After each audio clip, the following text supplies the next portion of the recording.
चौपडी भनेको चाहिँ एउटा चलन भइरहेको छ नेपालमा, जहाँ चाहिँ घरको चाहिँ केटीहरू चाहिँ पिरियड्स हुँदाखेरि चाहिँ एउटा बाहिर घरबाट बाहिर निकालिकन एउटा गोठमा चाहिँ राखिरहेको छ।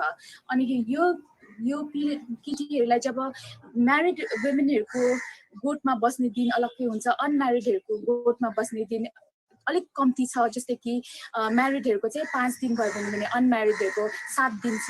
त्यस्तो खालको प्र्याक्टिसलाई चाहिँ स्पेसली रिलेटेड टु मेन्स्ट्रुएसन, जब एउटा महिलालाई चाहिँ घरबाट बाहिर निकालिकन राखेर छौगोठमा राख्छ, त्यसलाई चाहिँ छौपडी भनिन्छ।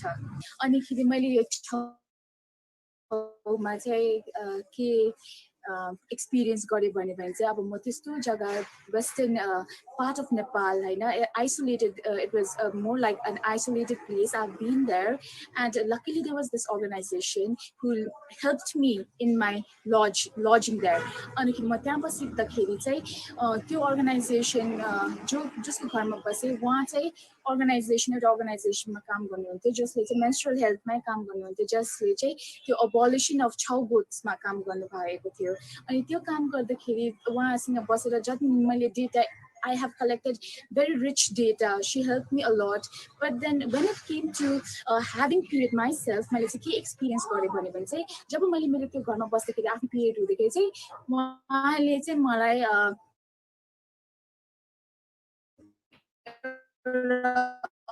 अछुतको रूपमा लिनुभयो र एउटा अर्कै खाटमा, अलग्गै खाटमा सुत्ने गर्ने, अनि खानाको प्लेटहरू पनि डिफ्रेन्ट दिने। खाना दिँदाखेरि मलाई मेरो दैलोको बाहिर एउटा फुटम्याटमा बसेर खुवाउने। जब मेरो मेन्स्ट्रुएसन नहुँदाखेरि म त्यही घरमा नै एउटा टेबल चेयरमा बसेर खान्थेँ भने जब मेरो पिरियड्स हुन स्टार्ट भयो त्यति बेला मलाई नै दैलोको बाहिर एउटा फुटम्याटमा बसेर खाना सर्भ गर्नुहुन्थ्यो। त्यस्तो खालको एक्सपिरियन्स छ मैले, जसले चाहिँ एउटा त्यहाँ समाजमा मेन्स्ट्रुएसन र त्यो स्टिग्माको लागि फाइट गरिरहेछ। त्यही अर्गनाइजेसनबाट चाहिँ त्यस्तो खालको चाहिँ मैले फेस गरेको छु। नेपाल सरकारले 2017 सालमा चाहिँ छौगोठहरू चाहिँ एकदमै हिर्काउनु भनेर चाहिँ आदेश दिनुभएको थियो। तर अहिले पनि छौगोठहरू चाहिँ कति चाहिँ जग्गामा चाहिँ जति पहिला नै थियो 2017 सालको अगाडि नै थियो, अहिले पनि त्यति नै देखिरहेको छ। हामीले जसरी छौगोठहरू देखिरहेको छौँ त्यो चाहिँ नेपालमा वेस्टर्न पार्टमा मात्रै देखिरहेको छ, स्पेसली आसाम, दादेलधुरा, दङ्गरी साइड। तर यो प्र्याक्टिस विभिन्न सहरमा, नेपालको सहरमा पनि विभिन्न तरिकाले यो छौ प्र्याक्टिस भइरहेको छ। As a social worker, academician and activist, मलाई चाहिँ लाग्छ कि यो छौपडी भन्ने प्र्याक्टिस चाहिँ एकदमै हटेर जानुपर्छ, एकदमै अबोलिस हुने भएर जानुपर्छ। तर अब जस्तै कि अहिले पुर्खादेखिको चलिरहेर आएको यो कुरा हो, त्यही कारण यो कुरो चाहिँ एकदमै आज भोलिमा नै बन्द हुँदैन। तर हामीले अहिले चाहिँ के गर्न सक्छ भने चाहिँ जुन चाहिँ छौगोठ छ अहिले तिनीहरूको कन्डिसन एकदमै दरिद्र छ, जहाँ चाहिँ अहिले हामीले न्युजमा पनि देखिरहेछौँ कतिजना मान्छेहरू साँपले ठुङ्गेर मरिरहेछ, कतिजना त्यहाँ भेन्टिलेसन नभएर सफोकेट भएर मरिरहेछौँ, कतिजना चाहिँ त्यहाँ आफ्नो नानीहरू लगेर त्यहीँ बस्दाखेरि नै त्यहाँ आफै पनि मरेर आफ्नो नानी पनि एउटा भर्खर जन्मेको नानी पनि मरिरहेको छौँ। त्यसको लागि चाहिँ हामी के गर्ने भने चाहिँ अहिलेको लागि चाहिँ एउटा सेफ जग्गा चाहिँ तयार गर्न सक्छौँ। तर इन फ्युचर चाहिँ यो कुरा चाहिँ एकदमै राम्रो होइन। तर जेनेरेसन्सलाई बुझाउन टाइम लाग्छ। हामी अनि हाम्रो आउँदो जेनेरेसनहरूले चाहिँ यसलाई कसरी चाहिँ सुधार लिने, यो छौगोठलाई चाहिँ कसरी अबोलिस गर्ने, त्यही अकर्डिङ टु टाइम हामी आफ्नो स्ट्राटेजिज बनाउँदा यो कुरालाई चाहिँ हामीले अबोलिस गर्नुपर्छ।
What is happening here is unprecedented in the history of farmers' movements in India, as well as, I have no hesitation in saying that maybe it's unprecedented in people's movements in India.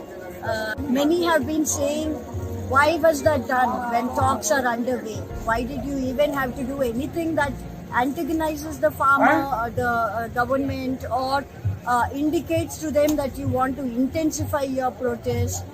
But the reality is that even though the talks are happening in a very cordial setting inside Vigyan Bhavan, the government has not actually accepted the demands of the farmers. And it looks like the only reason why it's unable to do so is because of, let's say, prestige.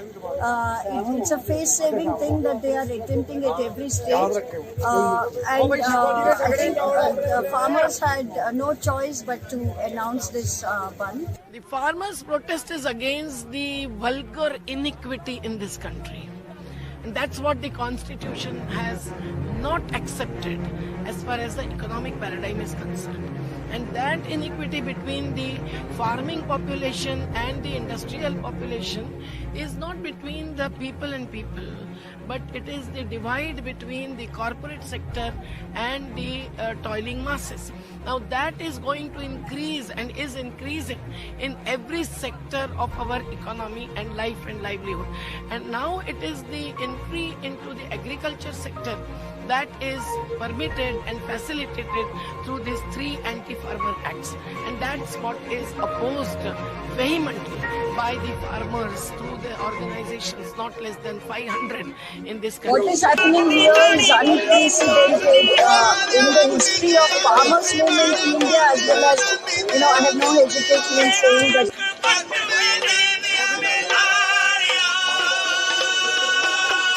मंडीकरण के साथ कम से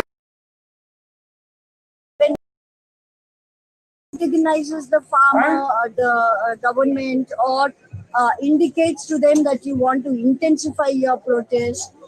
But the reality is that even though the talks are happening in a very cordial setting inside Vigyan Bhavan, the government has not actually accepted the demands of the farmers.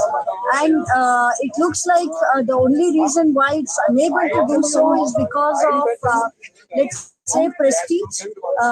It's a face-saving thing that they are attempting at every stage. And I think farmers had no choice but to announce this ban. The farmers' protest is against the vulgar iniquity in this country. That's what the Constitution has not accepted as far as the economic paradigm is concerned. And that iniquity between the farming population and the industrial population is not between the people and people, but it is the divide between the corporate sector and the toiling masses. Now that is going to increase and is increasing in every sector of our economy and life and livelihood. And now it is the entry into the agriculture sector that is permitted and facilitated through these three anti-farmer acts. And that's what is opposed vehemently by the farmers through the organizations, not less than 500 in this country.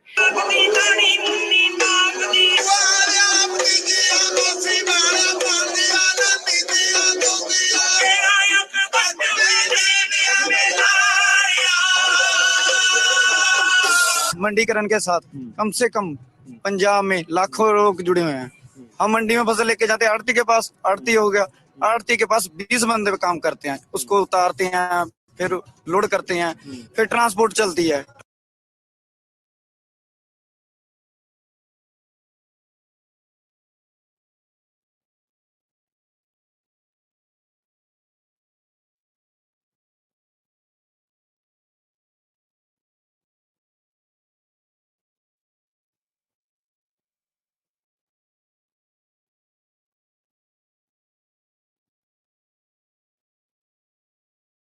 An enforced disappearance occurs when a person is secretly imprisoned by a state or political organization.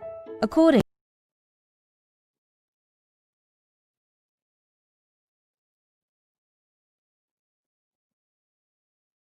An An enforced disappearance occurs when a person is secretly imprisoned by a state or political organization. According to the latest UN report of the Working Group on Enforced or Involuntary Disappearances, the number of cases that have not yet been clarified, closed or discontinued stands at 46,271 in a total of 92 states worldwide. The report also reveals that a number of states continue to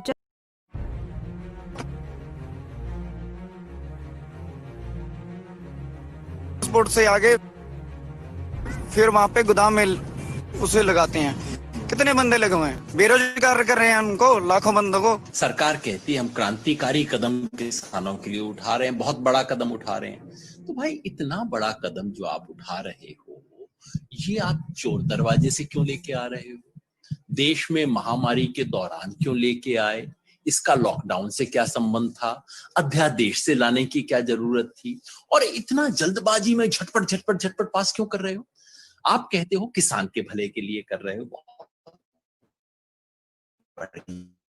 क्या बात है? क्या पिछले 20 ने इन चीजों की मांग की थी? चलिए मांग नहीं की, क्या आपने किसी एक किसान संगठन से चर्चा भी की है लाने से पहले? ऐसा था कि यहाँ पर आने के बाद ना, जो हमने लंगर की सेवा की है ना, लंगर की सेवा के साथ साथ लोगों को ना और बहुत परेशानियां फील हो रही थी। कईयों की जूतियां टूट गई, कईयों की गुम हो गई। आप बताइए, जो कोई भी हमारे पास आके कोई भी डिमांड कर रहा है ना, परमात्मा की कृपा से वो सेवा अपने आप ही यहाँ पे ठंड में फ्री जा रही है। इतना सप्लाई मैनेज कर पा रहे हो? इतने सारे लोग हैं यहाँ पे। ये ना गुरु नानक का पंथ है, इसको कोई कमी नहीं है किसी चीज की। ये तो मोदी सरकार ने तो ये सोचा था कि ये जो सिख लोग हैं ना, इनको यहाँ बंदी कर देंगे तो ये भूखे मर जाएंगे। यहाँ 15 क्विंटल की पिनियां बांटी गई हैं, ड्राई फ्रूट बांटा जा रहा है, यहाँ किसी के साथ कोई भेदभाव नहीं है। कहाँ से आ रहा है फंड? ये फंड्स जो है सारे अपना अपना डोनेशन करते हैं, अपना अपना दसवंत निकालते हैं। हम जो हमारी किरत है, हम सारे कीर्ति वृत्ति हैं, हम सब नौकरी पेशे वाले आदमी हैं। अपना अपना जो दसवंत होता है, हमारे गुरु का हुक्म है, वो सब अपना डोनेशन में डालते हैं। इनको हमारी नीड है और हम लोग नहीं करेंगे तो कौन करेगा? इसमें जन की सहायता की जरूरत है, इसको हम भी साथ देंगे, सीधी सी बात। 3 बिल सरकार को वापसी करने पड़ेंगे। वे आज कर दो, वे 2 दिन में कर दो, वे 10 दिन में कर दो, वे 2 महीने में कर दो। रास्ता जो जाएगा किसान के खेत का, वो रास्ता जो 3 बिल कैंसिल हो गई जाएगा। समझौते की कोई गुंजाइश नहीं है, बिल में संशोधन की कोई गुंजाइश नहीं है। ये पूरे बिल इनको खारिज करने पड़ेंगे।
COVID-19 pandemic highlights how adequate housing, clean water, access to sanitation, food and nutrition, healthcare, and a healthy environment are not only basic human needs, but basic human rights. Now more than ever, HIC members are fighting for social justice, gender equality, and environmental sustainability. We have a window at this point in time in which the future can be shaped and constructed differently. What this will look like depends on grounded alliances and transformative action. Governmental organizations worldwide are once again at the forefront of taking rapid and bold responses to this crisis, working close to the people in the defense, promotion and realization of rights related to habitat in rural and urban areas. I am aware of how important strong members, friends and allies are for HIC. This global network is really made up by people like you, with incredible commitment to network and enhance solidarity, who tirelessly support social movements and organizations that are at the forefront of realizing human rights related to habitat.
Creating an open space in our hearts, believing that strength is inside. We know that many tears are left behind, but wisdom is rising. I'm ready to walk.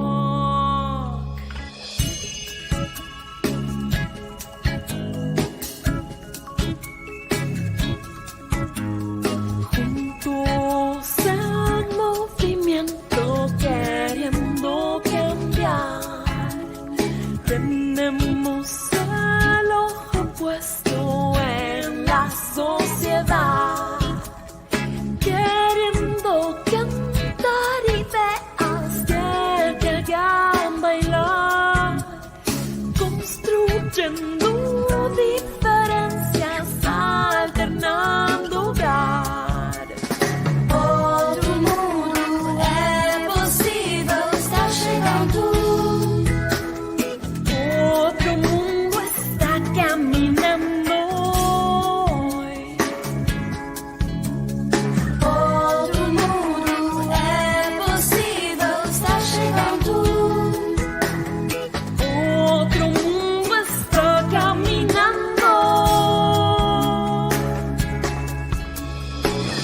بالوداع الختام الاشجار مقدو على قدام اللي بغاه عمر اللي تخان مسكين اللي فنان من راس المال الخوان اللي تغاه شايلينكم يمحي قارب ثوار ما نسينا بعمرنا اللي صار الدم اللي فات والطريق اللي نار يصحى بقوم ترفد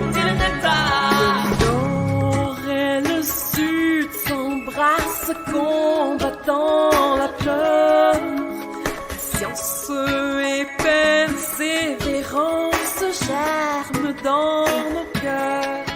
Première nation, partage sagesse, écoutons leurs mots, respect.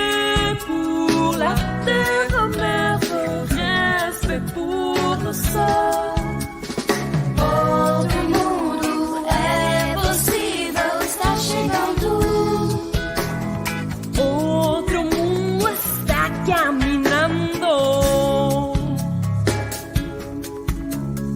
Outro mundo é possível, está chegando. Outro mundo está respirando.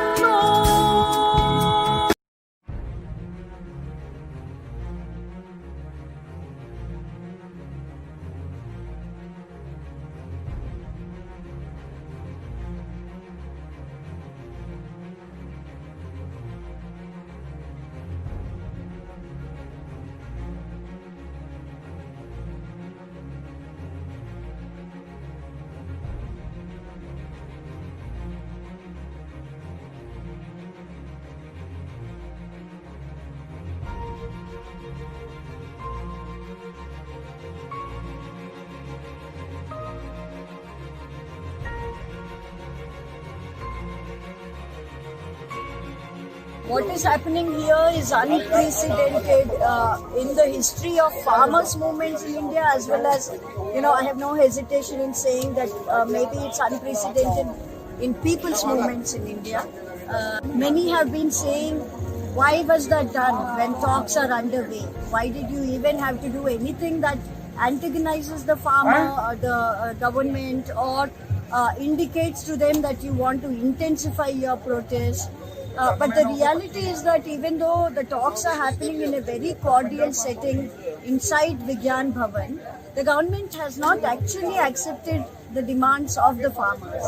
And it looks like the only reason why it's unable to do so is because of, let's say, prestige.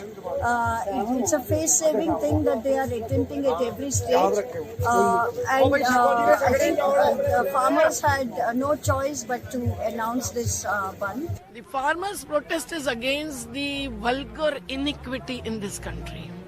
And that's what the constitution has not accepted as far as the economic paradigm is concerned. And that iniquity between the farming population and the industrial population is not between the people and people, but it is the divide between the corporate sector and the toiling masses. Now that is going to increase and is increasing in every sector of our economy and life and livelihood. And now it is the entry into the agriculture sector that is permitted and facilitated through these 3 anti-farmer acts. And that's what is opposed vehemently by the farmers through the organizations, not less than 500 in this country.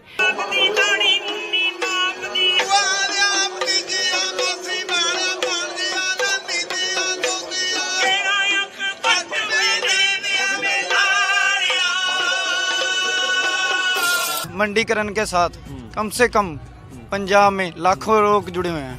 हम मंडी में फसल लेके जाते हैं आड़ती के पास, आड़ती हो गया, आड़ती के पास 20 बंदे काम करते हैं, उसको उतारते हैं, फिर लोड करते हैं, फिर ट्रांसपोर्ट चलती है, ट्रांसपोर्ट से आगे फिर वहाँ पे गोदाम में उसे लगाते हैं। कितने बंदे लगे हुए हैं, बेरोजगार कर रहे हैं उनको, लाखों बंदों को। सरकार कहती है हम क्रांतिकारी कदम किसानों के लिए उठा रहे हैं, बहुत बड़ा कदम उठा रहे हैं। तो भाई इतना बड़ा कदम जो आप उठा रहे हो, ये आप चोर दरवाजे से क्यों लेके आ रहे हो?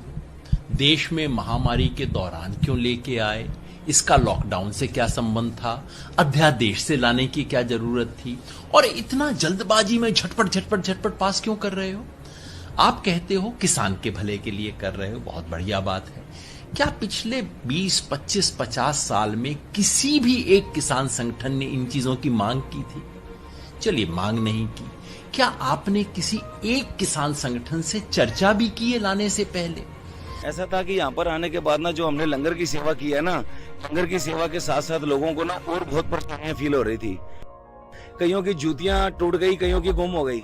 आप बताइए, जो कोई भी हमारे पास आके कोई भी डिमांड कर रहा है ना, परमात्मा की कृपा से वो सेवा अपने आप ही यहाँ पे फ्री जा रही है। इतना सप्लाई मैनेज कर पा रहे हो? इतने सारे लोग हैं यहाँ पे। ये ना गुरु नानक का पंथ है, इसको कोई कमी नहीं है किसी चीज की। ये तो मोदी सरकार ने तो ये सोचा था कि ये जो सिख लोग हैं ना, इनको यहाँ बंदी कर देंगे तो ये भूखे मर जाएंगे। यहाँ 15 क्विंटल की पिन्नियां बांटी गई हैं, ड्राई फ्रूट बांटा जा रहा है, यहाँ किसी के साथ कोई भेदभाव नहीं है। तो कहाँ से आ रहा है फंड्स लेके? ये फंड्स जो है सारे अपना अपना डोनेशन करते हैं, अपना अपना दसवंत निकालते हैं हम। जो हमारी कीर्त है, हम सारे कीर्ति वृत्ति हैं, हम सब नौकरी पेशे वाले आदमी हैं, अपना अपना जो दसवंत होता है, हमारे गुरु का हुक्म है, वो सब अपना डोनेशन में डालते हैं। इनको हमारी नीड है और हम लोग नहीं करेंगे तो कौन करेगा। इस समय जन की सहायता की जरूरत है, सो हम भी साथ देंगे, सीधी सी बात। 3 बिल सरकार को वापसी करने पड़ेंगे। वे आज कर दो, वे 2 दिन में कर दो, वे 10 दिन में कर दो, वे 2 महीने में कर दो। रास्ता जो जाएगा किसान के खेत का रास्ता, जो 3 बिल कैंसिल होकर ही जाएगा। समझौते की कोई गुंजाइश नहीं है, बिल में संशोधन की कोई गुंजाइश नहीं है। ये पूरे बिल इनको खारिज करने पड़ेंगे।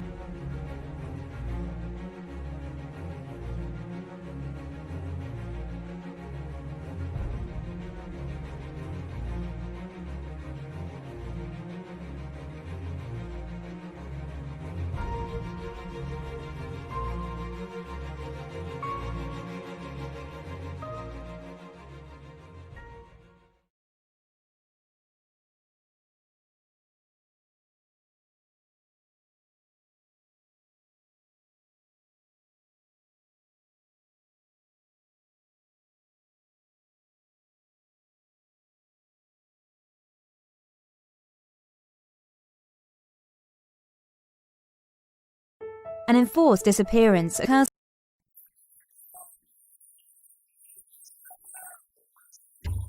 Indian farmers have been protesting against the 3 farm laws which were passed by the Indian Parliament in September 2020 by the right-wing Narendra Modi government.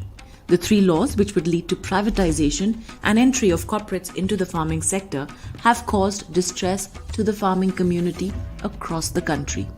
On 26th of November, farmers from states around the capital city, New Delhi, started marching towards Delhi. They were stopped by the police using water cannons and tear gas, and yet the farmers marched on and set camp on the borders of Delhi, where they have been stationed ever since. Lakhs of farmers from various states across the country have now sealed 5 entry points to and from the capital city. Equipped with ration and food supplies, the farmers are now living on the roads of Delhi, braving cold wind, rain and other hardships. They are determined and resolute. They say they won't leave the capital city till the 3 laws are repealed. किसी को सपना भी नहीं था कि किसान आंदोलन छोटे छोटे गांव से उठकर इतना विकराल रूप डाल लेगा। तो निश्चित रूप से ये अभूतपूर्व है, ऐतिहासिक है और लगातार बढ़ रहा है। जो फिक्र है बीजेपी को भी, जिसकी हम चेतावनी भी देना चाहते हैं कि अगर इन्होंने टाइमली इस चीज़ को नहीं संभाला तो ये आंदोलन जो है अभी दिल्ली में है, ऐसे ही रहेगा, लोग और आएंगे और ये पूरा नेशनल इंटरनेशनल एक तरह का अट्रैक्शन का सेंटर बना हुआ है। तो मैं कहना ये चाहता हूँ कि सिंपैथी वेव एंड लोग जो बैठे हैं इतनी ठंड में, इसके साथ एक पूरा देश के लोग उनका कंसर्न है। दुनिया में भी देखिए, टोरंटो है, वैंकूवर है, ब्रिटेन है, दूसरा यूएस में है, हज़ारों बल्कि 60,000 के लोगों ने बल्कि एडमिंटन में डेमोन्स्ट्रेशन किया लास्ट वीकेंड पर। ये आंदोलन मैं ये सोचता हूँ या चाहता हूँ कि ये आंदोलन इतना बड़ा हो जाए देश में कि जो नैरेटिव बीजेपी या मोदी साहब बनाना चाहते हैं इस देश में, उस नैरेटिव को, इवन उस पॉलिटिकल नैरेटिव को भी ये चैलेंज करें। मतलब कितना हौसला है 80-82 साल के गुजर कर्नाटक से चल करके इस आंदोलन में, जबकि किसान संयुक्त मोर्चे ने केवल जो दिल्ली के इर्द गिर्द हैं, पंजाब, हरियाणा, राजस्थान, मध्य प्रदेश, उत्तर प्रदेश को और उत्तराखंड को, इन राज्यों को ही दिल्ली कूच का आह्वान किया था। बाकी अपने अपने राजधानी और जिले में कूच करें। लेकिन कर्नाटक से आए हैं, केरल से आ रहे हैं, तमिलनाडु से आ रहे हैं, और अब तो वहाँ के किसानों ने कहा है अगर वार्ता करके किसानों की समस्याओं का समाधान नहीं करती है, काले कानून वापस नहीं लेती है, तो केरल और तमिलनाडु से ट्रैक्टर लेकर के 4000 किलोमीटर चल करके इन मोर्चों में आने का काम करेंगे। तो निश्चित रूप से आर पार की लड़ाई का संयुक्त मोर्चा आह्वान करेगा और मोदी हारेगा और किसान जीतेगा।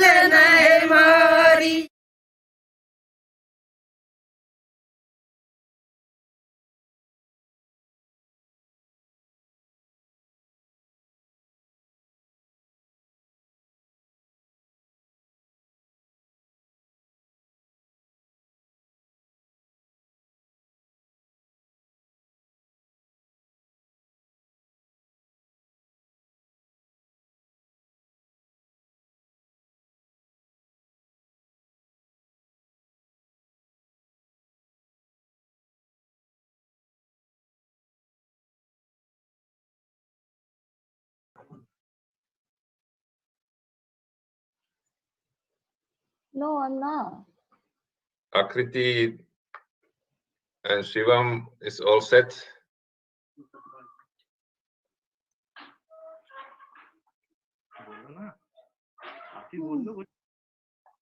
Yes, we're all set. Good. Are you the co-host now? Yeah, okay, great. And you are co-host, Akriti? No, I'm not. I don't require co-hosting rights. Shivam has it, so that's Yeah. not a problem. No, I make you also because these attendees, you have to upgrade to panelists.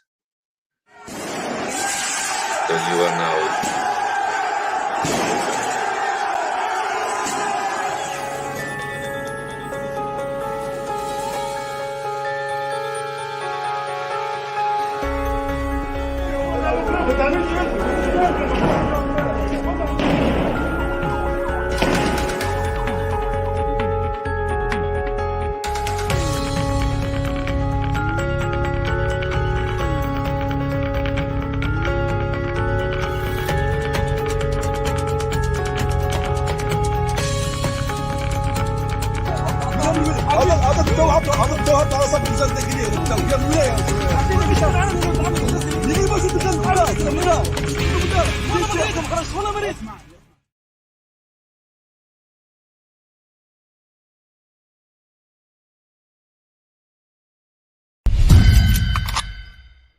My name is Samuel Munyui, the Executive Director of African Institute for Children's Studies. We are a non-profit organization operating in Kenya, Uganda, Zimbabwe, and expanding in other countries in Africa. Over the last 10 years of our existence, we have prided ourselves as an innovation center where we identify community solutions that affect children, problems that affect children, and provide solutions. And the one that has been very persistent is the need to support children to be in school. While many governments are growing their interventions around free primary and secondary school education, the gap is still very huge, and there's definitely need to do that. But beyond that is just appreciating that it is one thing for children to be supported as individuals to complete their school, and it's another to prepare a generation that understands that they do have a role to contribute to addressing community solutions, and they're not just self-focused. These are really bringing them up as leaders. And we are introducing this scholar leadership program, which we've done in the last 2 years and supported over 20 children. And in this program, while we support them to go through their secondary school education through tuition support, we have encouraged the young children to identify issues in their communities and try and address them. So as you may see in the other clips in this in our webpage, there are young people in high school who are addressing teenage pregnancy, who are going out to raise awareness on female genital mutilation, especially in communities like the Maasai where we are working. And we also encourage to see innovations like creating water filtration in the water pumps that they use, so that when the community go for water, at least it's cleaner, and basically using very basic science that they're learning from their own schools. We also appreciate interventions by parents who are not just waiting to get support, but they have gone ahead to do this. So really what we're doing here is to go beyond what many of us are doing, and we really appreciate of paying school fees, but to train young people as leaders who can provide solutions. And through the support where we are inviting you to, every money that you give will support not just the tuition, but also the community projects that these young people have initiated on their own, and they're working in collaboration with community-based organizations in their villages to be able to continue addressing the challenges that are there. And we also invite you, find more details through the email address, and reach out to us. We'll be able to give you more details for specific projects, and you can pick the ones that you're interested in, and we'll link you up with the young people and the communities where we're working.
Fabricando el elixir que el abuelo te enseñó, vas cultivando ideas, transformando economías, soñándonos, cultivando poemas. En simultaneidad crece la humanidad, llantos y cantos se encuentran.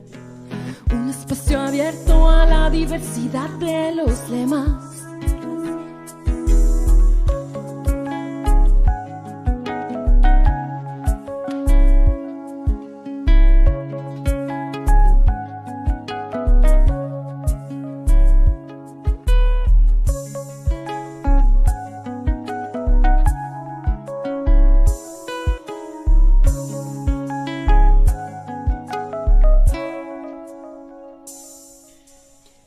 Explorando el litoral de ese país ancestral, sabiduría de la tierra, transformando ideologías, buscándonos y resolviendo dilemas, cooperativizando lo que aprendí, huertos, libros y mantos, un espacio abierto a la viralidad de los cantos.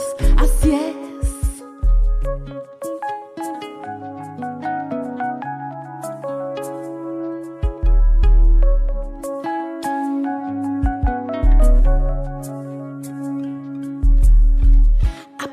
A desafiar viejos flujos de poder, confluir conocimientos, transformando economías, creándonos con la potencia del viento. En simultaneidad lograr catalizar, respetando la tierra. Es un foro abierto a todo el potencial de los lemas, caminando para adelante, atrás, ni para dar envión. No, señor, caminando, me voy para adelante, para atrás, ni para dar envión. No, señora, no, no, caminando, vamos para adelante, transformando la sociedad. Aquí voy rumbo al foro social mundial, voy caminando, voy para adelante, para atrás, ni para dar envión.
So I give you the time. It's okay. We are going to do like professionals. Okay. In 20 minutes.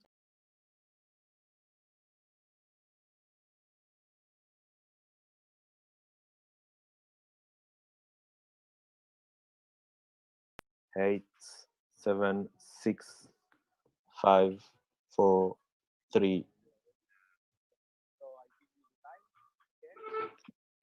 Hello, everyone. Welcome to World Social Forum, a very exciting hybrid event this winter. And we have some very interesting programs lined up for the day. I will just not waste much of everyone's time and just shared with everybody. We will begin with the journey of WSF, which will happen as a conversation between Marco and Vijay Pratap, who've actually been part of this journey very, very centrally, and especially the India chapter of it. And from 2004 to 2021, what has actually, how has it unfolded? What have been the achievements? What have been the milestones? All of that will be discussed.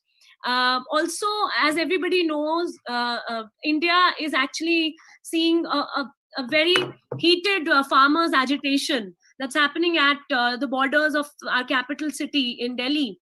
And so a Janta Parliament, which is People's Parliament on the farmers' issue, is also happening as we are talking. And we will try to give a sneak peek of that as well. Post that, we have a very interesting interview lined up with Kavita Krishnanji, who is one of very prominent figures, an activist, and and belongs to CPI ML. Kapil Sharma ji will be interviewing her. Post that, Thomas Walgrave and Ritupriya ji, they will have a discussion again on the significance of WSF and this whole idea of open space. I think as they talk, they will introduce their themes properly. Then Dr. Suneelam, again, who's associated with the People's Movement, Farmers Movement, will join. There's also Madhulata ji, who is a prominent Dalit thinker and activist. She will join and she will share her thoughts about where is caste politics in current at this point, and where is it heading towards, and how World Social Forum kind of a platform can actually incorporate something like that. Then I would also give you a brief about different organizations that are trying to do work which actually falls completely in sync with the ideals and ideas of WSF, one of them being Pegam. And we will show many videos and testimonies, also because this time would be dedicated to South Asia as well, where we will have videos from India, from Nepal, Bangladesh, Pakistan as well. So yeah, I mean, that's just a sneak peek, a gist of it. And I now request Vijay sir, Vijay Pratap sir and Marco sir to come and share their views about the journey, and the floor is all yours. Just before Marco begins, one clarification. We had given time after Thomas and Professor Ritupriya talking, we had requested Paul Divakar to come in. So, and after that, then Suneelam and Lata PM. Is that okay? Yeah, it's okay. Yeah. Can you have to put the camera on? Vijayji, can you put camera on? Yeah, I can. Because we are supposed to be TV. Okay. Okay, so I have given us maximum 7 minutes. So my name is Marko Ulvila. I'm a veteran activist of the World Social Forum. Went to the first one and have been organizing Finnish Social Forum almost every year, or co-organizing. And during 2004 Mumbai Forum, I was there in India for 4 months, and therefore I was asked to interview Vijay Pratap, who was one of the members, key members of the organizing committee, on how the World Social Forum has played, what has been the role of the World Social Forum in our societies during these 20 years. So Vijay, what is your take now? Has what all has come out of the World Social Forum in your view? You have been party to this journey, and you might recall how many of the very important movement leaders were approached in different international settings, including Vasudhaiva Kutumbakam activists in Finland. And we were all very hesitant to take the initiative. It was one veteran activist Gandhian editor, Prabhas Joshi, and it was the Finland civil society movements which almost pushed us to accepting the invitation of International Council to host the event in India.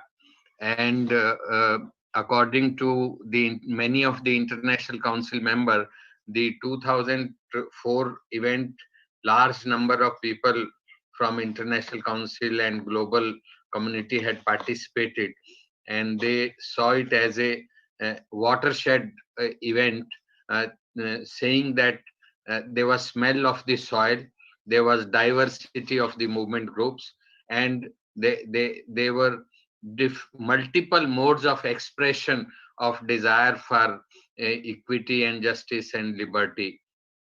It was not just the intellectual workshops or the activists doing cerebral mental exercises of laying out agenda. There were diverse cultural forms, there were diverse demonstrative forms, exhibitions. So it was a real World Social Forum where the distinction between the activist class, as Marxist vocabulary says, vanguards in the forefront, and society, it approximated, it resembled society much more than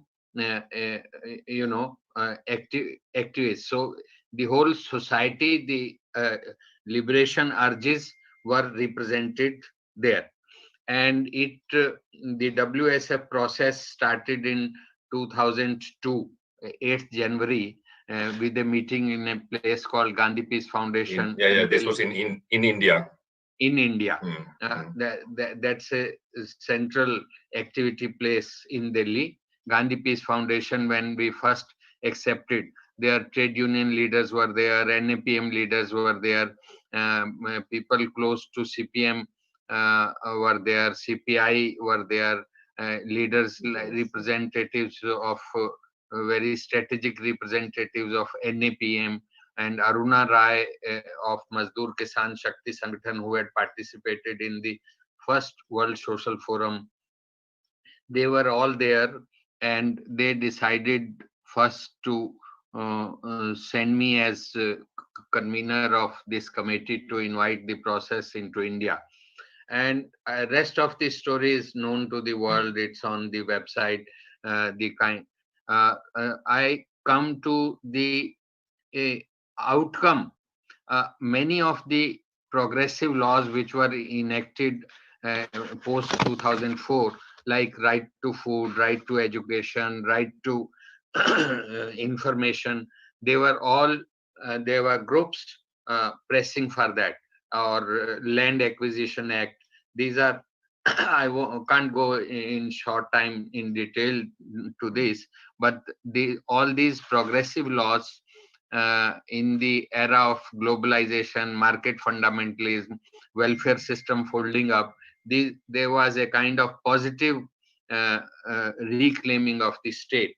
And all those groups who were campaigning for these issues, they were in the forefront of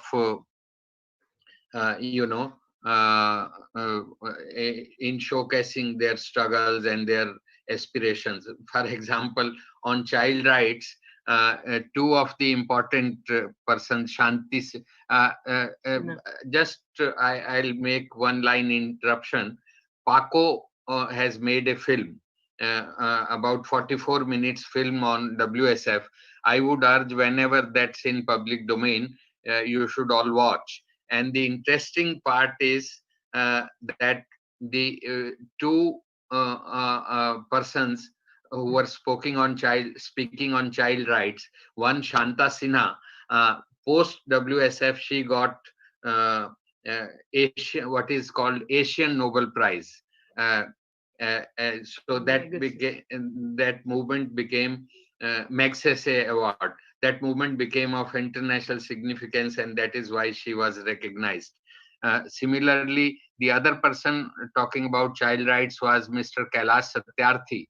So he also got Nobel Prize along with the Pakistani Malala. So similarly, among Dalit groups, NCDHR and World Dignity Forum was created in the forum, and whole lot of Dalit activities and convergences in the country and globally are got a kind of fillip and strength and self-confidence.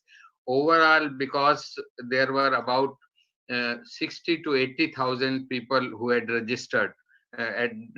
Initially it was 60, but then it became more, and that gave a kind of confidence to the activist community.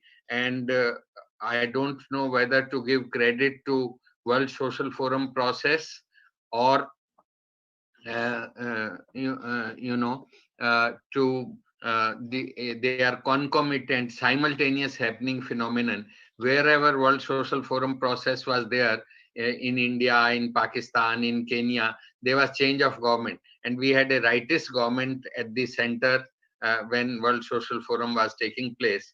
And immediately after Social Forum, there were elections in India, and the rightist government was replaced. Now again, paradoxically, we have second term of a rightist government since 2014, and a whole lot of positive achievements are being sought to be regressed. And there is a big Kisan agitation going on, and about 150 farmers have martyred because they are sitting in this extreme cold, this siege of, it's almost like a siege of the border with the neighboring states, and people are dying because of cold and consequences of cold, heart attack and things of that kind. And they are demanding the repeal of 3 newly enacted farmer laws, which will make the, you will have videos and events. We plan to show a video also on farmers thing today, and there'll be in between live programs. So in short, I would say the need for conversations among the movement groups in a manner that they reach out not just to their echo chambers of converted aspiring for some radical idealistic change, but even the ordinary persons who are victim of rightist propaganda, who normally we would see on the other side. WSF is a place, is a open space where ordinary citizens can come and listen, and so that we have a new narrative for asserting comprehensive democracy at the India level and globally. The last, it will be unfair if I don't state, if you see the film, again I refer to that, then even for the organizing committee, it is very humbling experience, the kind of rich diversity the film has tried to show, and it's only a small percentage of the richness which actually was there. And even the one which is shown in the film, no group, no ideological group, political group, which were part of the organizing committee, will feel that, oh, we did it. So it was all, one, it was demand of the time, and second, it's all of us together that it was created. No single group, not couple of ideological groups can take the credit. So it was demand of the time, and civil society, movement groups, intelligentsia, they all responded to it without anybody's asking. They all got into the act of constructing this forum, and this is how it will happen now, even if we were to do on virtual space. And second, there was fantastic international solidarity which helped us to create the event. And in that, I know of Finnish solidarity, about 60 volunteers had come, and one couple, Marco Ulvila and Jarna Pasanin, they were here with a young child, and they mobilized the entire social media team and many of the things for many of the vernacular networks in India. So I must take this opportunity to thank all those who helped, because I was the mobilization convener, facilitator, and not doing these kinds of things which Marco had taken charge, and all his team was doing that. Other than the program committee and organizing local, Mumbai organizing committee was amazing in its work and teamwork. So maybe I stop here. Okay. So very important points from the long perspective. Maybe I just comment a little bit on the Mumbai experience. That one innovation the Indian organizers made was to really open it to the movement participation, because the Brazilian WS had been still pretty much in a conference mode with some, so that kind of participation fee that in India would have prevented from low income movement activists to join. So to have the movements on board, there was a special fee for grassroots movements, and that's why we had tens of thousands of people participating in very lively ways. And I think this stock taking really makes good sense to me. That I don't know if anybody has done research on this electoral impact, but after a couple of rounds of World Social Forum in Brazil, then the Lula PT formed the government, and in the same way in India, it just happened unexpectedly that the more progressive parties came to the power, and like Vijay Pratap explained, many of the ideas that were really highlighted in Mumbai Forum then became, of course, not one-to-one, but as such, they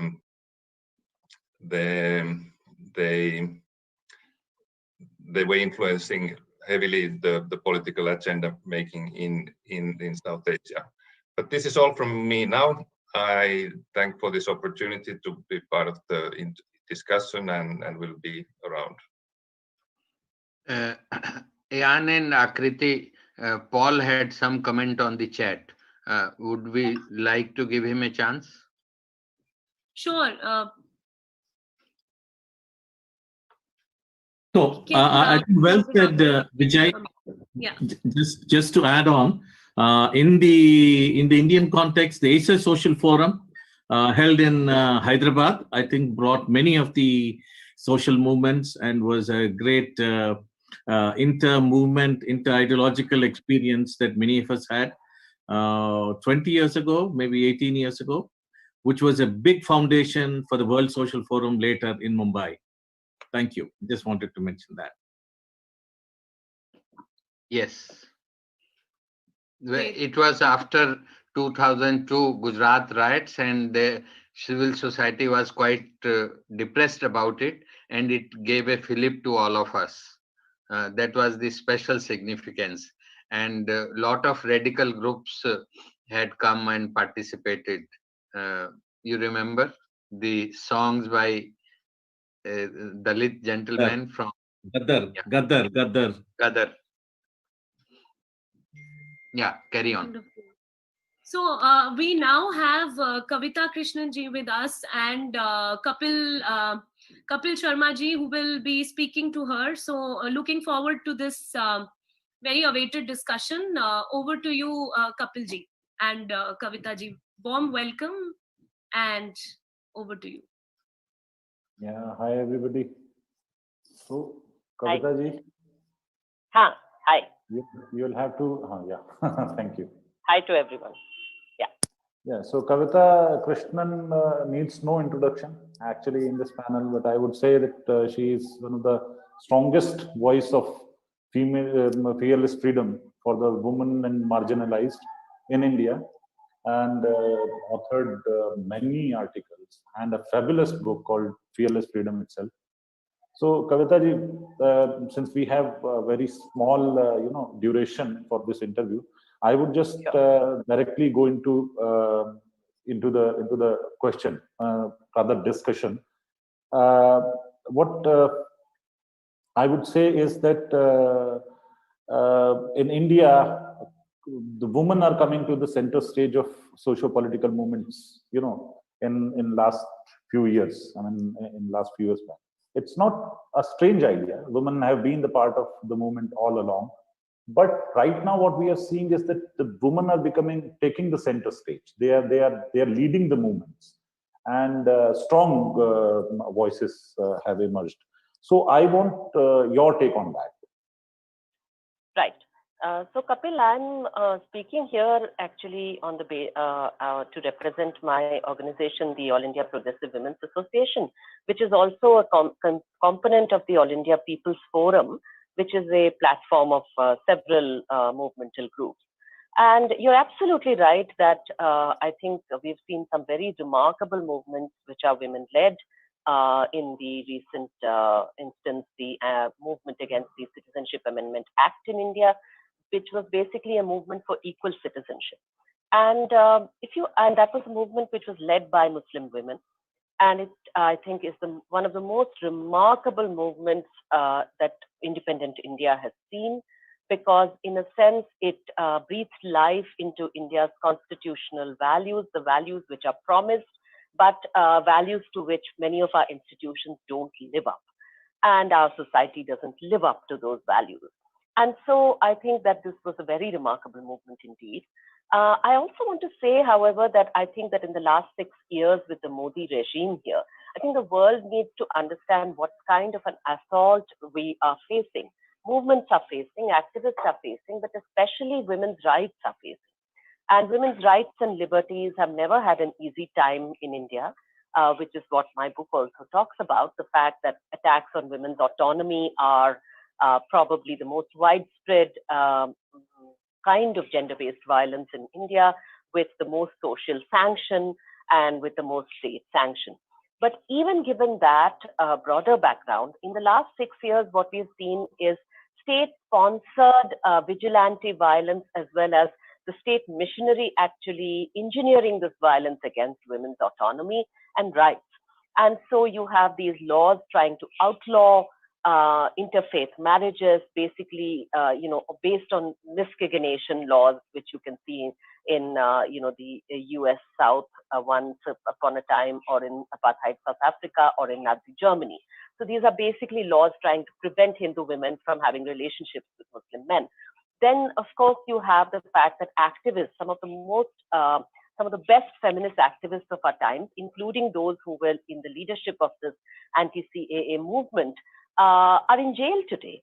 One advocate, Sudha Bharadwaj, and Shoma Sen, who is a prominent activist and also an academic, is in prison they're in prison for the past 3 years for no crime. These are under laws, which are the law called the UAPA, under which you can be basically arrested and imprisoned indefinitely without bail or without trial. And you have feminist activists like Natasha and Devangana, as well as Gulfisha and Ishrat Jahan, who were active in this movement for equal citizenship. And they are today in prison, along with a whole lot of men as well, along with a whole lot of other Dalit activists, Muslim activists, and citizenship activists in general. So I think that to put this in perspective, the leadership that you're seeing emerging, even in the farmers' movement, you're seeing this kind of a leadership emerge now of women. And I think they're doing it in defiance, in a sense. And it's important to see this as happening in the face of the greatest hostility to women's rights that India has ever witnessed till now, and that's saying a lot. So you are seeing this emergence, which, you're having a Supreme Court Chief Justice today saying, why are women kept in the protest? Please keep them at home. And taking assurances from male lawyers saying, yes, we'll send the women home and keep them home. And then women are coming out and saying, no, we are not dolls that, who can be taken out and kept in protest, kept at home. We are choosing to protest, and we are choosing to protest because we realize, in a sense, that our lives and our liberties are on the line here. And I think this says a lot about the kind of participation you've seen in other parts of the world as well. in the movements against fascist power and corporate power in the US, for instance, or in Latin American countries also, you're seeing this remarkable, women's movements or women-led movements.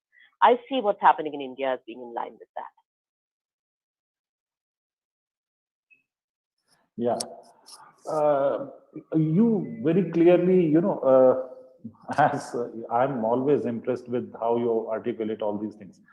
What we are seeing right now is that on one hand, there is a right-wing movement not only trying to make women the target of the atrocities and not make them the victims, but also trying to put women in front of the society as the mark of honor of the society. And on the other hand, we have many activists who have taken the lead in the movements. But right now, what I want to know, since again, I'm very sorry, but this time is very short. I want to know what is the path ahead. I mean, lots of things are happening. Since we always have been, a strong advocate of women being the political voice, women taking charge of the economic rights and everything. So, what is the path ahead? Do you see in India and globally? I mean, you can see that in the global scenario also, women are taking the lead role in the socio-political economic movements. Kavita ji.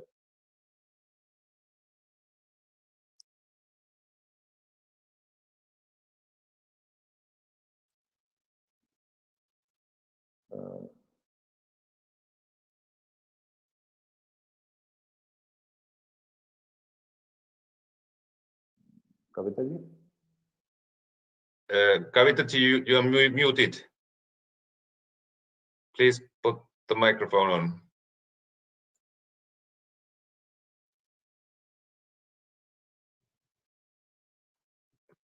Kavita ji, you are muted. Please put the microphone on. Kavita ji, can you listen to me?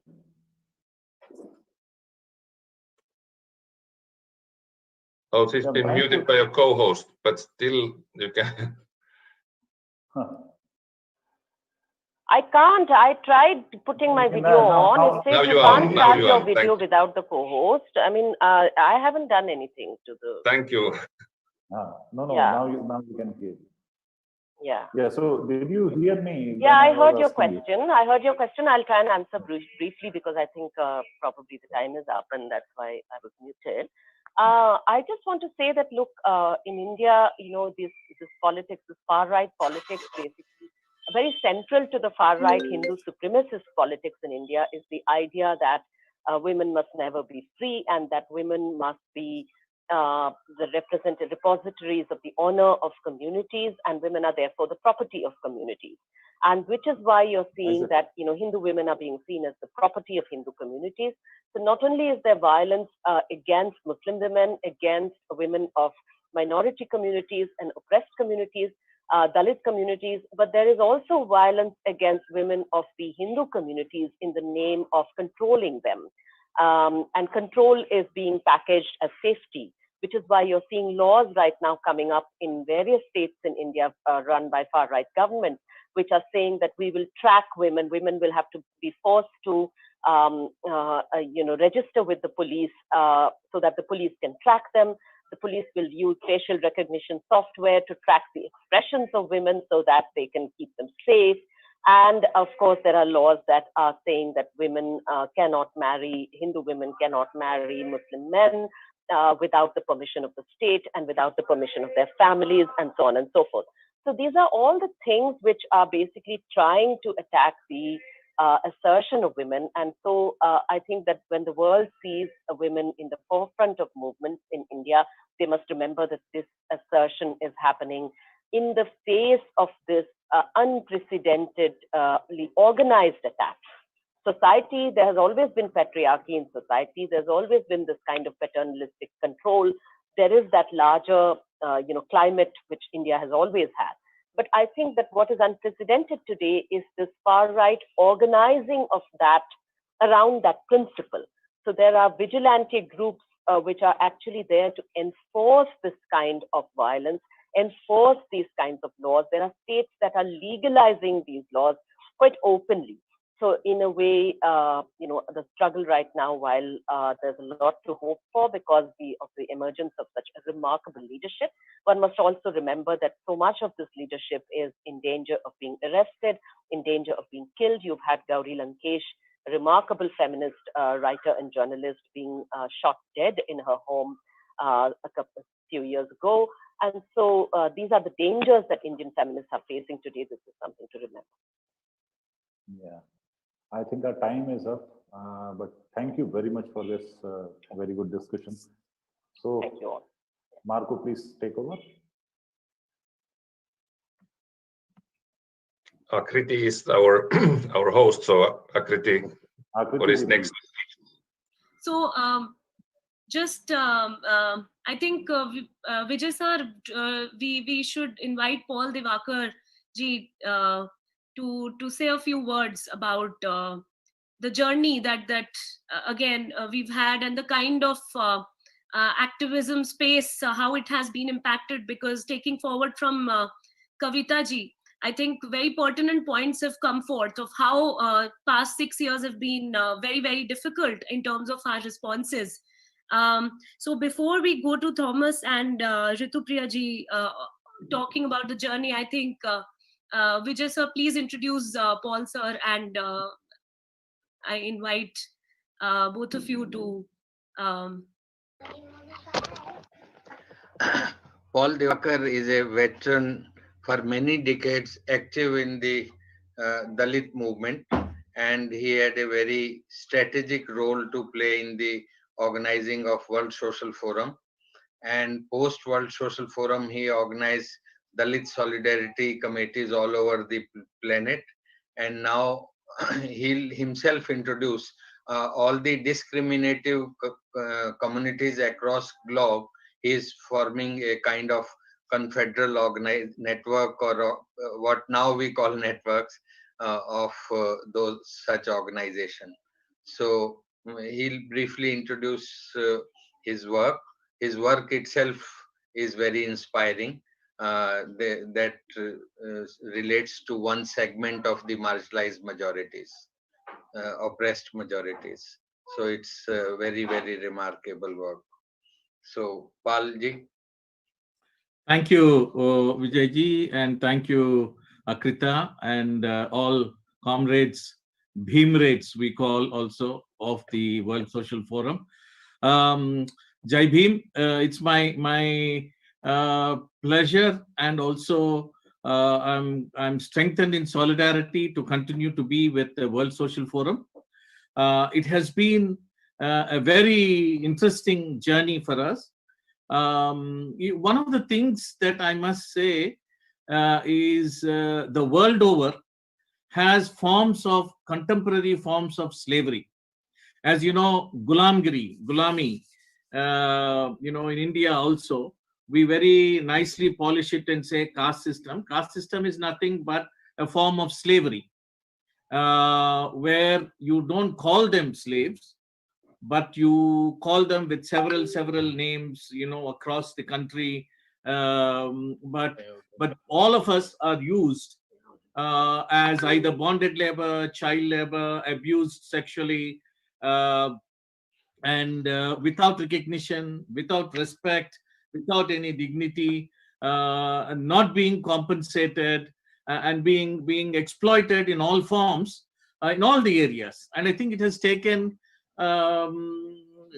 courageous women and men and children, the great resilience across the countries, of course in India, but several others. And you have heard of, all of us know of Baba Sahib Ambedkar and several leaders who have pointed this. And I think this is something that continues to affect and continues to also inspire us. What is it? Like, for example, the same dilemma that has affected us during the freedom struggle. Do you fight against the colonial masters, or do you fight against the casteist landlords who now want the freedom? And so So Baba Saheb had to say, this is not only a fight for nationalism against the colonial powers, but we also want freedom, cultural freedom, from the dominant caste who are continuing to exploit, oppress, and do not have any idea of freedom for these communities. You know, when Gandhi was talking about so much about the freedom, he's unable to completely envisage a social freedom structure.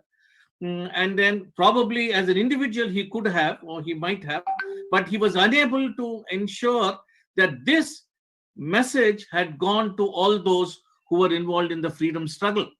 So you have, despite the freedom that we have managed to get in the so-called freedom at midnight, it's still an arduous journey for many of us as Dalit women, as Dalit children, and Dalit youth and men and agricultural workers. Still a long night. And, you know, I don't want to take your time. All of us know of the heinous crimes that are continuing to be exploited happen.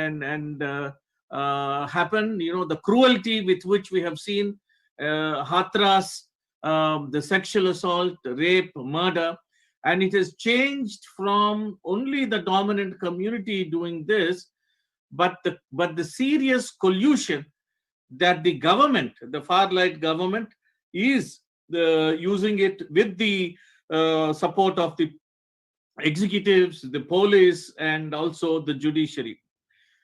So you're stuck. And even now we see, and many of us support the farmers' struggle, but the issues of the agricultural workers, the issues of the bonded labor, the issues of the migrant workers who are continuously working on the farms, leased farms, as people who are just being, you know, giving much below the wages, the living wages. No, somehow we are not able to take this kind of a view where all the human beings, irrespective of the caste, race, nationality, color, their origin, their faith, are able to respect and ensure that they hold themselves accountable for the kind of relationships they have, whether it's economic relationship or the social or even the political relationships that we have. In this context, we have decided, as groups coming from communities who are supposed to be having an origin by birth because of, you know, in a particular caste, we felt that let us explore. And when we explored, we felt that this is something which is not just in India, but also very much in Sri Lanka, Pakistan, Bangladesh, Nepal, Malaysia, and even as far as Japan. You have in Korea also four-finger people. You have many others. In China, you have these communities. But many of the communities are still hidden, and they are entrenched in the system. So in some countries, like say, you see this even in West Bengal. West Bengal, you have the left groups, and many of the Dalits are being seen as agricultural workers or construction labor, but there is no strong Dalit movement, despite one of the largest proportion of the Dalit communities in West Bengal.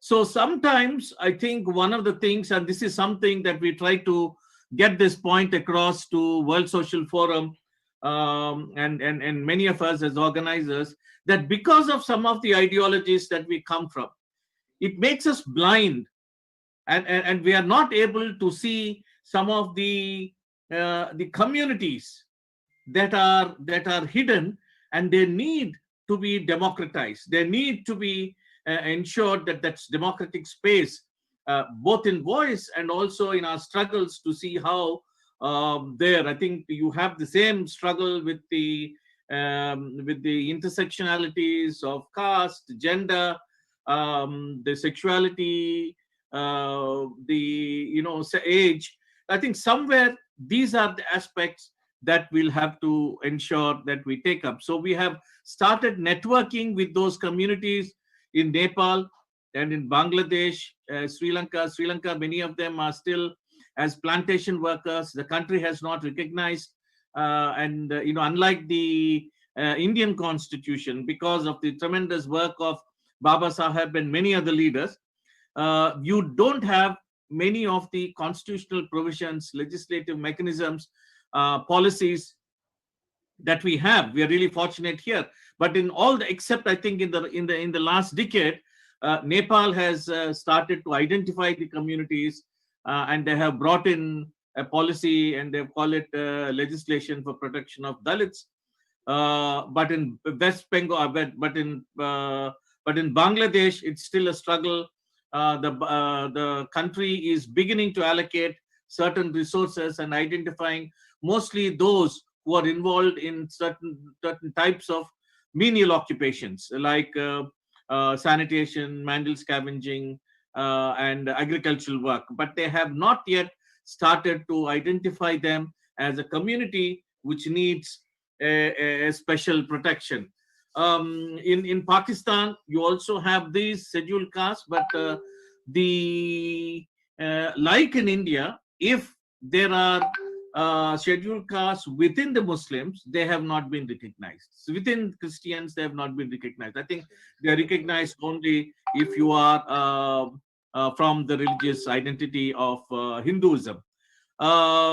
Similarly, we begin to expand and network with Roma, Sinti, Gypsy, Traveler, Manush communities ranging across from Ireland to Russia, including Turkey, and many of the European countries, Northern European countries, Western European countries have failed, even though they are very, very supposedly very free democratic nations. They too have fallen in the same way as the Indian society has come, where they are unable to look at the Roma communities who are also affected by concepts of purity, pollution, and are being excluded. We are surprised, and since the last 2 years, we have been engaging with communities in Mali, Mauritania, in the whole Western Sahel, in Niger, Nigeria, Chad, Senegal, where there are similar communities, despite the religion. Many of them are from the Islamic religion, and you have communities who are discriminated based on their work and also descent, the intergenerational, and also affected by concepts of purity, pollution. We have begun to link with them, and also with communities in Latin America, especially Quilombola communities in Brazil. You have the Confederation of Quilombola Communities, National Confederation of Quilombola Communities of Brazil, who are similarly discriminated. We have formed a global forum, and I must say, World Social Forum, from the beginning in 2002 onwards, we have been engaging in Porto Alegre, and in several other places. Of course, we have had a major contingent in the Mumbai World Social Forum. We have contributed and organized. You must conclude now. Yeah. And so it is very encouraging for us to make sure that this form of discrimination and this aspect of struggles, we all need to ensure, and wherever these are, we bring in aspects of solidarity in the struggles that we are.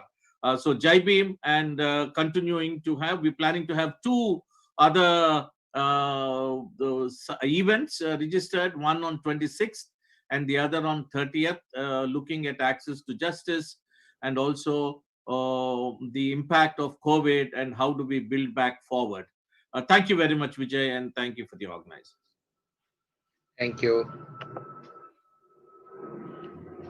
Very good. Can we have Ritupriya ji to come take the floor? And if Thomas Walgrave is here, we would like to listen to a conversation between the two of you on the significance of WSF and Vasudhaiv Kutumbakam that has actually been an anchor point between what's happening across the globe at WSF, and how India and the subcontinent has played a very important role. What have been the challenges? So, is Thomas there? Yes, he's there. Yes, I'm here. Yes. Can you hear me? Name reads differently here. Yeah. So, over to you, ma'am. Thomas? Yes, can you hear me? Yes. Fine. Maybe he can be spotlighted as well.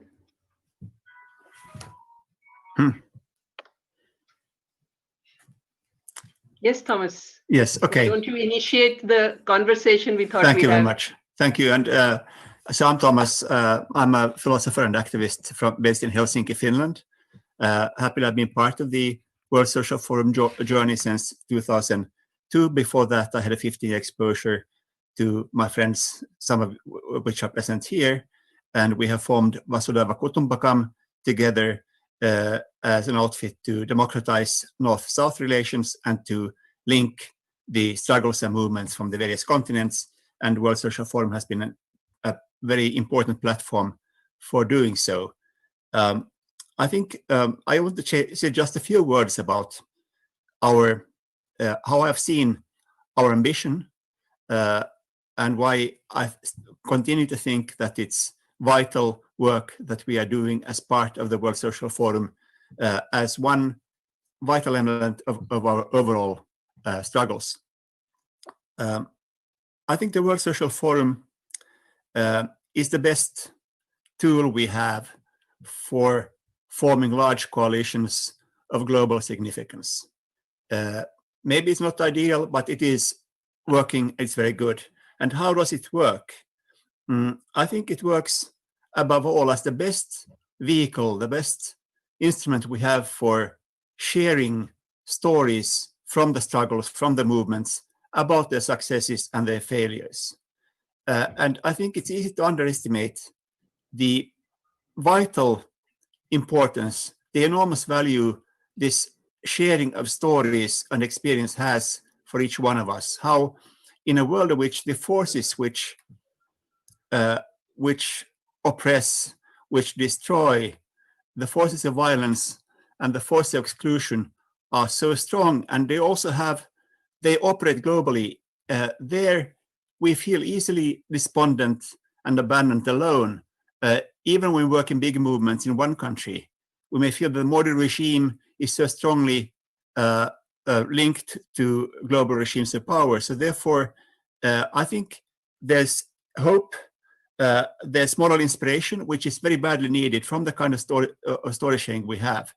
The other vital point, and this now I come more specifically to the Vasudhaiva Kutumbakam contribution, is that the political traditions in different continents have different strengths. I have seen the Latin American tradition as particularly strong in giving life to the socialist, so economy-centered political imagination in the World Social Forum. Of course, this is there on all continents, but it's been particularly strong there. And I've seen the Nordic and the South Asian contributions as very alive to the economic and political oppression, but as even here today, bringing out more forcefully, especially from South Asia, more forcefully than many other places, the relevance of cultural politics, of civilizational politics, of those issues which also then link us with the indigenous movements, with the ecofeminist movements all over the world. So that's what I've seen, because I think the coalitions we need today have to, and we are not there yet, we have to have convincing visions of how the economy-centered and this politics of the left and the civilization-centered politics of the Gandhian tradition, for instance, or the Nordic eco-philosophical traditions, how these can be more united than they are at present. So this is a task we are engaging in. And I was very, to finish, I just want to note that I was very interested to hear that in the last wave of mass mobilizations of women in India, led by Muslim women especially, the question of technology is large, the question of facial recognition, the question of tracking with new technologies. And I just wondered to put a question to you, whether you see that this awareness and this political critique of technology, which I see as part of the movement, whether that has anything to do with the Gandhian critique of technology, with the discussion of knowledge systems, which has been so important in India, because I think that those issues also have to be part of the political imagination. And I see that they are part of the women's movement today in India. I was very happy to hear that, and I think it's a story that should be widely shared. Thank you very much. Thomas, I think the point you've raised about the more conventional mode in which all our movements have been working, which is along the issue of economic rights, of rights to, let's say, public services. I come from a public health background and also look at it, therefore, from the health movement lens. And those have been very central issues for all our movements. But somewhere along the line, we seem to have missed what we are now, witness to all across the world, how those who have, to a fairly large extent, gained from the rights approaches of the 20th century and moving into the 21st century, which again, if I just use one indicator which shows me that there has been gains to very large sections of our populations, is the fact of increasing longevity. That's something that we see even in our low and middle income countries and our societies in a very large extent. And that means to me that the base of material being has been raised for very large, substantial sections of our populations. And yet there is, at the end of the 20th century, a very rightward move across our populations, whether from the US to India, that's most evident, and in many other countries as well. Where does that come from? And if we're not able to address that today, what will our movements be able to actually make the kind of changes we all dream about? So where is that gap in our understanding or the way we raise issues? And I find that, we all hark back to the French Revolution values of equality, fraternity, and liberty. And in our societies, India again showing me the lens for a lot of this, the 20th century certainly meant that for us. Equality and democracy have become the key words for governance anywhere. No society today can say they're being unequal or they will not value equality. They say that, but then the move seems to happen differently. And because since the World Social Forums have been there from 2001 onwards, we've seen a regressive movement in the mainstream rather than a progressive movement in the way we all dreamt about it. So what is that gap? And in trying to understand why this rightist move pervasive in our societies, I'll just complete my thing and get back to you. I find that there is what I'm tending to call a democratic deficit as perceived, because a large section of our vernacular populations across caste and class feel that they have been deprived of something which is in nature of dignity. A sense of dignity which is lost and compounded then in the last 2 decades or so or more by globalization, taking away even some of the material benefits that they were beginning to get, or a decline in that trajectory. And therefore, overcoming that kind of development, instead of then therefore questioning the development model, it becomes a questioning of the institutions which are seen as not having delivered, and therefore a loss of trust in democratic institutions themselves. Yes, over to you. Thank you.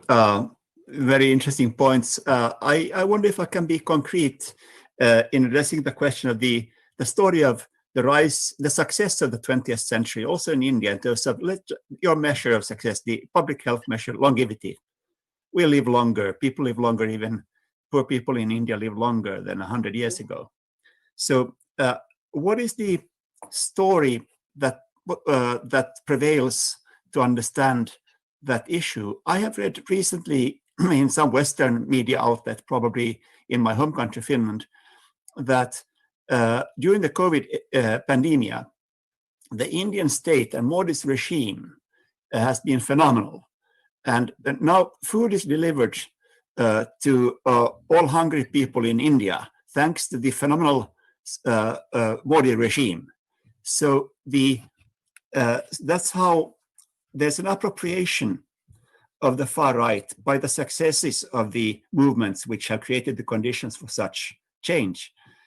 Similarly, I think the struggle for dignity, there's a narrative, the market liberal story of how dignity is achieved is a story of the market economy, which frees us from, as Brito, in your dissertation you pointed out, how the shift over to the market economy, to the urban centers, how that provides dignity by giving us the, if not the reality, at least the fantasy of a market society in which the economy allows everyone to count equally in terms of what they have produced, how they have contributed to the economy. Then you get money, then you get freedom. And when you get freedom, you get dignity. So these are the two stories, the story of dignity and the story of feeding the hungry and giving rising living standards, which the coalition of the market right and the fascist rights are promoting. I think those are the struggles, and the facts, of course, speak against this story. But sorry to be a bit gloomy, but we have to be frank in how we understand our situation in order to fight back. I also want to thank very much. I want to mention one thing in Paul's excellent presentation. This purity pollution concept is very important, I think, as part of the struggle for dignity for all. Thank you.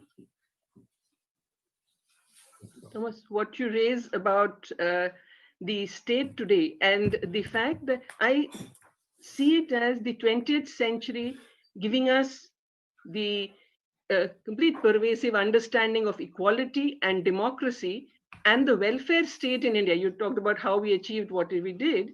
The welfare state and the notion of the welfare state, of an interventionist welfare state, which would attempt through its policies to bring in more and more socioeconomic equality, and therefore measures which went with that. Today, what we are seeing is the welfare state and its benefits are being opportunistically used by the right. They've sort of been adopted. The welfare state notion has been very well adopted by those in power from the right to perpetuate their own power and their own populism within the masses without empowering them. It's not an empowering force any longer.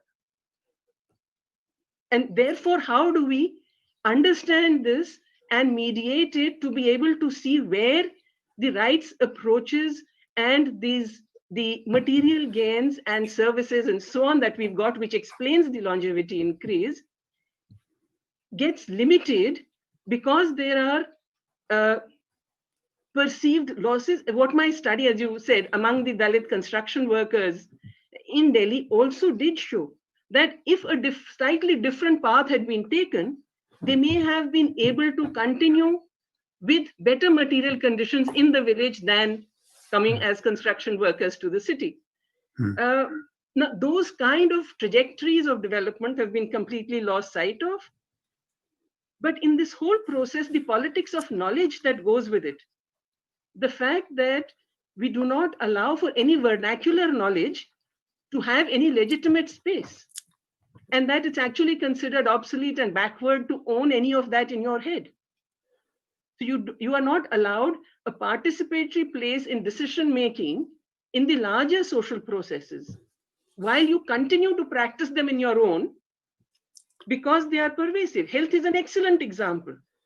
Traditional medicine is something that everybody, all societies across the world are going back to in their own practice. And yet it is getting no legitimate space. And we in fact have movement groups fighting against any space for them, because there is a certain perception of what is knowledge and what is scientific. Therefore, when I practice something which is being labeled by society as illegitimate, what do I feel about myself?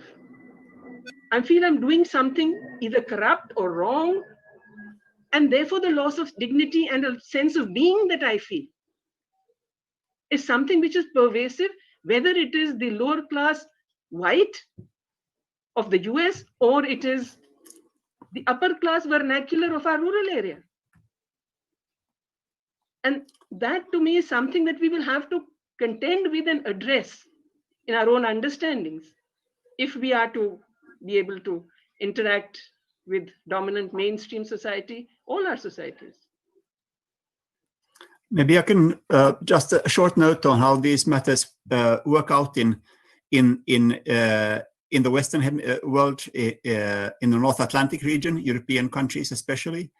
I think what we see in our countries is, we had, especially in the Nordic area, there was a dream and the experience in the 20th century that the welfare state experience we had was delivering to all people, and there was a lot of confidence in that model. And then the idea was, and it was a very ambitious and idealistic idea, that this model would be extended to the whole world, that the whole world would imitate the Nordic model development. Now that has been built. There was a kind of underground reliance in building the Nordic model on certain cultural assumptions. And one of the cultural assumptions there was that the science and technology and the kind of economy that we have, the kind of market economy we have, which relies on the Western science and Western technology, that this has to be imitated on all continents. So in that sense, there was a colonial attitude built into the Nordic experiment. And I think we see now that in our part of the world, just to reflect, I don't know exactly how this relates to your experience, but in our part of the world, we see that people are giving up first in their heart and then in their minds. They excuse themselves, giving up the idea that the science and the technology that we have that delivered the conditions for our present kind of welfare, that this can be universalized. That our science technology would be able to produce what they call sustainable development. Now, faith in that is officially there, but in practice shrinking. I think the most terrible example, and I'm saddened to share this with you, is how the European Union, the best government in the world possibly today in Finland, is very active in trying to promote some rights for migrants who have come to Finland, for the paperless. We have some achievements there, and I'm proud to be part of that.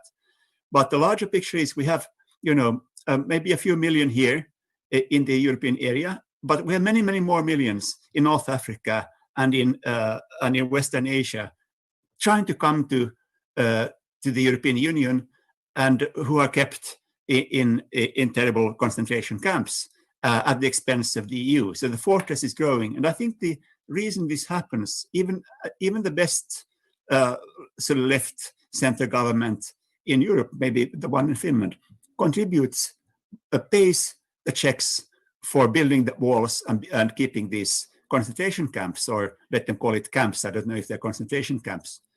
I think the reason is that we are not convinced. Actually, we think it's not possible that our technology and the science to back the technology will deliver to everyone. So to keep our present way of life, we have to exclude the majority of the world. That seems to be the sentiment. And I think it has to do with what you say, that we don't have respect for those science traditions, those knowledge traditions, those wisdom traditions, and not also for those technologies, which would provide a space for everyone on the planet and not only for the well-off. So that's my sad reflection. And I think, but it also shows us, it gives us things to do. It gives us reason to bring in the questions of other wisdom traditions, democratization of knowledge politics. It brings in the question of of tools for conviviality, technology for people. Those issues have to be brought into our struggles, and then we can be more, I think, more visionary and produce more hope. And then at the end of the day, or not the end of the day, first day, we produce better programs and better initiatives. So that's how I see that the sad facts about the present picture and the deep roots of the cultural defeat we are facing, that when we address those honestly, then our political imagination will be stronger. So I think that's part of the work, that we take in these issues. So thank you, Rito, for bringing them out. Yes. The time is on up. That hopeful note. Yes. Thank you. Thank you so much. Thank you so much, Thomas and Ruchi. I think I would just, before inviting Dr. Suneelam, we would show the farmers' protest video that we have actually compiled. And I think it was a very fruitful discussion. I would like to mention a very trending hashtag, Trump versus democracy. So when the welfare state itself is under such a threat, socialism looks like a far cry, but I think it was very well articulated of how right-wing populist brand has been, using welfare state idea very selectively, and not to the question of actually restoring or deepening democracy, but quite the contrary. So since a lot of discussion about resistances, revolution and others have been happening since morning, let's just have a look at a very short farmers agitation clip that's happening, and then Dr. Suneelam, I would like to invite him to take floor, because he has been very actively engaged in the kind of negotiations and overall the resistance that is taking place. So can we please have the video up, the shorter one, please? Sound.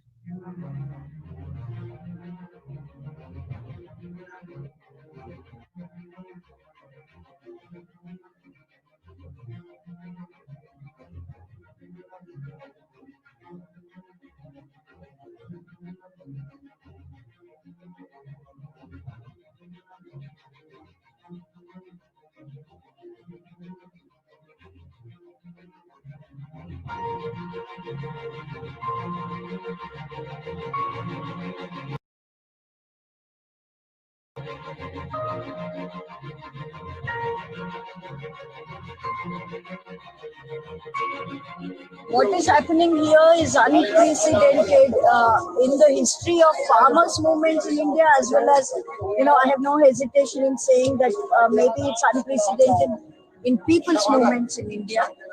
Many have been saying, why was that done when talks are underway? Why did you even have to do anything that antagonizes the farmer or the government, or indicates to them that you want to intensify your protest? But the reality is that even though the talks are happening in a very cordial setting inside Vigyan Bhavan, the government has not actually accepted the demands of the farmers. And it looks like the only reason why it's unable to do so is because of, let's say, prestige. It's a face-saving thing that they are attempting at every stage. I think farmers had no choice but to announce this one. The farmers' protest is against the vulgar iniquity in this country.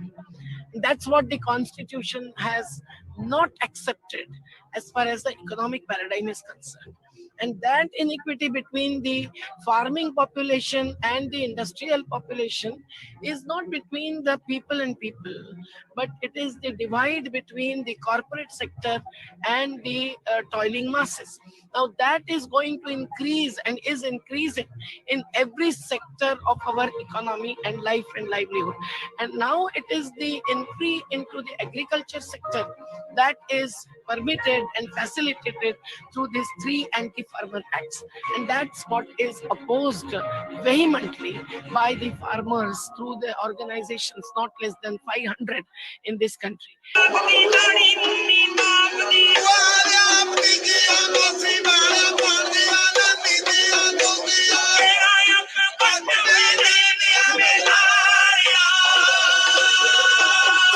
मंडीकरण के साथ कम से कम पंजाब में लाखों लोग जुड़े हुए हैं। हम मंडी में फसल लेके जाते हैं, आड़ती के पास, आड़ती हो गया, आड़ती के पास 20 बंदे पे काम करते हैं, उसको उतारते हैं, फिर लोड करते हैं, फिर ट्रांसपोर्ट चलती है, ट्रांसपोर्ट से आगे फिर वहाँ पे गोदाम में उसे लगाते हैं। कितने बंदे लगे हुए हैं, बेरोजगार कर रहे हैं उनको, लाखों बंदों को। सरकार कहती है हम क्रांतिकारी कदम किसानों के लिए उठा रहे हैं, बहुत बड़ा कदम उठा रहे हैं। तो भाई इतना बड़ा कदम जो आप उठा रहे हो, ये आप चोर दरवाजे से क्यों लेके आ रहे हो? देश में महामारी के दौरान क्यों लेके आए? इसका लॉकडाउन से क्या संबंध था? अध्यादेश से लाने की क्या जरूरत थी? और इतना जल्दबाजी में झटपट पास क्यों कर रहे हो? आप कहते हो किसान के भले के लिए कर रहे हो, बहुत बढ़िया बात है। क्या पिछले 20, 25, 50 साल में किसी भी एक किसान संगठन ने इन चीजों की मांग की थी? चलिए मांग नहीं की, क्या आपने किसी एक किसान संगठन से चर्चा भी की है लाने से पहले? ऐसा था कि यहाँ पर आने के बाद ना जो हमने लंगर की सेवा की है ना, लंगर की सेवा के साथ साथ लोगों को ना और बहुत परेशानियां फील हो रही थी। कईयों की जूतियां टूट गई, कईयों की गुम हो गई। आप बताइए, जो कोई भी हमारे पास आके कोई भी डिमांड कर रहा है ना, परमात्मा की कृपा से वो सेवा अपने आप ही यहाँ पे ठंड पे फ्री जा रही है। इतना सप्लाई मैनेज कर पा रहे हो? इतने सारे लोग हैं यहाँ पे। ये ना गुरु नानक का पंथ है, इसको कोई कमी नहीं है किसी चीज की। ये तो मोदी सरकार ने तो ये सोचा था कि ये जो सिख लोग हैं ना, इनको यहाँ बंदी कर देंगे तो ये भूखे मर जाएंगे। यहाँ 15 क्विंटल की पिन्नियां बांटी गई हैं, ड्राई फ्रूट बांटा जा रहा है, यहाँ किसी के साथ कोई भेदभाव नहीं है। कहाँ से आ रहा है फंड? ये फंड्स जो है सारे अपना अपना डोनेशन करते हैं, अपना अपना दसवंत निकालते हैं। हम जो हमारी किरत है, हम सारे कीर्ति वृत्ति हैं, हम सब नौकरी पेशे वाले आदमी हैं। अपना अपना जो दसवंत होता है, हमारे गुरु का हुक्म है, वो सब अपना डोनेशन में डालते हैं। इनको हमारी नीड है और हम लोग नहीं करेंगे तो कौन करेगा? इसमें जन की सहायता की जरूरत है, सो हम भी साथ देंगे। सीधी सी बात। 3 बिल सरकार को वापसी करने पड़ेंगे। वे आज कर दो, वे 2 दिन में कर दो, वे 10 दिन में कर दो, वे 2 महीने में कर दो। रास्ता जो जाएगा किसान के खेत का, वो रास्ता जो 3 बिल कैंसिल होकर ही जाएगा। समझौते की कोई गुंजाइश नहीं है, बिल में संशोधन की कोई गुंजाइश नहीं है। ये पूरे बिल इनको खारिज करने पड़ेंगे।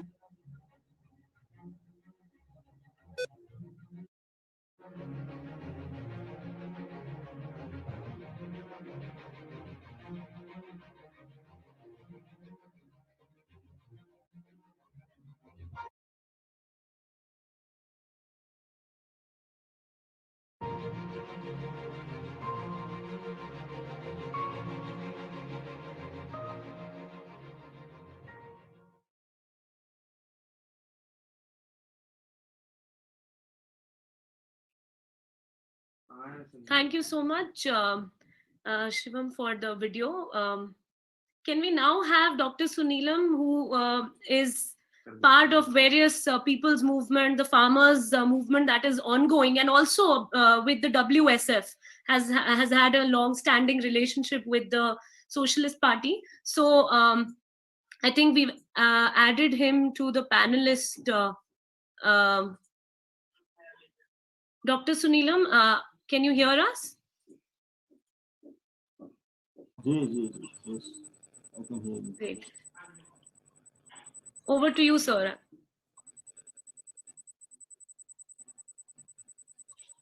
Hello. So you have about 5 to 7 minutes. Please, the floor is yours. We would love to listen from you. Also, if you could also address Madhuresh Kumar ji has mentioned that I would urge speakers to address the Kashmir and attack on press, incarceration of our comrades in jail, Bhima Koregaon, Delhi riots, and so on. So there are so many issues that are grappling India, and we would like you to make sense of all of this, specifically the farmers' agitation. Although this video has been supported by Uma Shankari ji, and I think she's also listening. And there's a dedicated farmers panel that is going to happen tomorrow on the 24th. So we also request everybody to be present then as well. So yes, Dr. Suneelam ji. Thank you very much, Akriti. It's very difficult to just brief it in 5 minutes, and you know Indian socialists that they speak so long. But I'll just mention about the agitation which is going on. First, let me introduce myself. I'm the president of the Kisan Sangharsh Samiti, the Farmers Committee in India, and also the presidium member of the National Alliance of People's Movement, and the working group member of the All India Kisan Sangharsh Samiti, which is leading this farmers movement with Sanyukt Kisan Morcha. It's very good that you have given the glimpse of the whole agitation which is going on, and out of them Kavita ji and Medha Patkar ji and Yogendra Yadav, they are part of our working group with whom we work continuously for few decades. We are working together. I'm also part of the Samajwadi Samagam, a platform of socialists in which we work together with Vijay Pratap ji and you, Akriti ji, and all other leaders, in which Hind Mazdoor Sabha. Can other panelists switch off their mics? There is echo in Suneelam ji's voice. Other panelists, please switch off. Co-host can switch off. Carry on, Suneelam. So he's also part of it. Our leader, farmers, this trade union leader.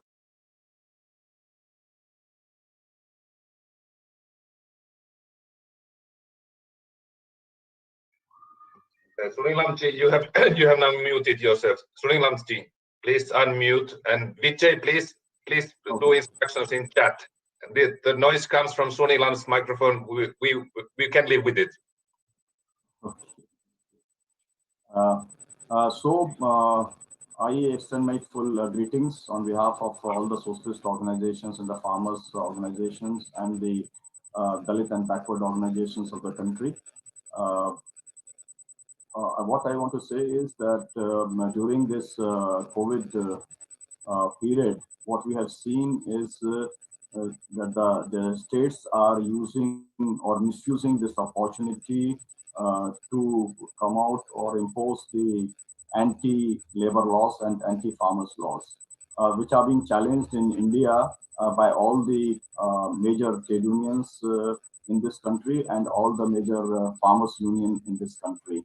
And everything is being done for the corporatization of the industry and also the corporatization of agriculture, which we want to stop it.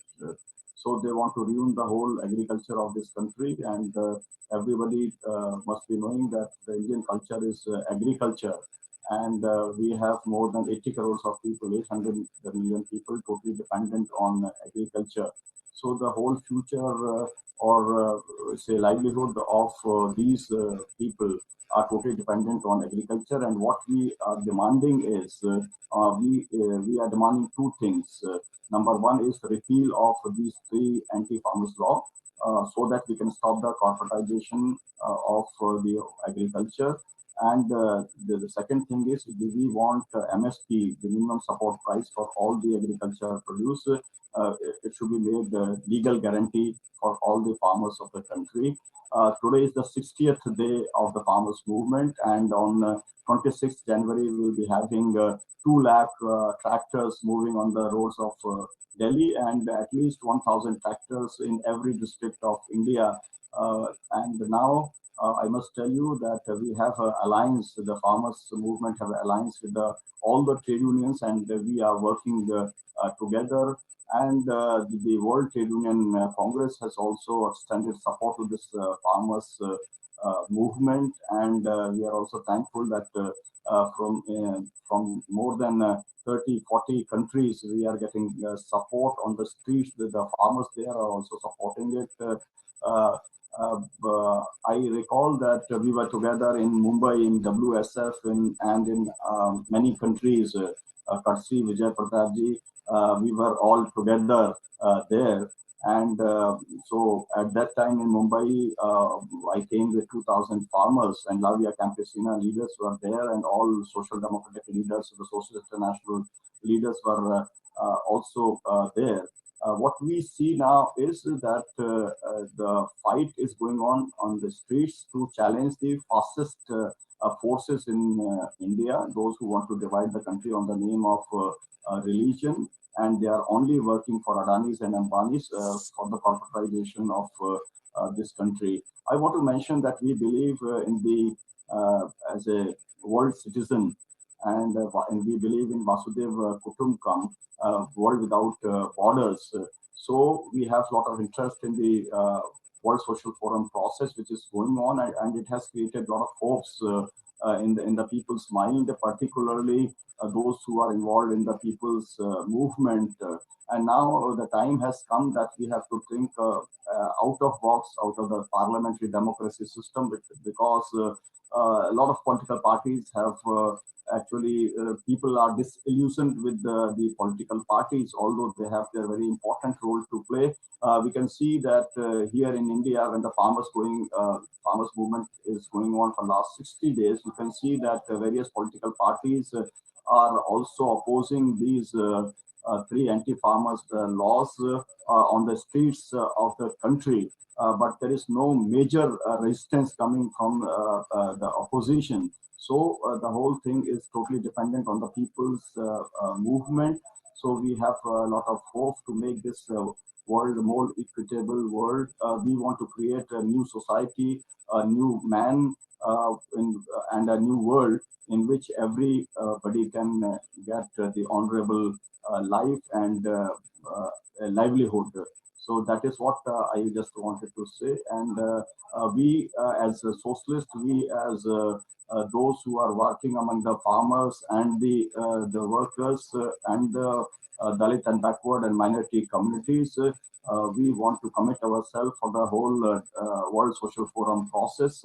And I imagine a day when again we'll have the opportunity to host the whole WSF like Mumbai, because still that event is still in the minds of all those who were part of the Mumbai event. So I extend my greetings to all. Zindabad to everybody. Long live socialism. Thank you. Jai Samajwad, which is long live socialism. Can we now have Lataji? I think she's already added as a panelist, and take forward from what Sunilamji has mentioned, especially with respect to the Bahujan movement, the people's movement, especially from the context of caste and Dalit politics. So Lataji is Lata Pratibha Madhukarji with us. Can you hear us? Yes, I can hear you. Thank you. Thank you. Welcome. Meeting you after Bahujan Samvad. So thank you very much. So I always start Bahujan Samvad like Jai Bhim, Jai Jyoti, Jai Savitri, Jai Fatima, Ulgulan Johar, Jai Samvidhan, Jai Samajwad, and Satrangi Salam. So all these are actually indicating that from where actually I am representing from. So I represent from the women's movement, Dalit Bahujan movement, Narmada Bachao Andolan's coordinator, NAPM's national convener, past, and I was in leadership of movement against Enron. So I'm from such I'm from such background, and yes, I was involved in WSF that time. So in 2004, and I remember that I was involved in like World Dignity Forum also, which was started by Ashok Bharti that time, and was that forum was raising voice for the Dalit and Bahujan and Adivasis, and so many people were gathered. So those memories, even into 2010, I have those memories in Delhi, how it was Indian Social Forum has taken place. I remember that I have written a play, Yuddha Nahi Buddha Chahiye, and that was talking about no war and for peace. All of us are there, and I have concentrated on how the whole war technology is there, and how Buddhist ideology in India, how Dalit have embraced Buddhism, how Ambedkar has given the path of this philosophy, can give us that the non-violence and peace against war. So it was like this, and I can tell you that how I am known as Bahujan feminist theoretician. I am known as Bahujan, the first person, means actually there are so many people who are working on OBC issues, but OBC issue was very much hatred in even progressive forum, and even we know that the whole Hindutva fanatics were against OBC reservations, but even it was very much sidelined. But nowadays, after this farmers movement, I know that so many people, they know that Kisan are coming from the OBC background. The artisans are coming from OBC background. The whole occupation is that the which are called in, like how Mahatma Phule was talking about slavery, and how Ambedkar was talking about graded inequality. For the caste annihilation, the Shudrati Shudra come together. So therefore, this Article 340 and after Mandal Commission, how Kamandal and Mandal, all this rift has taken place, and how this whole polarization has taken place, and how this whole Shudrati Shudra community was used in the riots and in communal riots, and that time how it was needed that the Mandal coming and Mandal talking about Bahujan rights, and Bahujan were coming forefront. In this, like from 2014 to 2020, we can see that Dalit Bahujan rising and Dalit Bahujan feminist rising is there. And when we are talking about from Narendra Dabholkar, Pansare, Kalburgi, Gauri Lankesh, all these murders are taken place because they were talking about Dalit Bahujan rights issues. They were talking against anti-superstition. They were talking about and they were talking about against Hindu fanatics. And if you are coming from the upper caste and you are talking about such issues, then you will be targeted like this was taken place. In Bahujan Samvad, we have taken all these issues, like we were thinking that how we should come forward in Corona period. And this initiative was taken by T.R. Athia in Madhya Pradesh. Then this initiative was taken by Jabbar Singh in Uttarakhand and Dr. Sunilam in Madhya Pradesh. So three of them came together. And when I was asked as a speaker on Mandal Commission on 7th August in 2020, then they asked me, they invited me, and then I joined Bahujan Samvad. And I would like to tell you that in Bahujan Samvad, we completed, today is 238th day, and non-stop we could bring so many different things, like 800 speakers from all over India, and they could speak about how the caste, class, gender, and disability, all these intersectionality issues together. Gandhi Ambedkar Samvad we could have like from like Rao Saheb Kasbe, Arjun Dangre, Yashwant Manohar, to all Meera Veludayan, to all Manjula Pradeep, and all such Dalit Bahujan leadership from the grassroots level, and so many hidden and so many forgotten or like unheard sheroes and heroes we could bring on the platform of Bahujan Samvad. And I think that is what like what we say, that SC, ST, OBC, NT, DNT and disabled together, and transgender and all. We always say, but actually in this forum, in this, we could get an opportunity to bring them together. So we could bring the voices from even like the state and police who are with this ideology, Marx, Phule, Ambedkar, Gandhi and all. So we have such type of DIGs or justice who are actually, even though they are in the profession, they are saying that it is from the constitution and we are not breaking the constitution, and those constitutional values we are following. So I think that those voices from grassroots who have reached there and still following those values, we could bring into Bahujan Samvad, and that was very much optimistic. This, like how Paul Divakar was talking about the slavery, and also we could introduce Mahatma Jyotirao Phule, like how Gramsci was introduced as a in academics, and elite people, they always read about that how subaltern voices are, but where are the subaltern voices are, and how Phule was actually introduced in several literature research, this one, that the Brahmanical patriarchy, but how he originated this idea, and how as Gramsci, he is also important in his country, and to find out the truth, and truth seeking is Bahujan Samvad's path. I was asked to talk about Bahujan Samvad more and about the Bahujan peoples.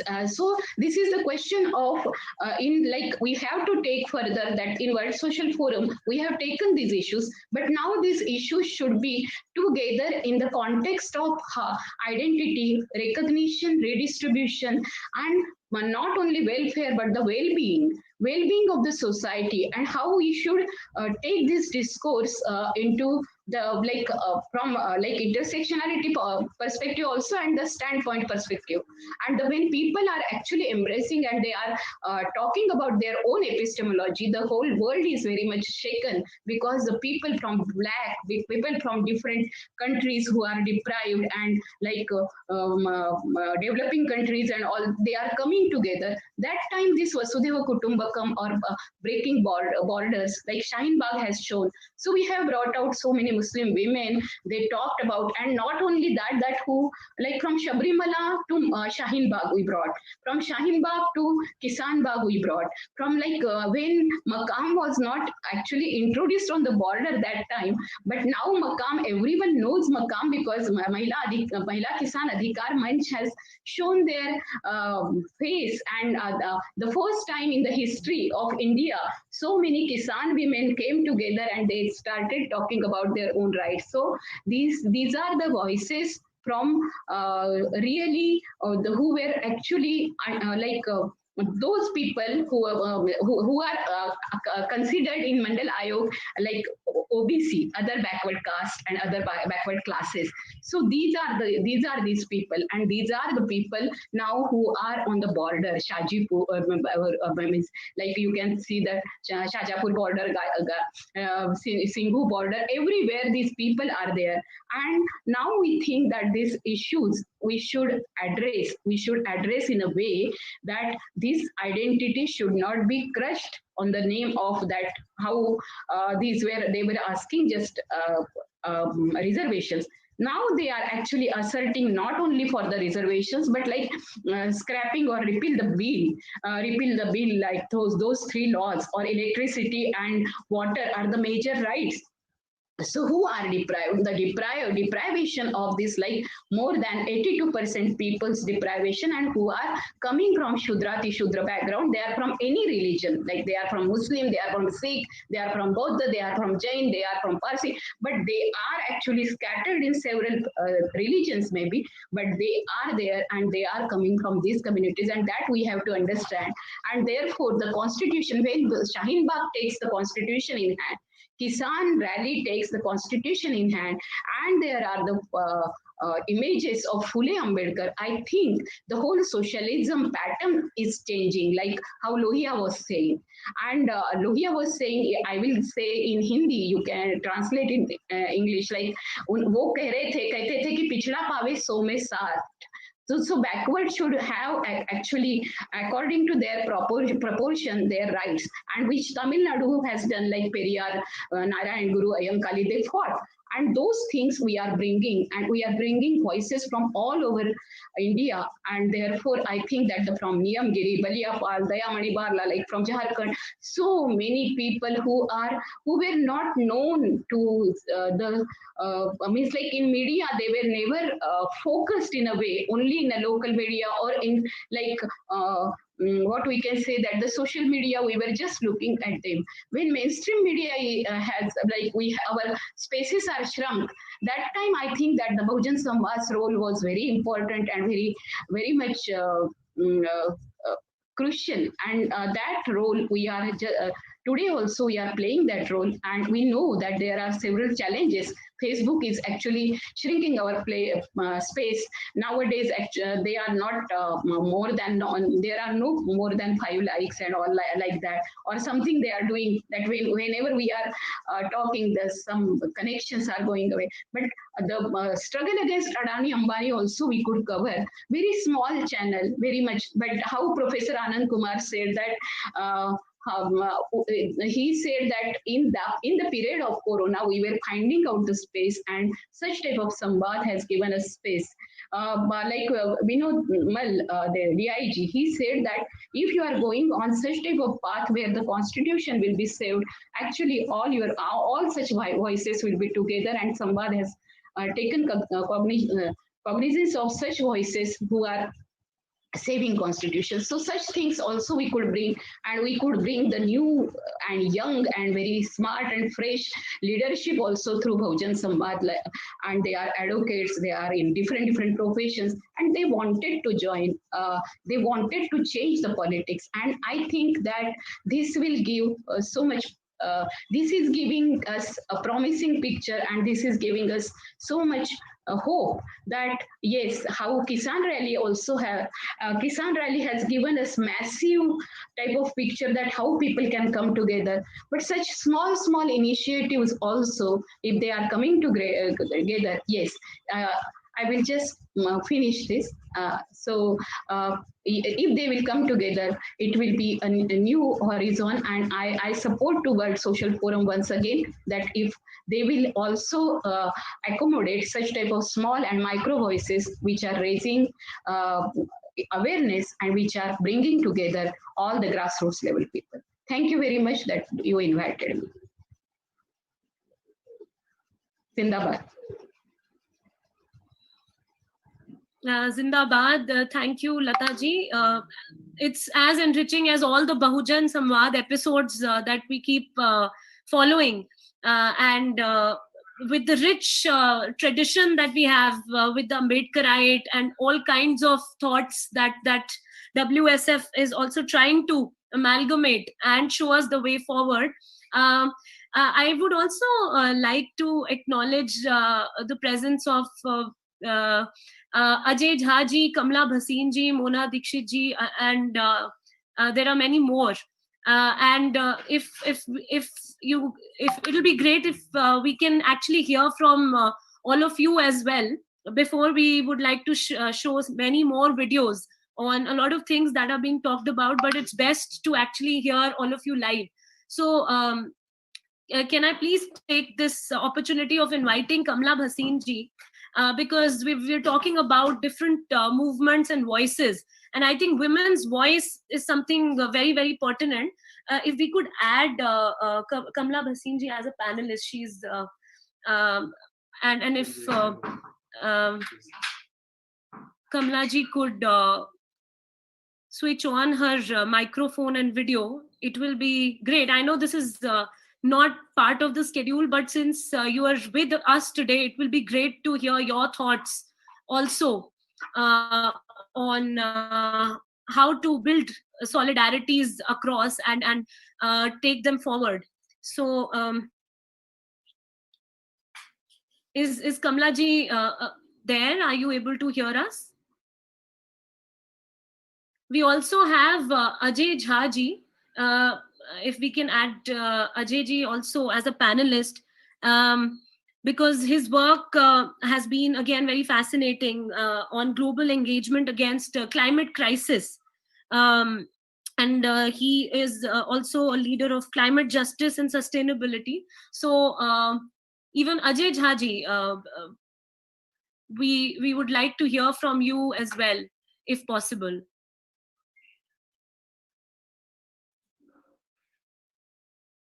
Kamla Bhasin, Ajay Jha.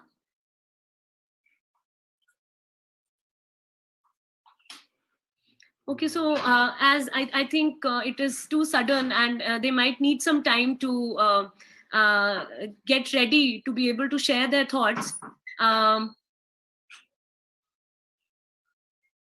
You can actually mention on the chat if you're willing to speak.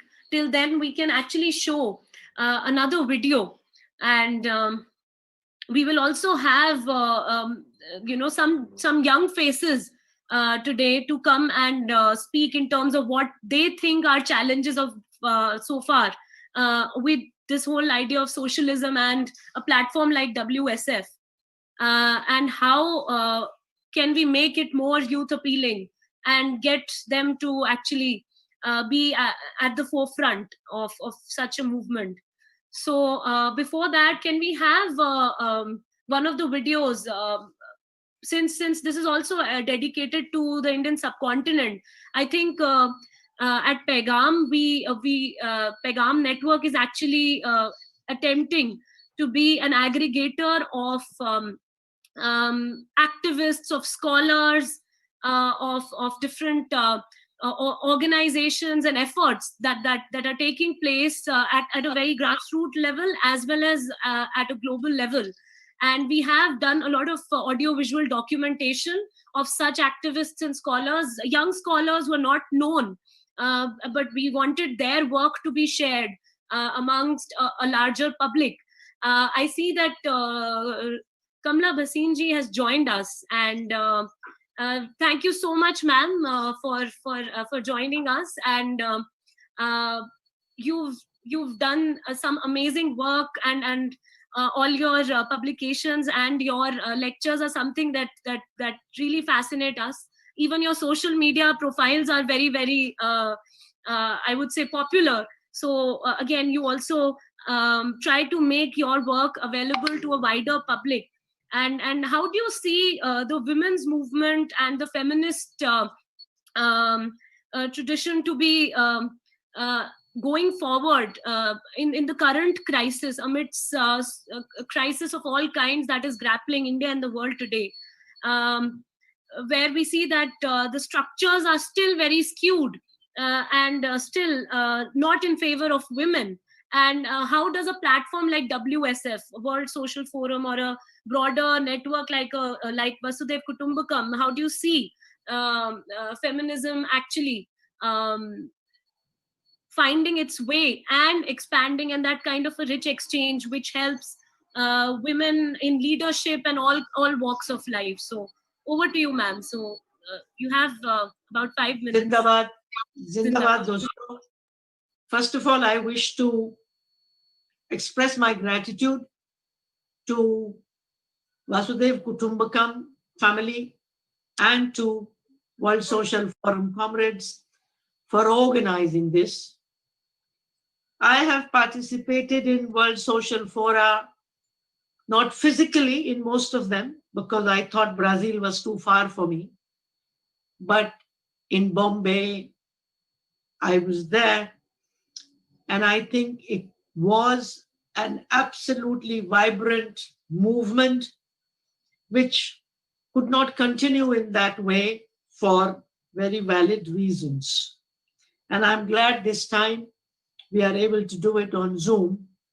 This is something positive which has happened, that without polluting the environment by traveling by air, we can now meet across countries and even across continents.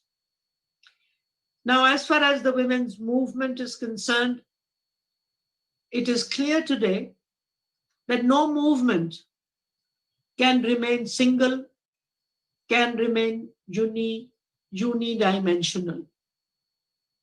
That's why feminists like me participate, try to participate in all movements, because all the issues are interconnected, whether it is caste, class, race, neo-imperialism, and patriarchy.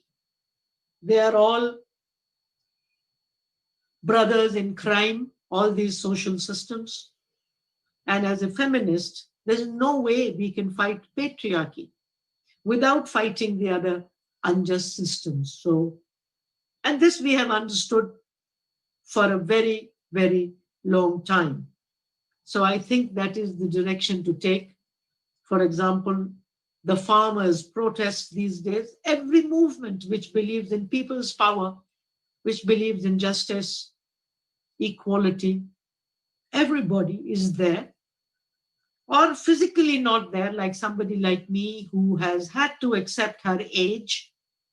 I'm almost 75, and I have a 40-year-old son who is completely challenged. So because of these two reasons, I can't even go there physically. But my heart is there. And I'm so proud of the people who are involved in this. And really, they give me so much hope. The recent elections in the US gave hope, much more hope this time because of who was on the other side. And the coming in of a woman like Kamala Harris gives us hope, because I see the coming of women like Kamala Harris also as a result, maybe indirectly, of the women's movement, civil rights movement, Black Lives Matter movements. Otherwise, such things will not happen. So I really feel that the problems are all there, some of them much bigger than when we started the World Social Forums. I mean, neoliberal capitalism is stronger, inequalities are wider and deeper. Mother Nature is much, much more in trouble. But actually, she's not in trouble. We will be in trouble, because there is no way we tiny little Homo sapiens can ever compete with her. But she's hitting back. She will continue to hit back. So I think our task is more urgent today. And somehow I'm surprised that there are still so many of us who want to do something, because neoliberalism has depoliticized so many young people, has got them so enamored by this system. And yet there are still so many young people who are taking the leadership. And I think this is the way to go, by building alliances in the name of Vasudeva Kutumbakam. Now, as far as feminists are concerned, we've been saying this for a long time. Virginia Woolf is supposed to have said, as a woman, I have no country. As a woman, the whole world is my country. So yes, as a woman, as a feminist, the whole world is my country. The problems are global. Our solutions will have to be global, and we will have to take from all these systems azadi, from all hierarchies azadi, from patriarchy azadi, from media vultures azadi, from monocultures of the mind and of nature azadi. So friends, I express my deep solidarity with you. I express my love with you and what you do. And I hope to continue to learn from you and to walk with you, either physically or in spirit. Thank you very much for the honor Thank you. Thank you so much, Kamla ji. It's a pleasure that we got to hear you, although we couldn't invite you beforehand, but it's great that you spoke to us and shared your views and extended the solidarity and this very, very powerful freedom of slogan of freedom. So thank you so much. If Ajay ji is available to speak right now, I would request him, because he has brought many comrades to the WSF network and mobilized very, very strongly different networks.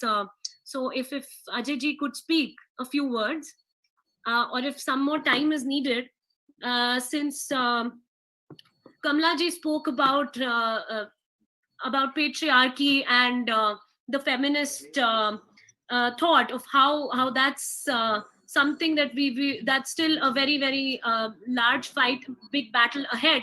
So we would like to play one video where we are trying to try to document work of a very young female scholar based in Nepal. Before we invite Uddhav ji, who's part of the Nepal Social Forum, I think it will be a great video to actually play, where the Nepalese context, social context and gender will be in some sense, you'll see an intersection. So can we please play that video of Nalini Lama, Dr. Nalini Lama, very young, dynamic researcher, and her work is also very fascinating, which we tried to document. It's a short video. Let's have a look at it.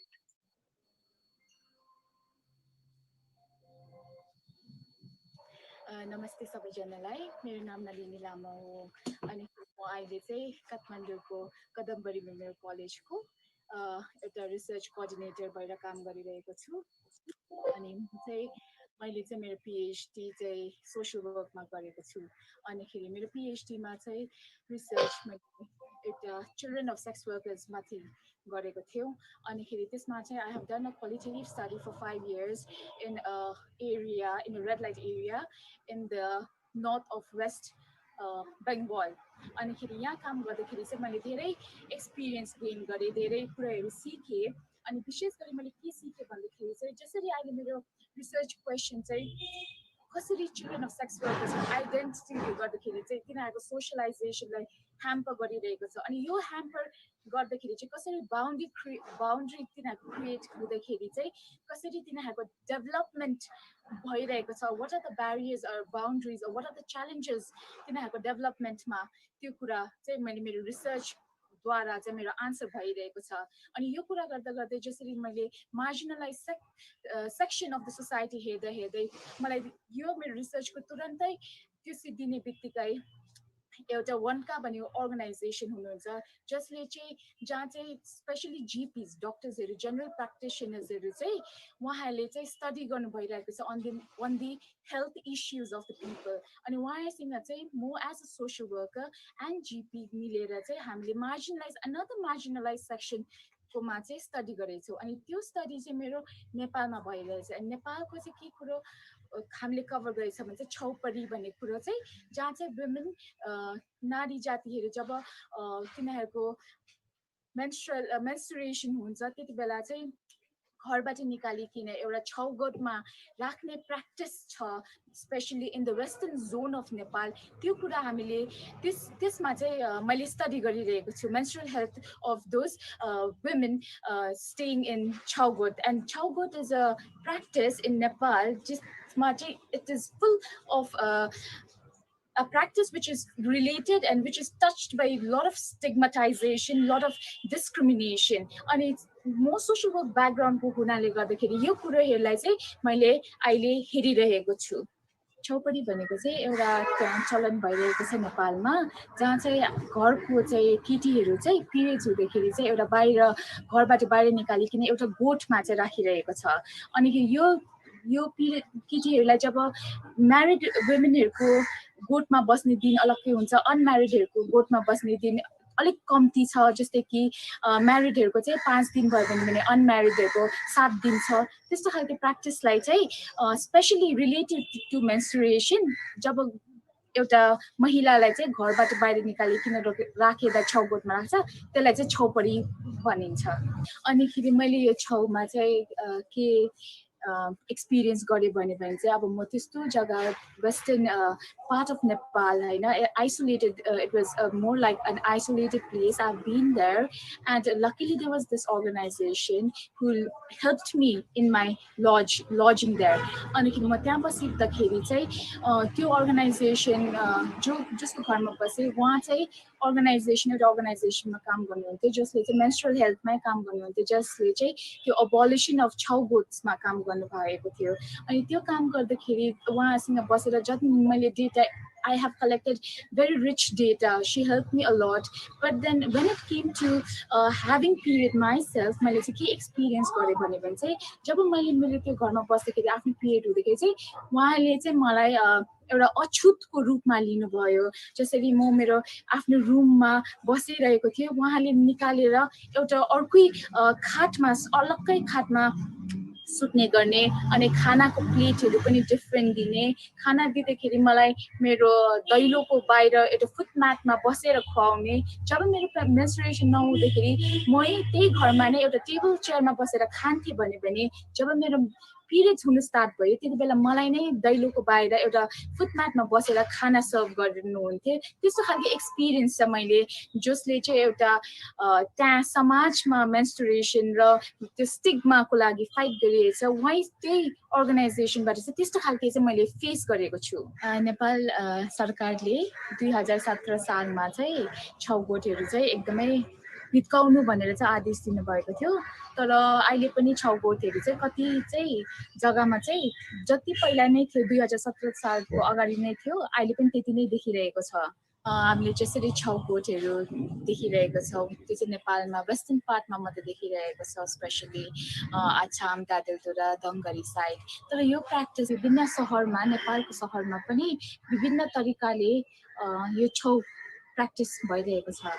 As a social worker, academician and activist, मलाई चाहिँ लाग्छ कि यो छौपडी भन्ने practice चाहिँ एकदमै हटेर जानुपर्छ, एकदमै अबोलिस हुनु भएर जानुपर्छ। तर अब जस्तै कि अहिले पुर्खादेखिको चलिरहेर आएको यो कुरा हो, त्यही कारण यो कुरो चाहिँ एकदमै आज भोलिमा नै बन्द हुँदैन। तर हामीले अहिले चाहिँ के गर्न सक्छ भने चाहिँ जुन चाहिँ छौगोठ छ अहिले तिनीहरूको कन्डिसन एकदमै दरिद्र छ, जहाँ चाहिँ अहिले हामीले न्युजमा पनि देखिरहेछौँ कतिजना मान्छेहरू साँपले ठुँगेर मरिरहेछ, कतिजना त्यहाँ भेन्टिलेसन नभएर सफोकेट भएर मरिरहेछौँ, कतिजना चाहिँ त्यहाँ आफ्नै नानीहरू लगेर त्यहीँ बस्दाखेरि नै त्यहाँ आफै पनि मरेर आफ्नो नानी पनि एउटा भर्खर जन्मेको नानी पनि मरिरहेको छौँ। त्यसको लागि चाहिँ हामी के गर्ने भन्छ, अहिलेको लागि चाहिँ एउटा सेफ जग्गा चाहिँ तयार गर्न सक्छौँ। तर इन फ्युचर चाहिँ यो कुरा चाहिँ एकदमै राम्रो होइन।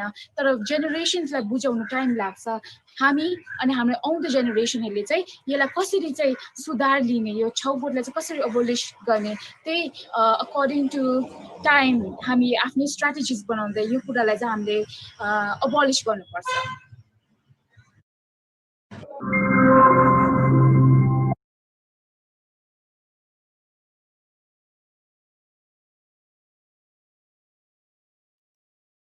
Thank you so much. So this is actually an entire thesis which was tried to compile, that we tried to compile in a video, although there was a shorter version. But we have with us Udham ji, who has been part of the Nepal Social Forum, and he's also the founder of SADD Nepal, which is South Asian Dialogues on Ecological Democracy. Udham ji, can we have you please speak about the journey and what has been the role of Nepal in this kind of a partnership, collaborating effort in this direction? And we saw a video on gender and exclusion, but what are the other aspects that the Nepal Social Forum has been working on? We would love to hear from you. you also talk about democracy and other political issues on different platforms like TV and so Udhab ji, over to you.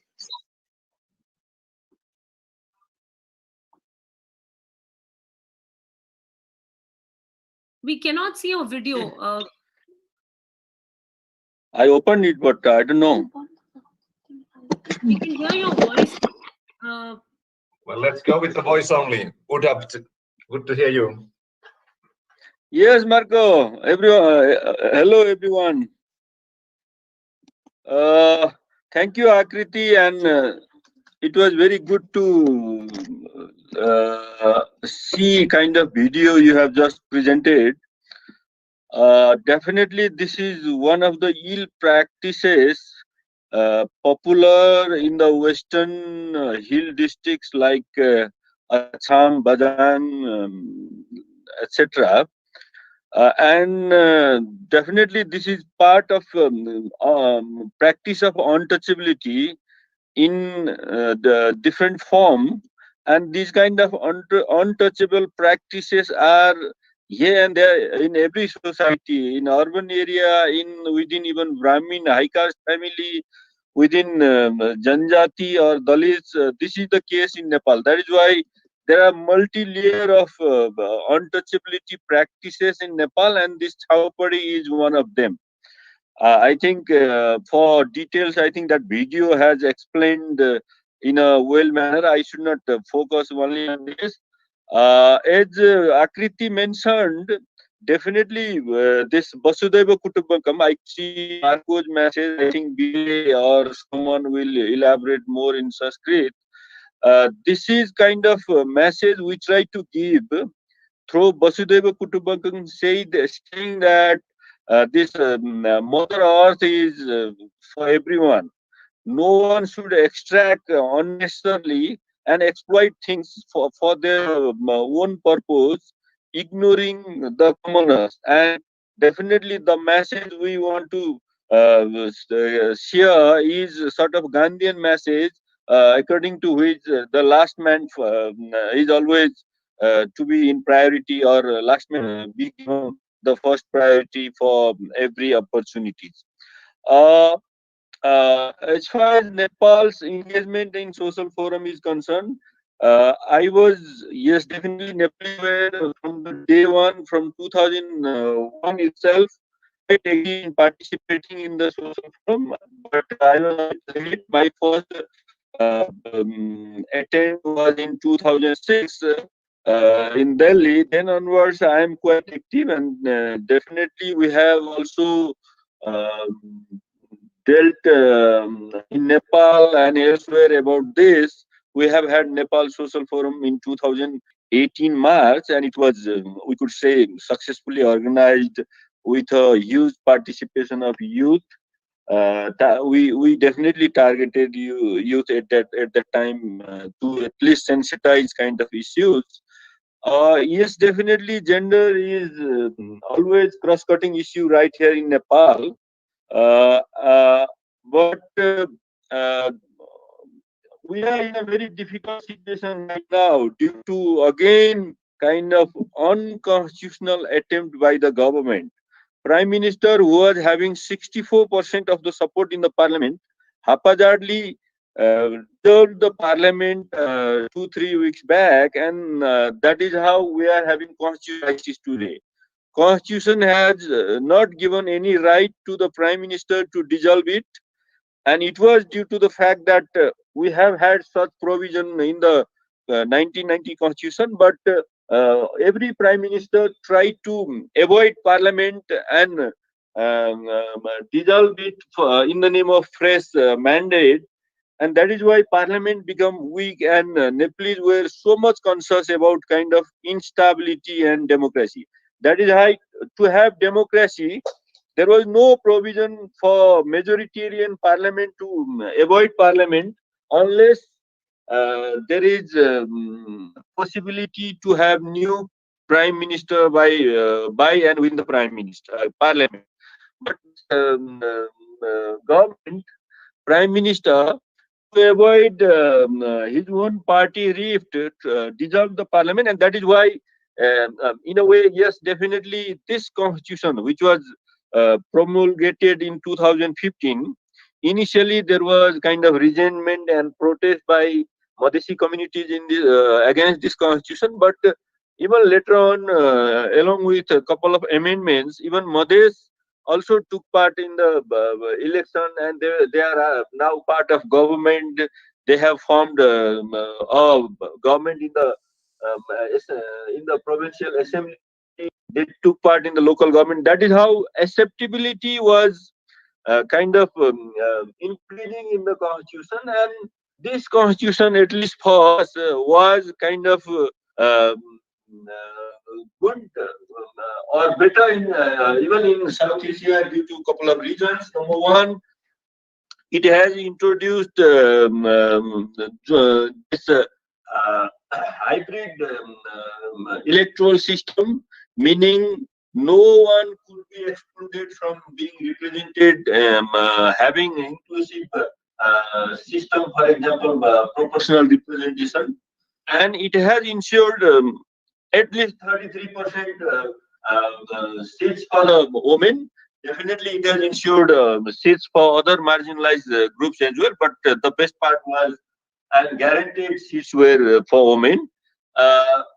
Likewise, we tried our best to make it a bit progressive constitution through amendment. For example, issue of citizenship, issue of inheriting the right, property rights for the women. These were the issues in a way dealt by this government, this constitution. And another part was you see, this constitution was very much towards the local level. We have had 3 levels of government, and it was also constitutionally recognized. It was not through decentralization, but it was kind of devolution of power, having 3 governments. But I think along with this parliament dissolution by the Prime Minister, yes, definitely Prime Minister seems to be not happy by the constitutional rights given to the locals, given to the women, given to Madhesi, given to other marginalized community. For example, he could say that yes, constitution says something, but he could state saying that no, the local government are under my central government. They have to obey kind of decision by the central government. On the one hand, the constitution didn't recognize the very old center, but he was very having very centralist mindset. That is how he dissolved it, and now whatever strength we have had is in the crisis. That is why even today, even if we talk much about democracy, etc., but again we have had this situation of instability. That is why I think our focus still is about how to bring this constitution back, how to bring this parliament back. There is this hearing is going on in Supreme Court. I guess Supreme Court will have no option except to restore parliament, meaning restore the constitution, but will have difficult time.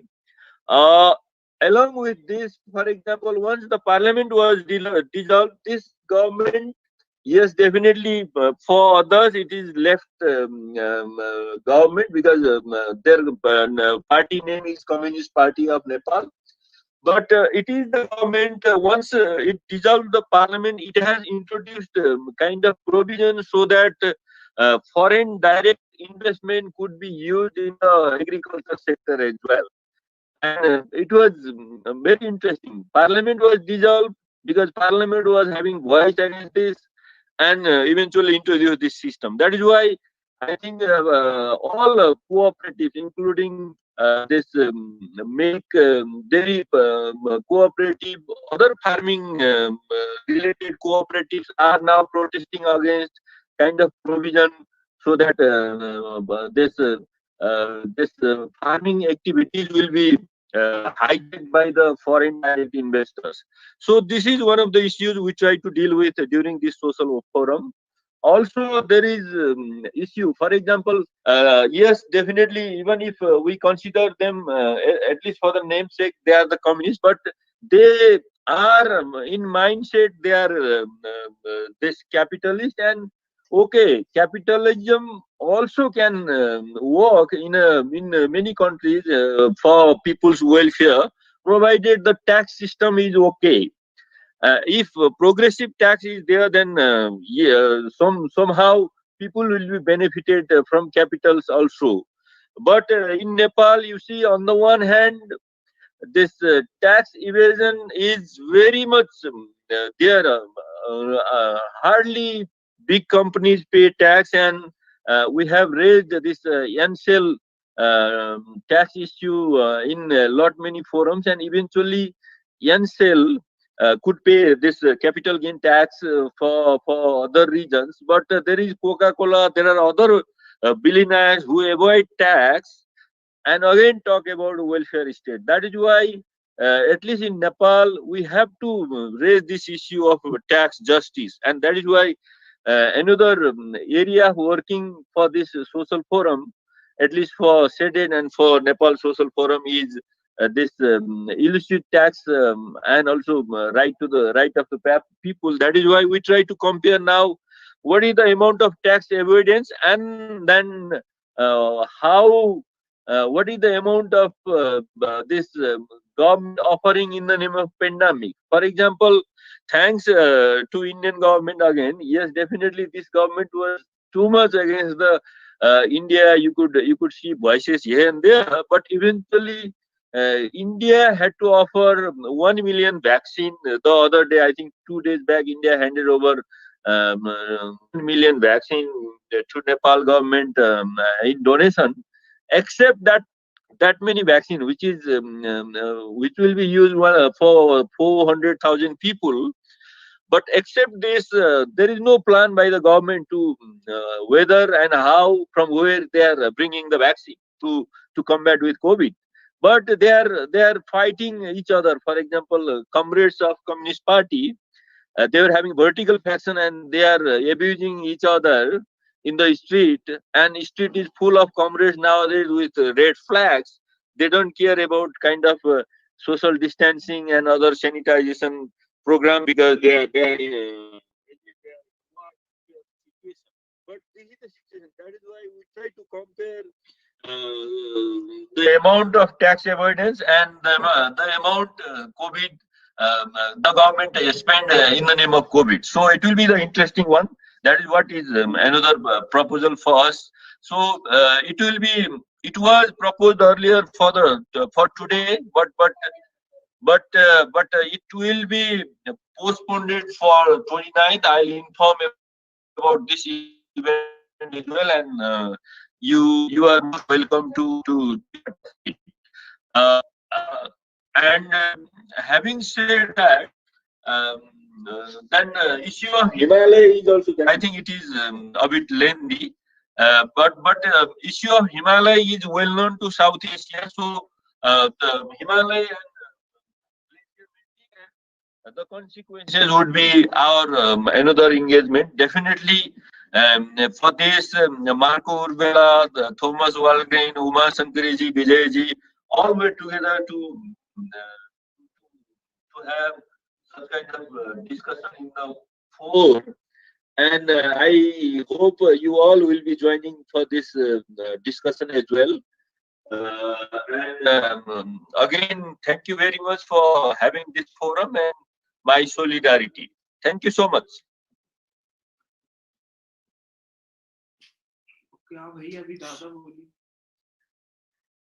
Thank you so much, Udabji. It was a very detailed journey and an experience sharing that you did with us. And the Nepal experience has also been very pertinent in terms of the cross-sharing of solidarities. And in fact, I think we do have videos from Bangladesh and Pakistan and other places as well. They're longish, so we'll see how much time we'll be left with.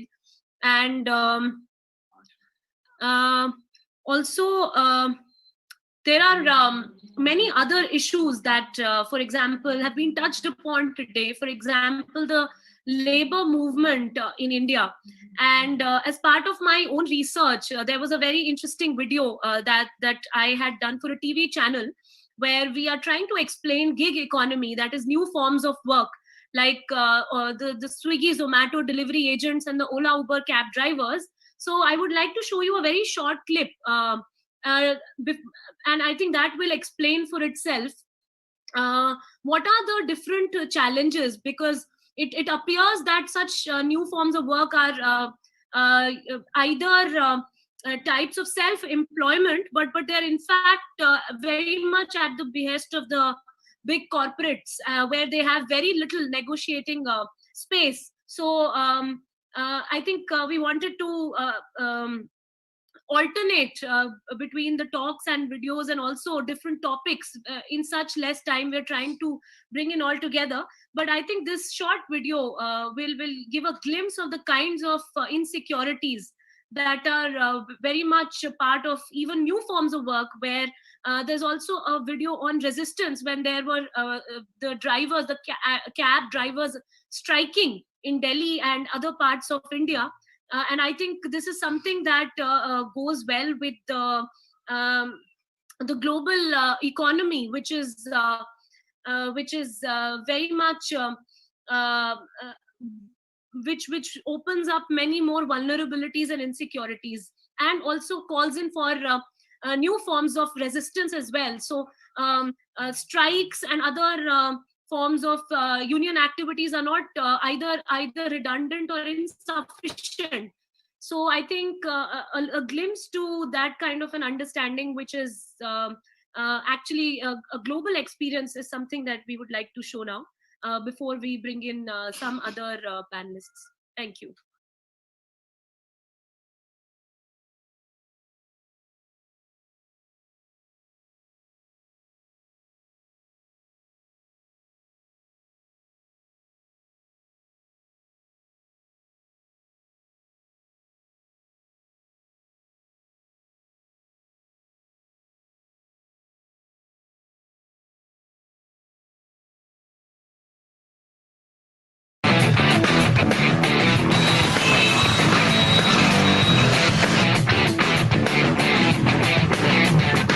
शहरों की सरपट दौड़ती जिंदगी में app आधारित कंपनियों के लिए काम करने वाले इन डिलीवरी एजेंट्स की क्या हालत है, शायद ही हम में से कोई सोचता हो।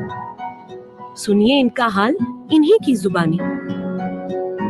काम काम काम काम, ऑर्डर पे ऑर्डर, डिलीवरी पे डिलीवरी, मारे जा रहे हैं, दे जा रहे हैं। जिन्होंने काफी टाइम तक 22-22 घंटे तक काम करा उन लोगों ने, लेकिन उनका कोई प्रूफ ही नहीं है। जाम लगता है ना, तो मैम कस्टमर नहीं समझता।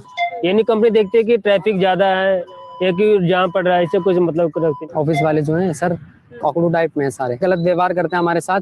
कस्टमर ने पैसे दे दिए, 2 रुपए के पीछे बोला चेंज दो, मैं कहता तुम 2 मत दो, तुम मुझसे 5 ले लो, कहते नहीं मुझे 2 ही चाहिए, उसी के पीछे उसे लड़ाई कर ली। हाल ही में एक वीडियो भी वायरल हुआ जिसमें एक एजेंट डिलीवरी करने वाले खाने को खाते पाया गया और उसकी इस हरकत पर काफी आलोचना भी हुई। हम खाना सुबह भी खा सकते हैं अगर काम नहीं है, और काम है तो पूरे दिन खाना नहीं खा सकते हैं। ये कर्मचारी गिग इकोनॉमी का हिस्सा है। गिग इकोनॉमी का मतलब एक ऐसे श्रम बाजार से है जिसमें लोग फुल टाइम नहीं, फ्रीलांसर के तौर पर काम करते हैं और अक्सर तमाम असुरक्षाओं के शिकार हो जाते हैं। हमारे पास कुछ सबूत नहीं है कि हम कंपनी में काम कर रहे हैं, कुछ नहीं हमारे पास, ना ऑफर लेटर है, कुछ नहीं है। प्रॉपर एम्प्लॉइज नहीं है हम, जब इनका दिल आएगा तब हमें रिजाइन देंगे, भागो चलो। उस बंदे का एक्सीडेंट हुआ तो उसकी भी कोई सुनवाई नहीं हुई, उसके पिताजी चक्कर काटते रह गए ऑफिस के, लेकिन कोई सुनवाई नहीं, कुछ नहीं। जरा सोचिए, आए दिन हमें समय पर चीजें पहुंचाकर सहूलियत देने में लगे इन लोगों की खुद की सहूलियत का क्या? दिल्ली से आकृति भाटिया के साथ ब्यूरो रिपोर्ट, स्वराज एक्सप्रेस।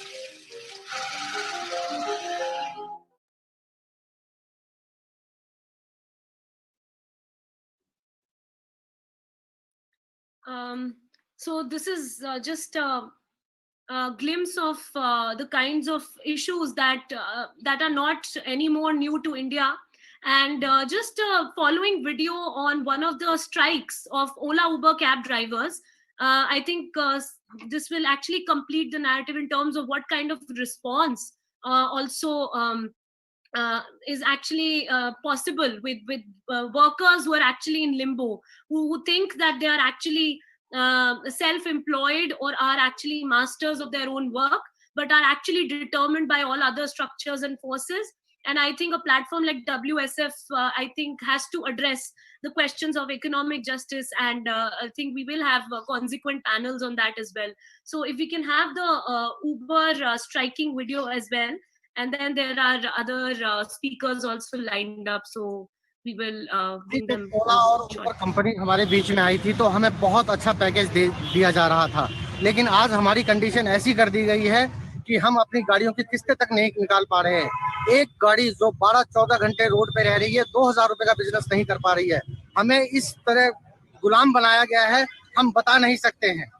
हमें प्लीज कुछ ना कुछ फिक्स किया जाए कि 10 घंटे 12 घंटे काम करने पे हमें क्या दिया जाएगा, और हमारे ड्राइवरों को जो रोड पे मौत हो जाती है तब ये कंपनियां कोई सुनवाई नहीं कर रही है। प्लीज हमें इंश्योर किया जाए कि हमें ये क्या देंगे और किस तरीके से काम करवाएंगे। रोज अपनी स्कीम चेंज करते हैं, रोज अपने प्लान चेंज करते हैं और हम समझ नहीं पाते हैं। हम ड्राइवर हैं, कोई बहुत पढ़े लिखे लोग नहीं है, इनके ऐप बेस्ड सिस्टम है, हमें कोई नहीं बताया जाता है। ये रोज अपनी स्कीमें चेंज करते हैं। प्लीज ये फिक्स करें कि आपको ये अमाउंट फिक्स मिलेगा, आप 10 से 12 घंटे 15 घंटे रहने पे क्या देंगे ये फिक्स कर दे। 1000 रुपए का टारगेट हो जाता है, 950 रुपए का जब हमारा टारगेट पूरा होता है, जब 50 रुपए का काम और करना होता है उसके बाद हमारी गाड़ी शो नहीं बंद हो जाती है। उसके बाद हमारे पास ड्यूटी नहीं आती, रात को 3-3 बज जाते हैं। ये जो कंपनी अपनी गाड़ी ला रही है, ओला और उबर दोनों, ये इन्होंने सॉफ्टवेयर में ऐसा सिस्टम कर रखा है कि 10 गाड़ियों के बीच में अगर इनकी एक गाड़ी खड़ी है तो उसको ड्यूटी जाएगी, हमारी गाड़ी को ड्यूटी नहीं आएगी। ऐसे में हमारे कई ड्राइवर की मौत हो चुकी है। 14 किलोमीटर 70 रुपए में गाड़ी जा रहे हैं हमारे ड्राइवर। 12 किलोमीटर गाड़ी चलती है, बिल आता है 49 रुपए। गरीबों को बेवकूफ बना के 1.5 लाख का सपना दिखाकर सबसे अपनी गाड़ियां निकलवा के, और इस कंपनी ने अब अपनी गाड़ियां निकालनी शुरू कर दी है, जिससे हम लोगों को परेशानी हो रही है। हम अपनी नौकरियां छोड़ के इसके बहकावे में आ गए, हमने अपनी गाड़ियां खरीदी और अब ये कंपनी अपनी गाड़ियां निकाल कर हमारे पेट पे लात मार रही है। कंपनियों को बुला के इंश्योरेंस वगैरह कुछ भी नहीं है, कोई ड्राइवर मर जाए कोई भी इंश्योरेंस वगैरह कुछ भी नहीं है, कुछ भी नहीं, ना ईएसआई ना कोई भी इंश्योरेंस वगैरह कुछ भी नहीं है। कोई भी ड्राइवर को कुछ हो जाए कोई सपोर्ट नहीं है कंपनी का, कुछ भी नहीं है। बहुत बार हुआ है। हमारे आत्महत्या करी है ड्राइवर ने इसीलिए कि उसकी किस्तें नहीं पूरी हो रही थी। 3 किस्तें की जो उसने कल आत्महत्या मामला एक बसंत बिहार का है, जो BMW वाले ने बैगन वाले में टक्कर मारी, पीछे से ड्राइवर खत्म हुआ है। BMW उसने पुलिस वालों ने गाड़ी छोड़ दी है। उसके बाद जब मीडिया में ये चीज आई है तब वो गाड़ी पकड़ी गई है। 24 घंटे गाड़ियां चलाते हैं ड्राइवर। कंपनी ये बताती है कि फेक ड्यूटी मारी है, कंपनी ये नहीं बताती कि 20-20 हजार रुपए काटे दिए हैं, माइनस में गए। हमारे इंसेंटिव काटने के चक्कर में जो है ना फेक ड्यूटी हमें बताता है।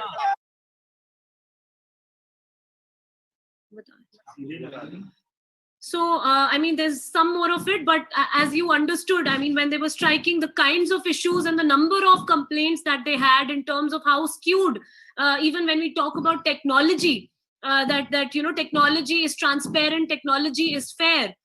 Even when all these apps function, they have very skewed algorithms that are favorable to the companies and unfavorable to the workers. So I think those testimonies are really very, very valuable. And so now that we've been talking about the workers' issues, let's also see a short, quick union leaders video as well. This is Shaktiman Ghosh, who's the president of the National Hawkers Federation, and he's been a very strong force in mobilizing and organizing street vendors specifically, but also is a voice for informal workers across India. So can we have that video play to know how to respond?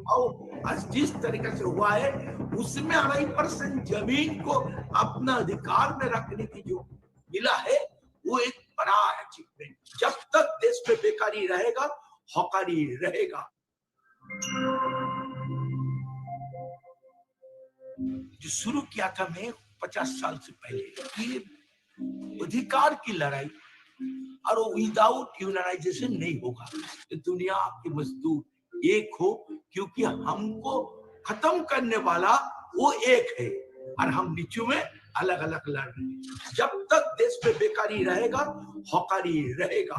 इसीलिए जो population की 2.5 उनको जायगा देने पड़ेगी। उसको cover ना होने तक आप किसी को ना बोलने नहीं सकोगे। जो आज बैठा है और काल जो माँ का पेट में है हौकारी करने चाहेंगे, उसका भी लिए आपको जायगा रखने पड़ेगा। देन जो लैंड की बात है, शहर की जमीन की भाव आज जिस तरीके से हुआ है, उसमें 2.5% जमीन को अपना अधिकार में रखने की जो मिला है, वो एक बड़ा अचीवमेंट और उसको खत्म करने जा रही है। तमाम प्रशासन से शुरू करके एक ही जो 2.5% जमीन वो ना दे, जैसा फॉरेस्ट एक्ट में इसीलिए इम्प्लीमेंटेशन नहीं करने चाह रहे कि फॉरेस्ट की जमीन की नीचों में जो संपत्ति है वो जिंदाल को चाहिए, वो कॉर्पोरेट सेक्टर को चाहिए। इसीलिए फॉरेस्ट डीलर्स को नहीं मिल रहे अधिकार। तो दोनों लड़ाई ज्यादा होगा, शहर में स्ट्रीट वेंडर और फॉरेस्ट वर्कर की लड़ाई, जमीनी लड़ाई है। और इस लड़ाई एक बड़ा फोर्स लेके, क्योंकि सबको एक करना ही हमारे एक ही मकसद है। क्योंकि 4 crore street vendor, if you collect family then से 20 करोड़, ये अनऑर्गेनाइज सेक्टर का एक सेकंड लार्जेस्ट फोर्स है। सो आपने इसको अगर पूरा एक करने से काम, हमारे जीवन की सबसे बड़ा जो लक्ष्य है, इसको एक करना, साथ साथ ये जो अलग अलग सेक्टर में जो है उसको इस आंदोलन को स्नोबॉल इफेक्ट की माफी पॉजिटिव एक दिशा मिलेगा।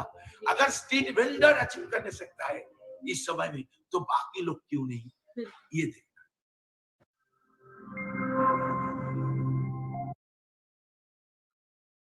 So we all call Shaktiman Ghosh as Dada, and I think even people who can't understand Hindi, even if you were ignoring the subtitles, I think his energy is very infectious, and I think that is what is the kind of force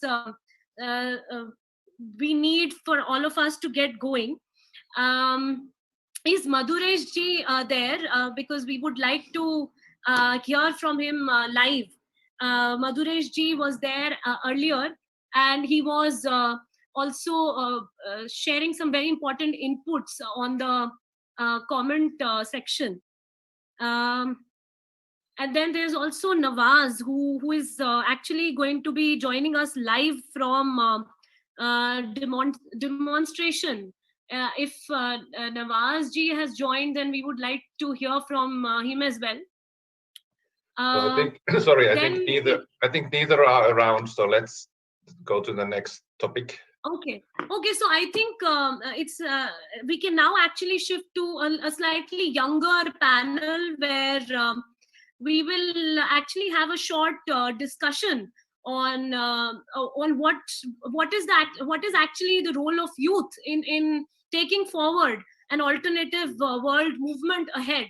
And we have with us Venkat Raman, who's very active in the space of alternative development, and I think Ashish Kothari ji is with us, and we would love to hear from him as well later. And I think there's a plenary also where Vikalp Sangam as an alternative of development, not just in terms of theory but praxis, is something that is a beautiful example for all of us to learn from. And I think Venkat is very active in that space, and also in different student politics and other spaces as well. Also, we have Kuwar Hariom, who's right now with Pegam Network, and he has some very interesting insights to share on media. What is the role of on-ground reporting? What are the challenges for young journalists? So I think over to Venkat and Kuwar. Let's hear some very, very young voices. And because I think the pillars and forerunners have to be the youth in some way. We keep talking about participation of youth, but it has to be a political category for us to actually galvanize from the force of the young. So Venkat, are you able to join and hear us all? Yeah, can you hear me? Yes, Venkat. Will we not be able to see you? We'll have to just do with your sound, I suppose. Venkat?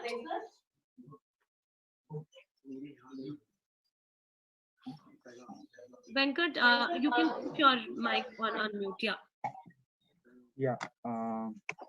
So where do we start?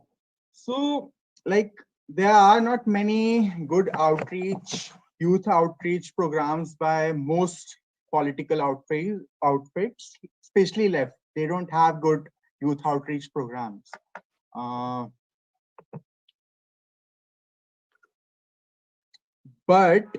But independent youth organizations have been coming up around in small amount only, but with a very diverse background and diverse spaces, mostly in urban spaces.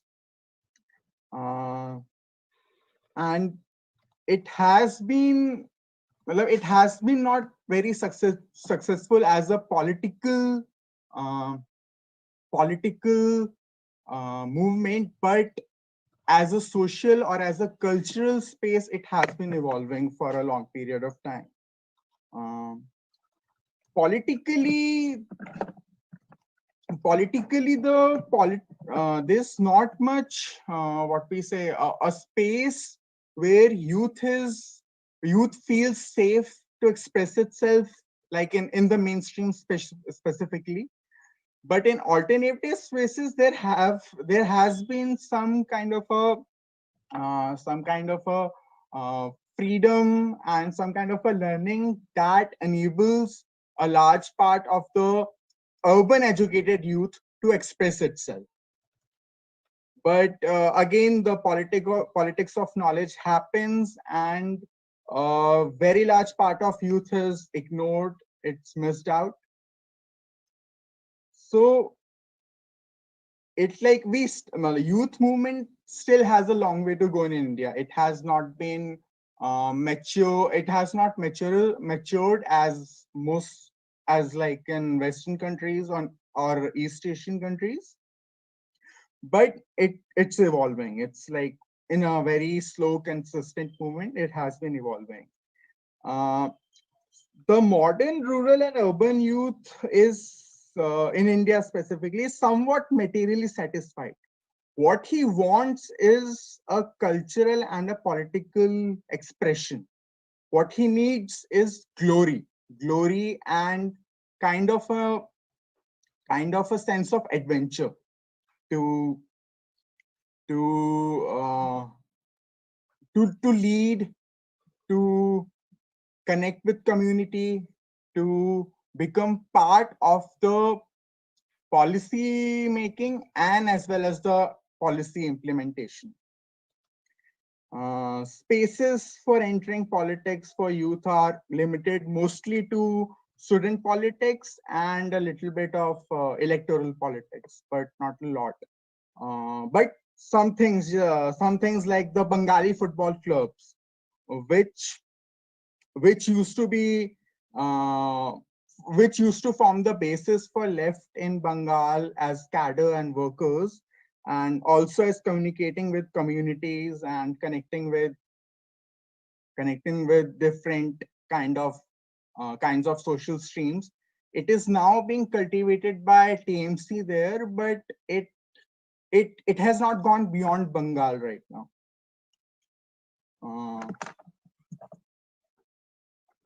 The alternative spaces lack resources compared to the mainstream. So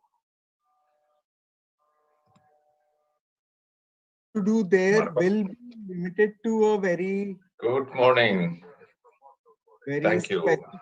to a very specific space, mostly urban. Hello?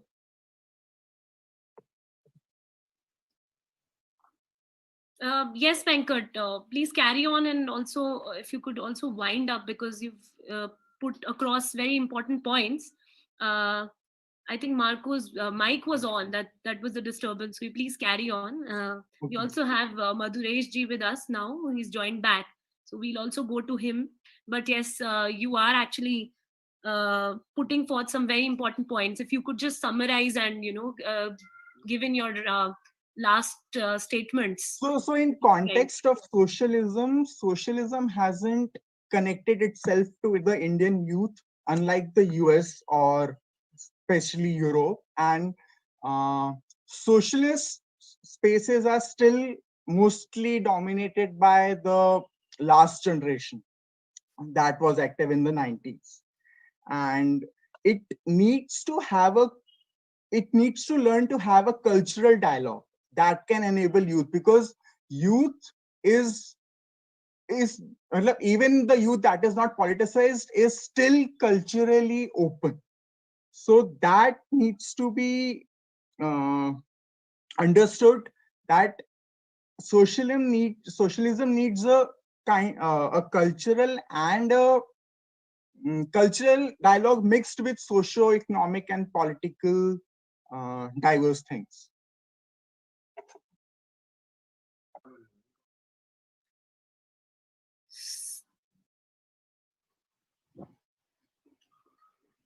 Thank you. Thank you so much, Venkat, for sharing very fresh views of yours. Before we go to Kuar, we have with us Madhuresh Kumarji from National Alliance of People's Movement, and he had many important and interesting, hard-hitting questions that must not be left out, be it the Delhi riots or the kind of repression, state repression that we've seen, especially in the past 2-3 years, which has intensified, be it Kashmir, be it the clampdown on freedom of expression, on media, or the kind of arrests, political prisoners. I think the list goes on and on. And there's a sharp communal angle to it. There are all kinds of exclusions that are taking place, and tools like NIA and others are being used even to defame legitimate movements. So, Madhuresh ji, over to you. We would love to hear from you in 5 minutes about the different things that Thank you. are happening. जिंदाबाद साथियों, जो बहुत सारे there are many people who are listening to us from across the world, and I would just like to say that you have heard beautiful things about what's going on in India and how farmers have surrounded the whole capital, and it has re-energized the nation. But I would also say that there is an unprecedented attack going on, and the space for democratic protest and those who are voicing their opposition is shrinking. And there is a constant tussle between the people's movements, trade unions, farmers' organizations, human rights workers, and everyone who is trying to fight this out and say, we are not going to let this be restricted. These attacks have been carried out in various forms, and it's a continuing attack since this right-wing fundamentalist government has come to power. It's not that these attacks were not happening before 2014 when this government came to power. Yes, but the character has fundamentally changed today.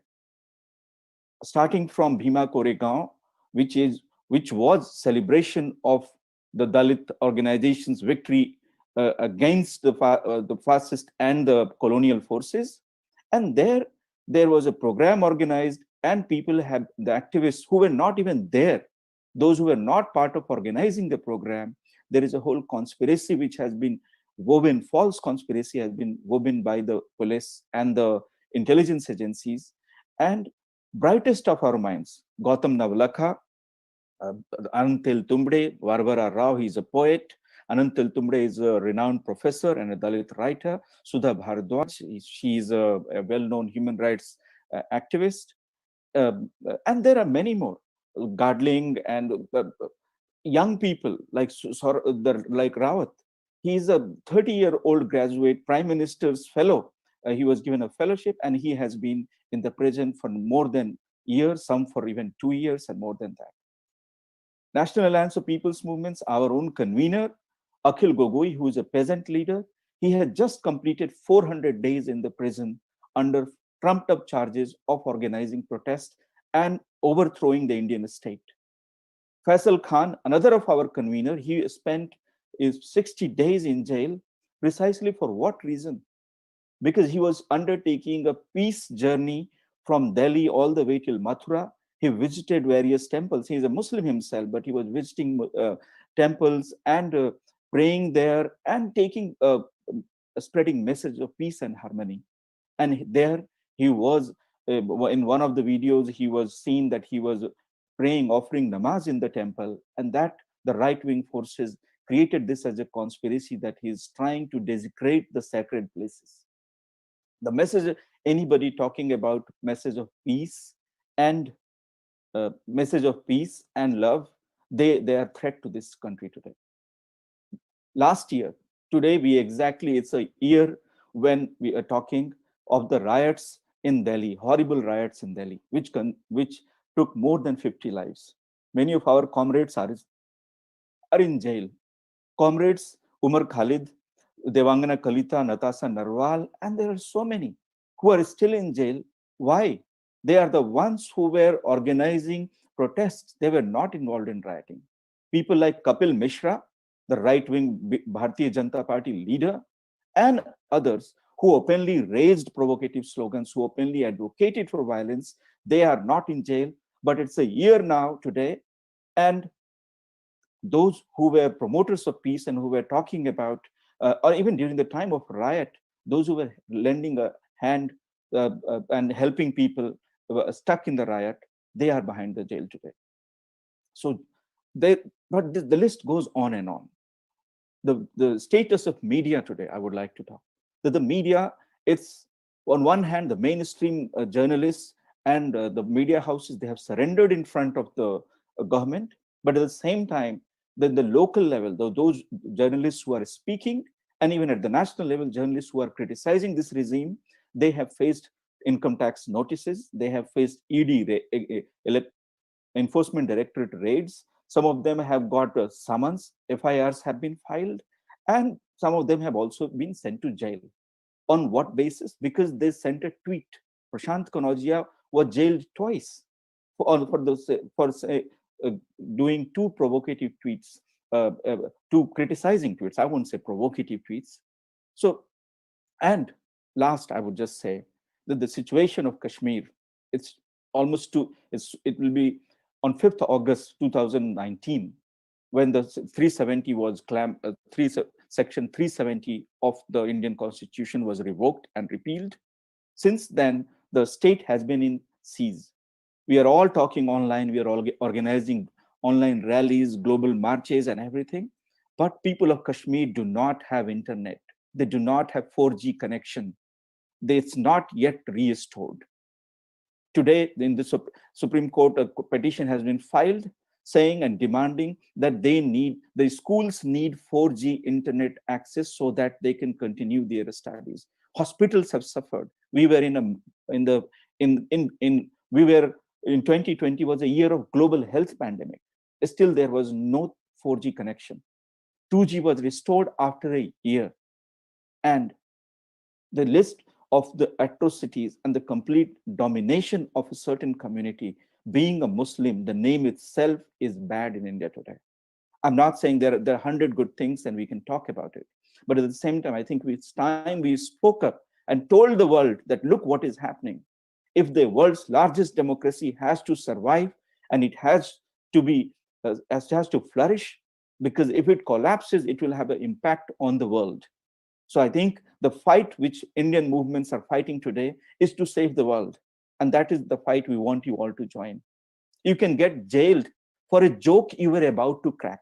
Munawar Farooqi, he's a young comedian, and he was trying to, he's an open mic performer.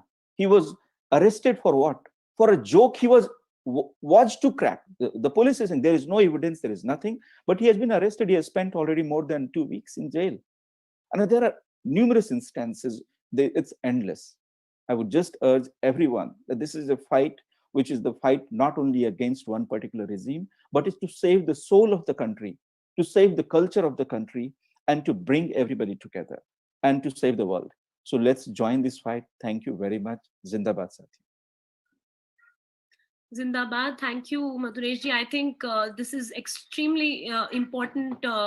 These incidents back to back actually point to a proper a trend that is gripping us today, and I think it's horrifying with the kinds of attacks that are happening on the people and on our democracy and constitution. So specifically taking forward the part on media clampdown, and how one of the very important pillars of democracy, which we're seeing eroding every single day. I think I would give Kuar just if you can just take 2 minutes to summarize your experience as a young journalist in the media field, and how again dark and worrisome the media space in India today, especially in the mainstream media, looks like.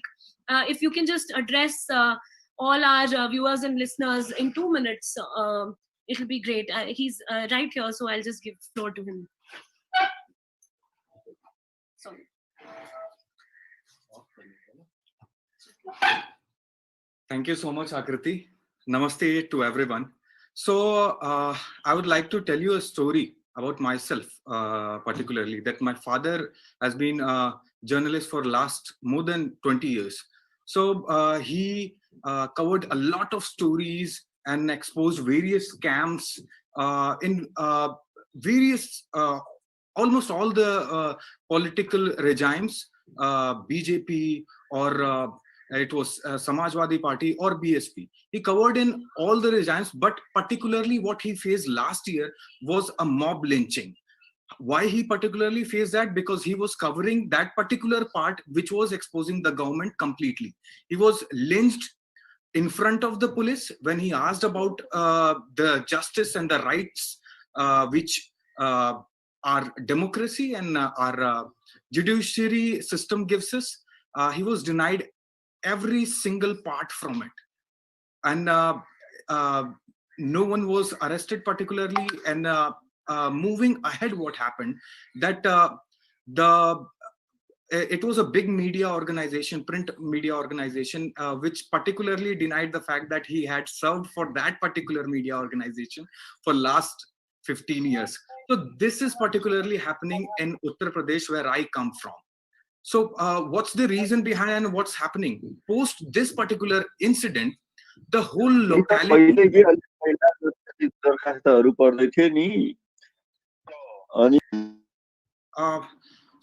sorry, I guess there was some disturbance. So post that particular incident, there was complete shutdown of all the other journalistic ethics and every other incidents where journalists used to cover certain issues which used to counter the government and its policies. So right now in that particular locality, we do not even witness any support in favor of farmers' protest. Why is it so? Because everyone is afraid. We at Paigam particularly, and how me and Akriti have worked together to bring those particular pressures down, is that we have brought such people who actually are afraid of certain things. We have brought them together and we are covering their issues in our name particularly, so that they are not afraid. And every single voice is raised. We have also covered various issues during the lockdown where people were particularly not getting any food, and when they complained, and they were beaten. So these, and during the riots also, Delhi riots, we worked very exhaustively, where we were also providing the livelihood to them. So at that time also, we brought in certain facts which troubled every part of the government, which is still a very major proof against the government, central government, into the court as well.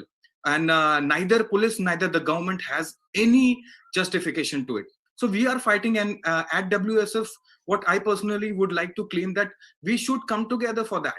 And we have fought it. We have seen the difference in the society coming up. Just small steps has brought this visible changes in the life of who particularly cannot fight of their own and are afraid of losing their life and the family. That's it from my side. Thank you, everyone.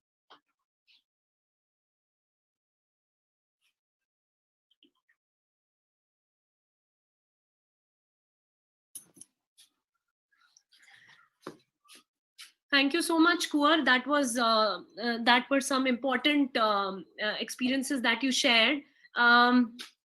Does Marco want to say something? Because I wanted to also invite Dr. Meera Shivaji, who's a prominent figure in health. And since she is here, and so is Ashish Kothari ji, if we have some time, we can have them on consequent panels as well. But if time allows, we would love to hear from them as well.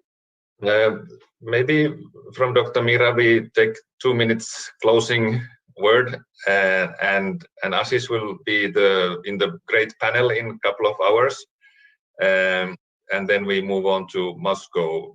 Comrade Alexander Buskalin is already there, so Meera, you have the floor to conclude the South Asia section that has been really exciting.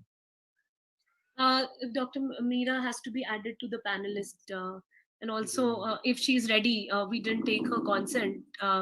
Dr. Meera Shiva, if you're listening and if you're willing to address the floor, it will be great, because even Ritupriya ma'am has been working on health and alternative healthcare systems as well, especially the pandemic, which has been scary, not just as a health implication, but also the lockdown that it brought, and which put at ransom all activities, economic and otherwise. So is Dr. Meera there? If not, I would request Vijay sir to take the floor, conclude. And also Marco had suggested that Vasudev Kutumbakam be explained in English properly. And I think Vijay sir is the best person to be able to define exactly what it stands for and what it means for the times to come. Okay, so we do have Dr. Meera Shivaji with us. Thank you so much, ma'am, for joining, and apologies that we didn't reach out in advance. We couldn't, but it's great that you are already with us. So we'll have 2 minutes. Yeah, please. Yeah, I think many of the concerns and all of our region have been, articulated, because it's not just the lockdown, the effect of the lockdown continues. See, I'm part of the People's Health Movement also, so Jan Swasth Abhiyan, and also associated with Right to Food. So the impact on the children, on the nutrition, and also my greater concern is also where the women and children are concerned, the violence that we are seeing at home, and the structural violence that some of which Madhuresh had just mentioned, and the closing of the midday meals, the Anganwadis, the impact on the children is going to be for a very long time. So where the social dimensions of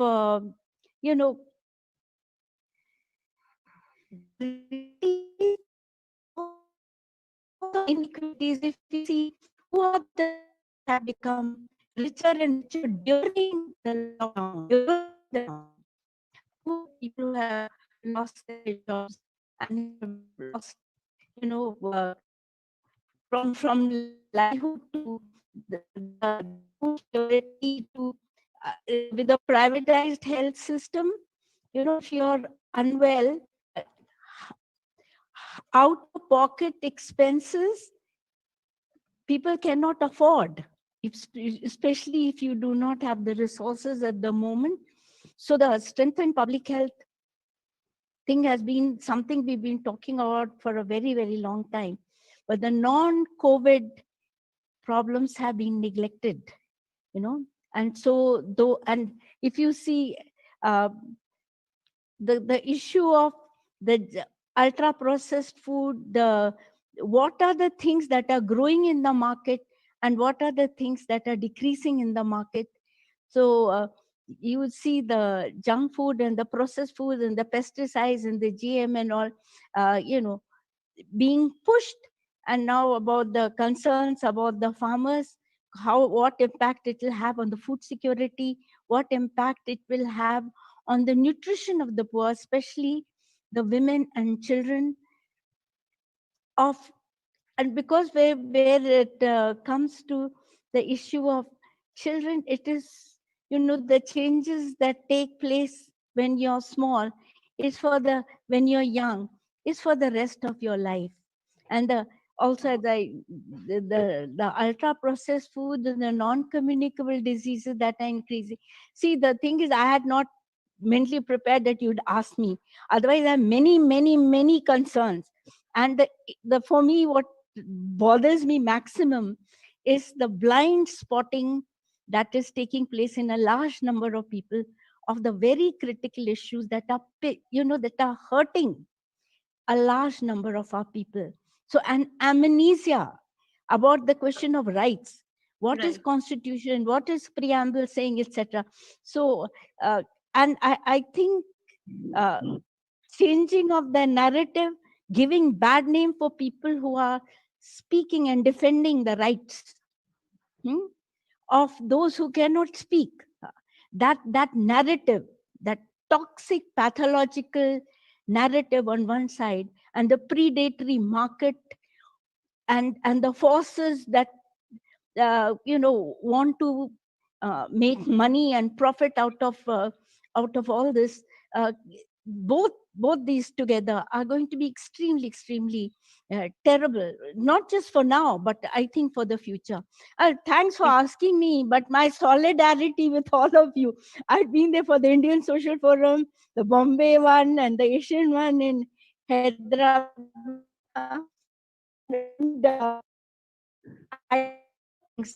Thank you, Dr. Mira. Thank you so much. Thank you. One last thing for young people, and for the young people, that the narratives that are being sound is not clear. The challenges before them,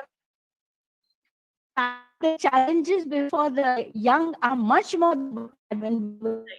So they need our solidarity, they need our best wishes and strength. Stay safe and strong, all of you. Thank you so much.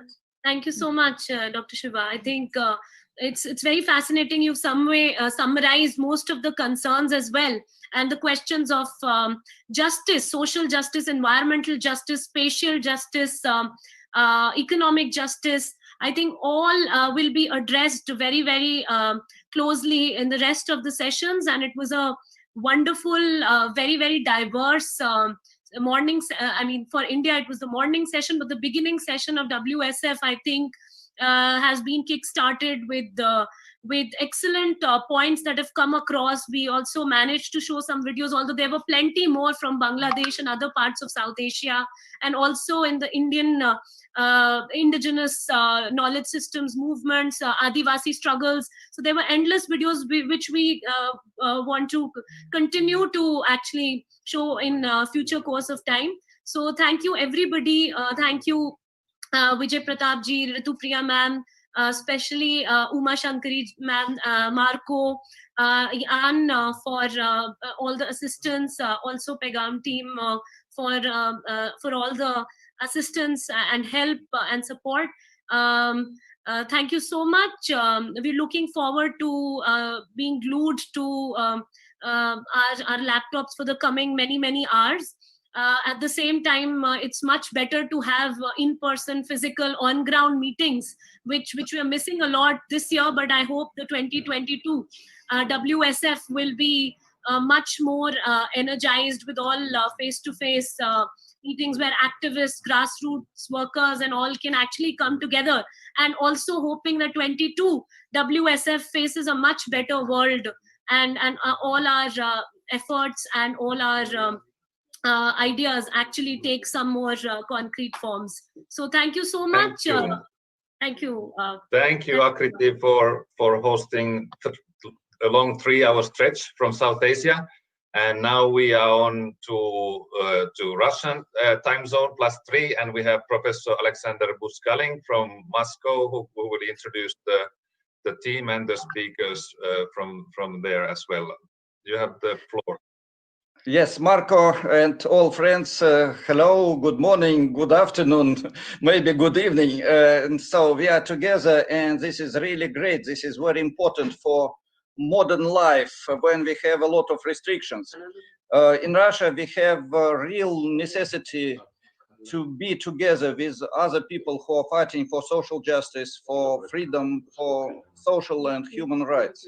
And we cannot invite everybody, but I talk on behalf of Russian Social Forum, of different social movements, including trade unions, including education, women, green movement of Russia, and so on. I will present some of my colleagues, some of my friends and comrades. I hope it will be a good spectrum of different people, men and women, young and old, people who participated in the struggle. And in general, situation in Russia now is not simple. In 1 hour and a half in Moscow, we'll start forbidden demonstrations, so a lot of police in the streets. Situation is really not so simple, but we are together, and I'm very glad that we have Social Forum in spite of all difficulties. And my greetings, I was in the second Social Forum, World Social Forum in Porto Alegre, and many other forums, and I still remember, and it is in my heart, the atmosphere of the forums, the atmosphere of friendship, discussions, struggle, solidarity.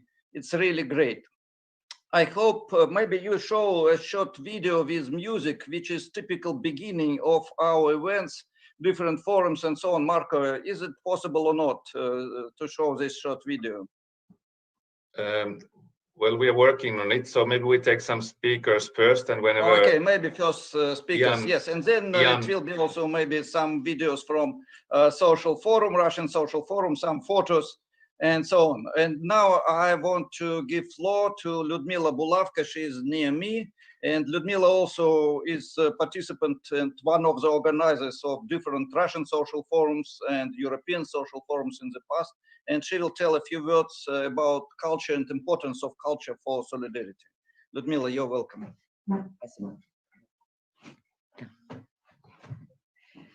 Здравствуйте. Я приветствую весь 20-й социальный всемирный форум. Это огромное событие сегодня, которое показало солидарность планетарного масштаба. So Lyudmila sent greetings from to World Social Forum 2021, 20th World Social Forum, and this is great that we have solidarity all over the world. Капитализм сегодня из планетарной трагедии, планетарной катастрофы делает бизнес и получает от этого огромную прибыль. Capitalism now is making business from everything, even from catastrophe, from pandemic, from virus, from everything. Наша задача противостоять этому. Нам необходимо выдвигать альтернативу всемирного, именно всемирного, не мирового, всемирного универсального мира, всемирного универсального сообщества. So we need to make real solidarity and to find universal harmonic methods of the struggle when we are together in this process. Современный капитализм делает из национальных, культурных, профессиональных, возрастных различий войну этих различий. Modern capitalist system creates the war from everything, from the contradictions between men and women, between young and old, between different nations and race. And this is basis for war, for conflicts under the circumstances of totalitarian market and capitalism. Наша задача отстаивать такие принципы развития, которые позволят эти различия, национальные, возрастные, профессиональные, культурные, превратить их в инструменты одного огромного музыкального оркестра. And Ludmila said that it is very important for us not to make absolutely equal situation when everybody is equal to another. But the problem is, and the task is, to use specific features of everybody, to use unique characteristics of everybody for real unity, for real cooperation, dialogue. And only on the basis of dialogue of differences, it's possible to build new world. Но музыканта в оркестре объединяет общая музыка. Так вот, нас должна объединять общее дело, и это общее дело будет рождать культуру. Культура не рождается в салонах, она рождается в общей истории. And the problem is to create from all different social movements, organizations, everybody who are fighting for justice and freedom, to create orchestra when music of liberation will be basis of unity, and everybody will be specific, everybody will play his own or her own instrument, like in jazz band improvisation, but together beautiful music which will create the future, new future. Вот поэтому культура, природа, как пространство всемирной солидарности для формирования законов человеческой жизни должно быть вектором задач, вектором развития Всемирного социального форума. And that's why we can and must make this music together. And the culture is not nothing for social struggle for justice and freedom. Culture is one of the main motivations and main results of our common fight. And altogether we can create this new performance, new life, new progress. And this will be real music of World Social Forum forever. Thank you. И последнее. Только тогда, когда человек станет творцом истории культуры, эта планета станет пространством жизни, культуры, природы. And only when man, woman will be creator of both culture and history, will be social creator, social fighter, and subject of cultural life. Only in this situation we will build a new world with green nature, with beautiful culture, with happy life for everybody. И мы можем это сделать. Доказательством является вот этот 20-й Всемирный социальный форум. And this social forum, 20th social forum, is just what shows that it is possible. Another world is possible. Спасибо. Thank you, Ludmila. Some regroupments, some changes, and we continue our work.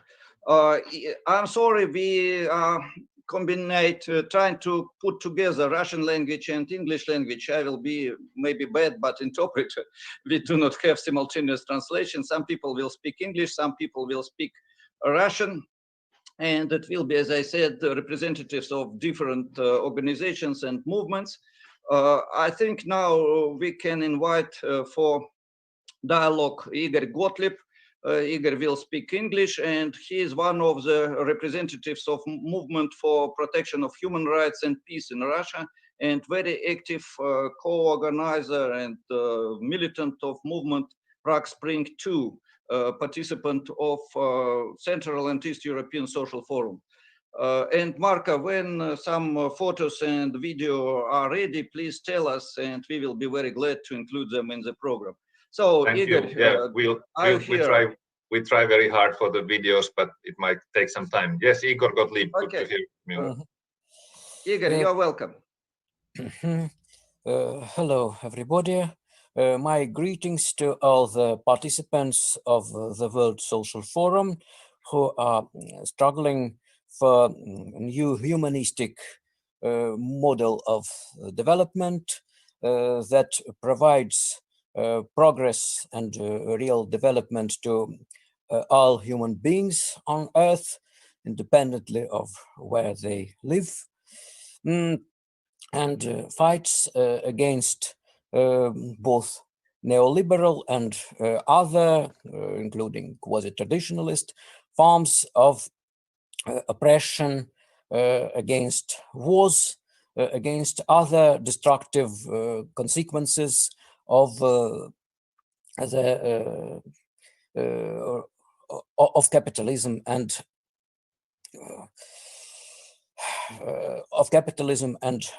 reaction. I'm speaking from Russia. Russia suffered heavily from the neoliberal policies in 1990s, and after that it also became active as a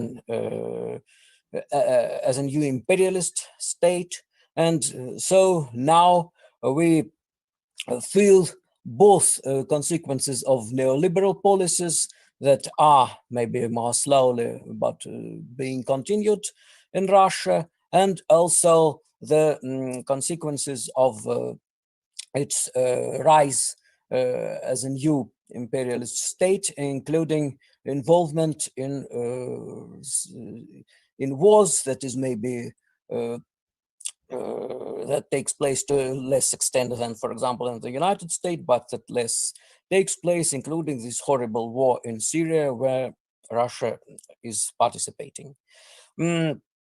So now we have to do solidary activities with all people in the world, so that we don't support one or another grouping of imperialists or of bourgeois elites, but are conducting an international struggle with people in the West and in the Third World. The situation now in Russia is rather tense, as Alexander Buzgalin has already said. We are well aware that the protest of many people in Russia can be used by different groups of the ruling class, but we also know that these protests against both the antisocial neoliberal policies and against the authoritarianism and anti-democratic policies of the government that uses different pretexts. First it was anti-extremism, anti-terrorism, now it is also the coronavirus pandemic, to curb the civil rights, that these protests is justified, and there are people in Russia who are ready to participate in this protest, so that it will not be merely a tool for these groups of ruling class. And in this, we feel solidarity with people also outside Russia. Alexander told that I cooperate with the Break Spring 2 group, that and together with them, I hope that we will fruitfully participate in the World Social Forum. Thank you, Igor. Thank you very much. And it was greetings from Igor Gottlieb. Igor Gottlieb is representative of our peace movement and movement for social and human rights, and one of the main militant from Russia of network Prague Spring 2. And now we move to another speaker, Natalia Yakovleva. She is member of the leading group, Central Council of Movement Education for Everybody and Congress of Scientists of Russia. Natalia, you're welcome, please.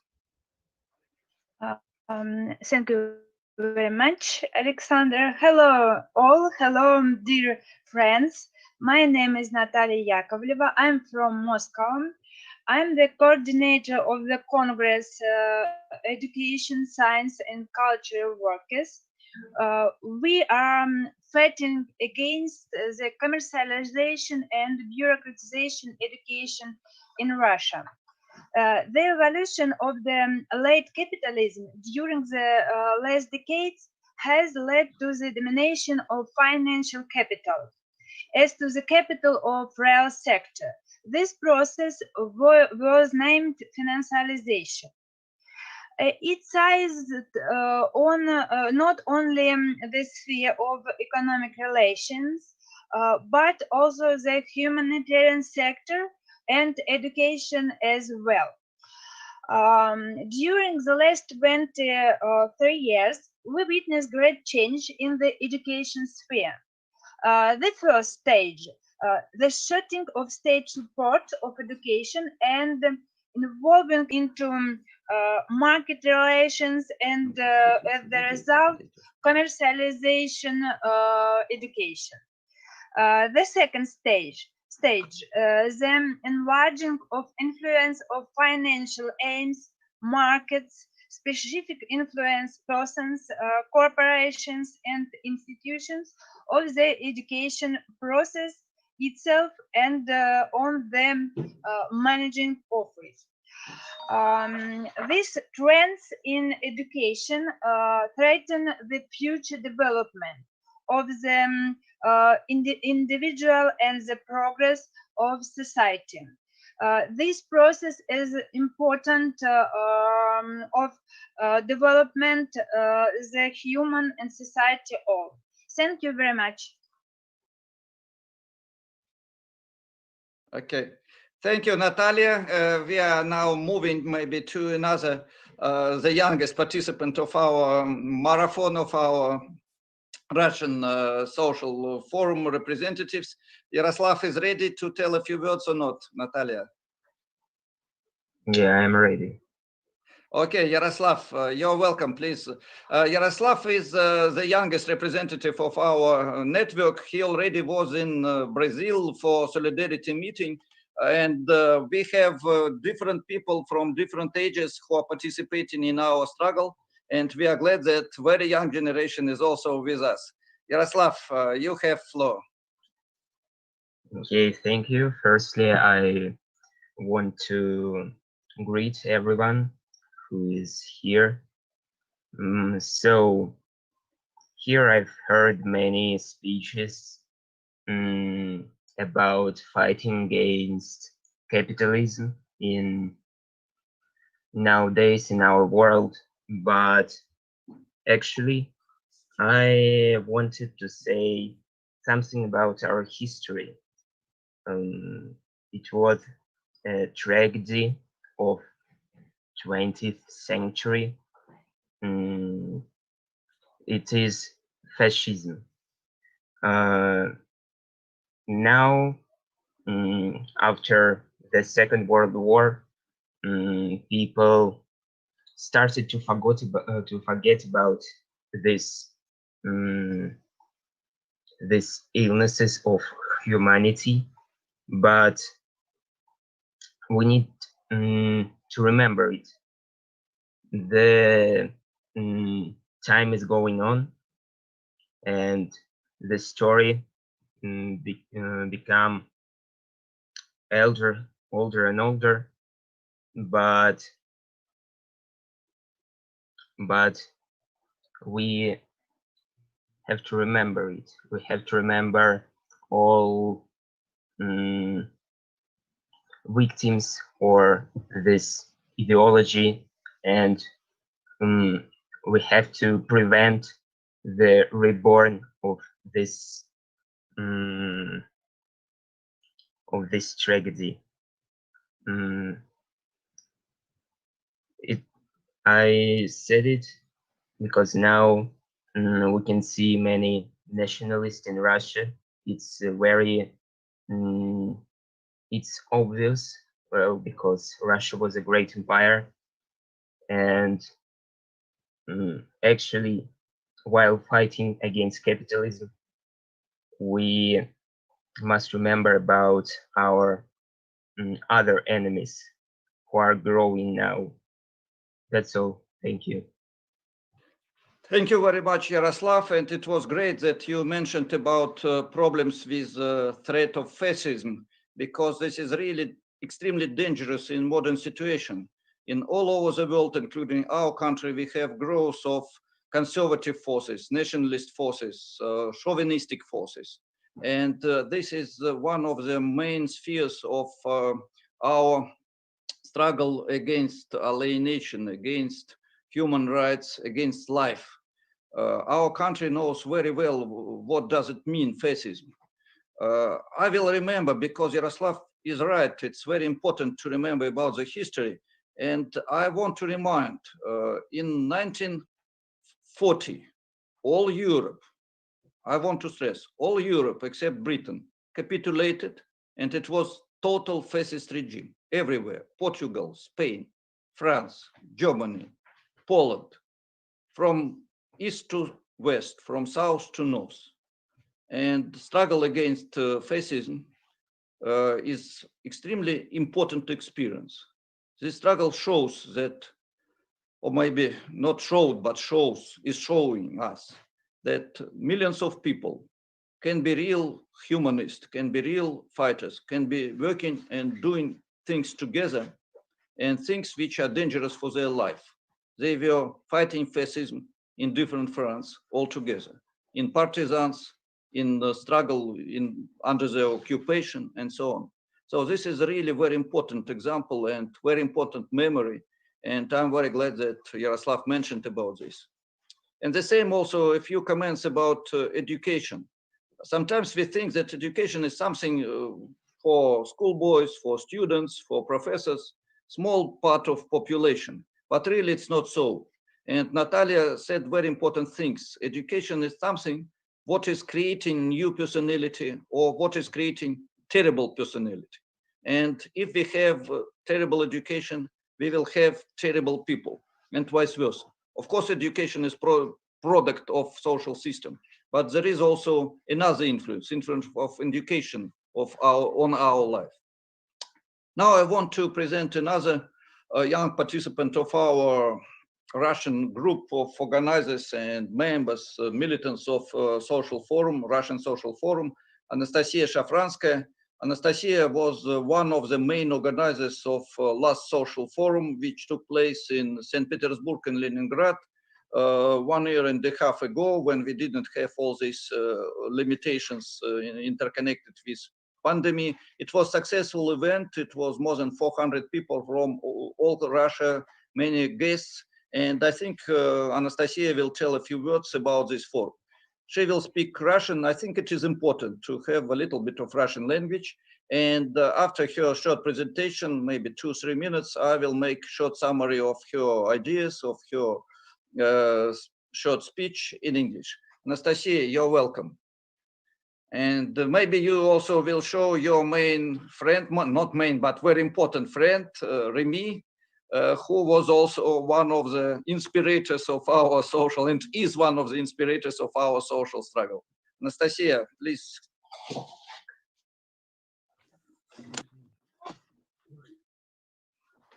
Здравствуйте, дорогие участники. Мы бы хотели поприветствовать вас.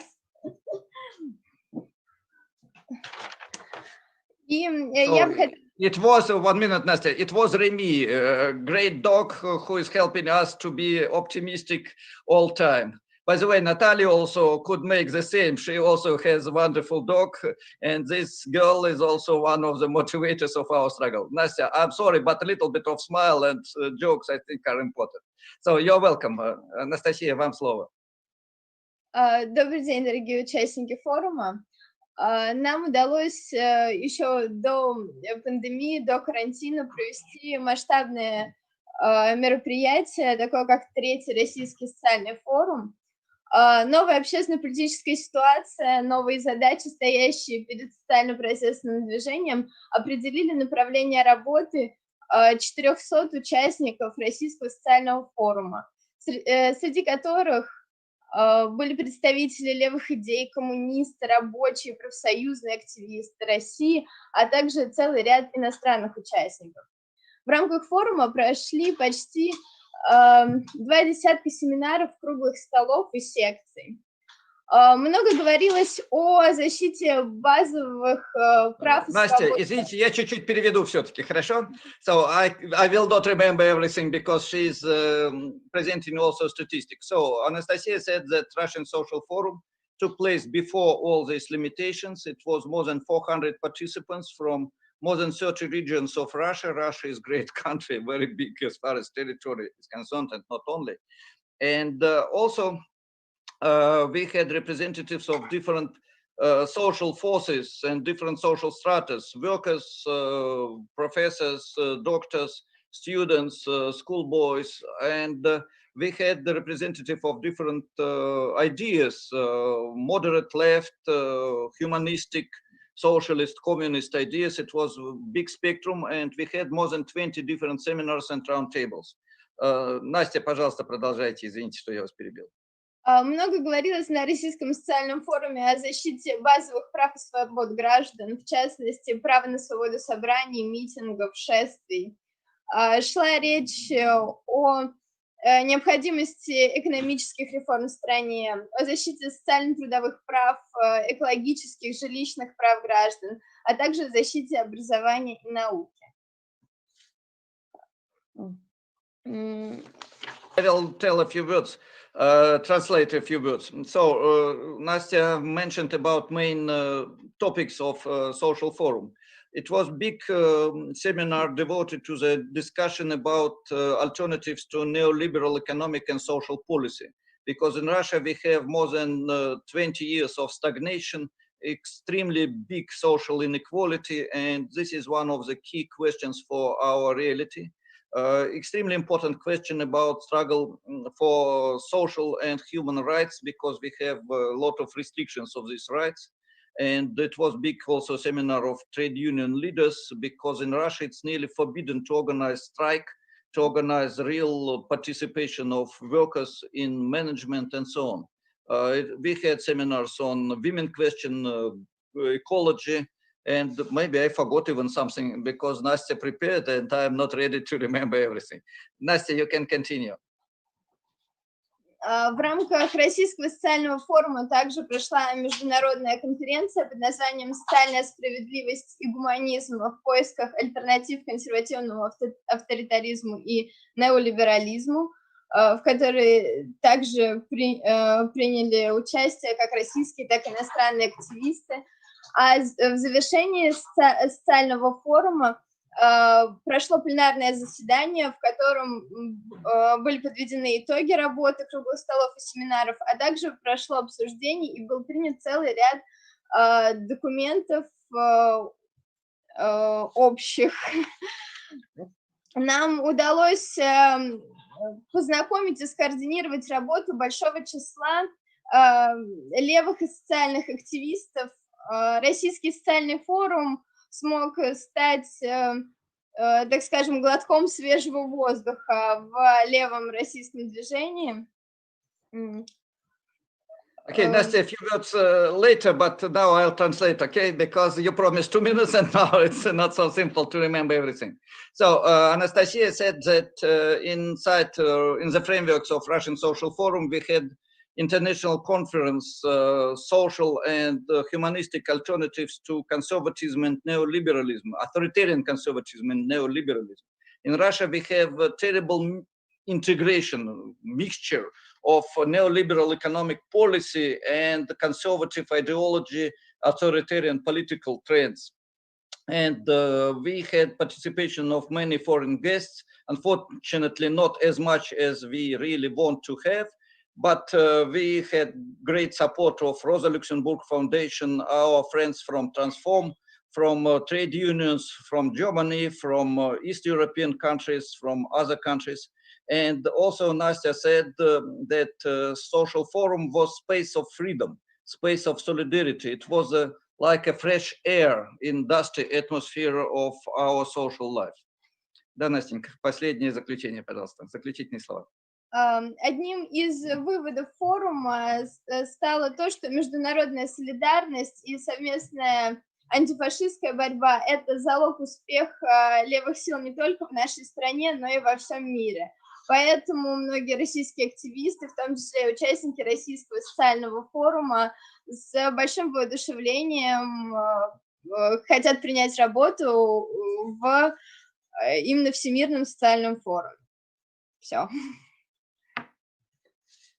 Thank you very much, Nastya. Thank you. And Anastasia, Nastya is short name, nickname, and Anastasia is a long name.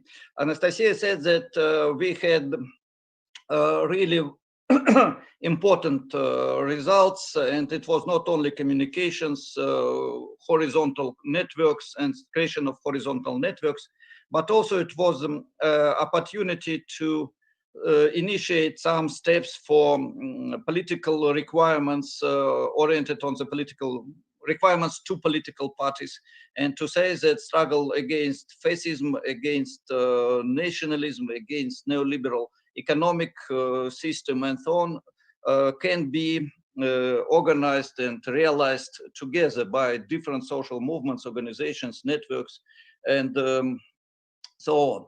And also I want to stress that Anastasia and Yakovleva and some Igor Gottlieb are organizers of interesting events inside inside World Social Forum. It will be seminar devoted to the solidarity of Russian and international social movements and organizations. And in this movement, I think we can be and must be together. Seminar will take place January 28th. Moscow time, it will be 8 p.m. Central European time, it will be 6 p.m. In Latin America, it will be, I think, noon. It will be 12 a.m., not 12 p.m. So you're welcome to participate in this seminar. And also I want to stress that in this seminar, we will talk not only about political questions, but also about culture and education. And I think Lyudmila Bulavka, who presented this aspect of culture, will stress these ideas, and Natalia will stress ideas of education. And now, Marka, if it is possible, I try to make a short video, to show short video from Third Russian Social Forum. Can I try, Marco? Yes, please try it. Try it. I think it should be okay. Yeah, I hope so. With share screen. Minute. Yes. I have to find where is this. No, should I try? I have it here. Ah, okay. Yes, please try. So here we go.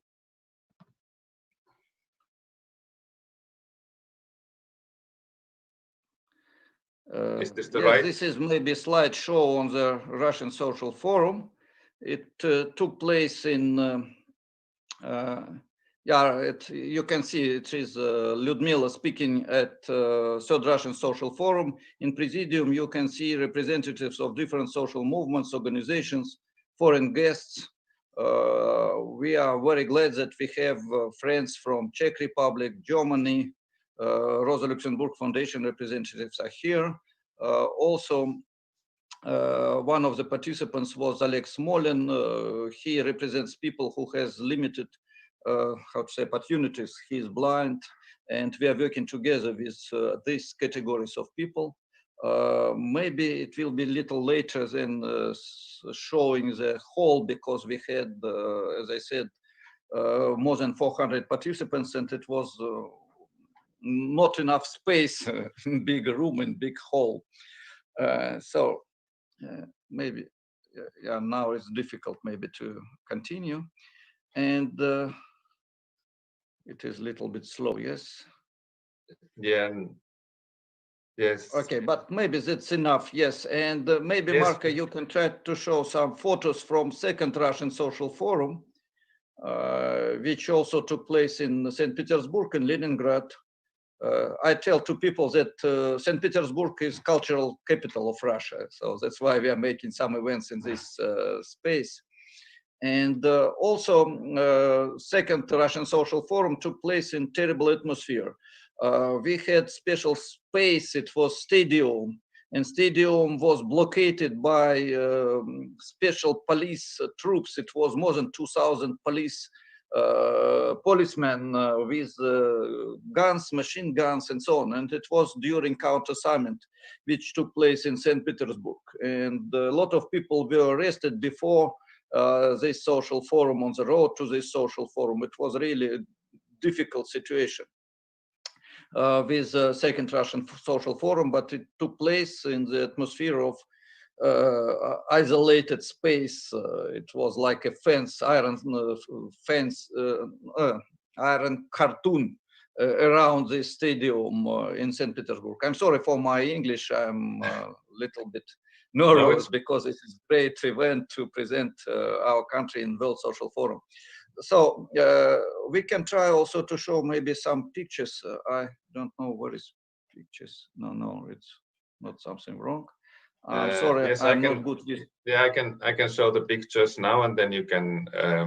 Yes, and then maybe we give floor to. I will check if Joseph Abramson is online with us. 1 minute, I make a call to him. And Marco, please try to make. So I think now you see some photos. But then how do I?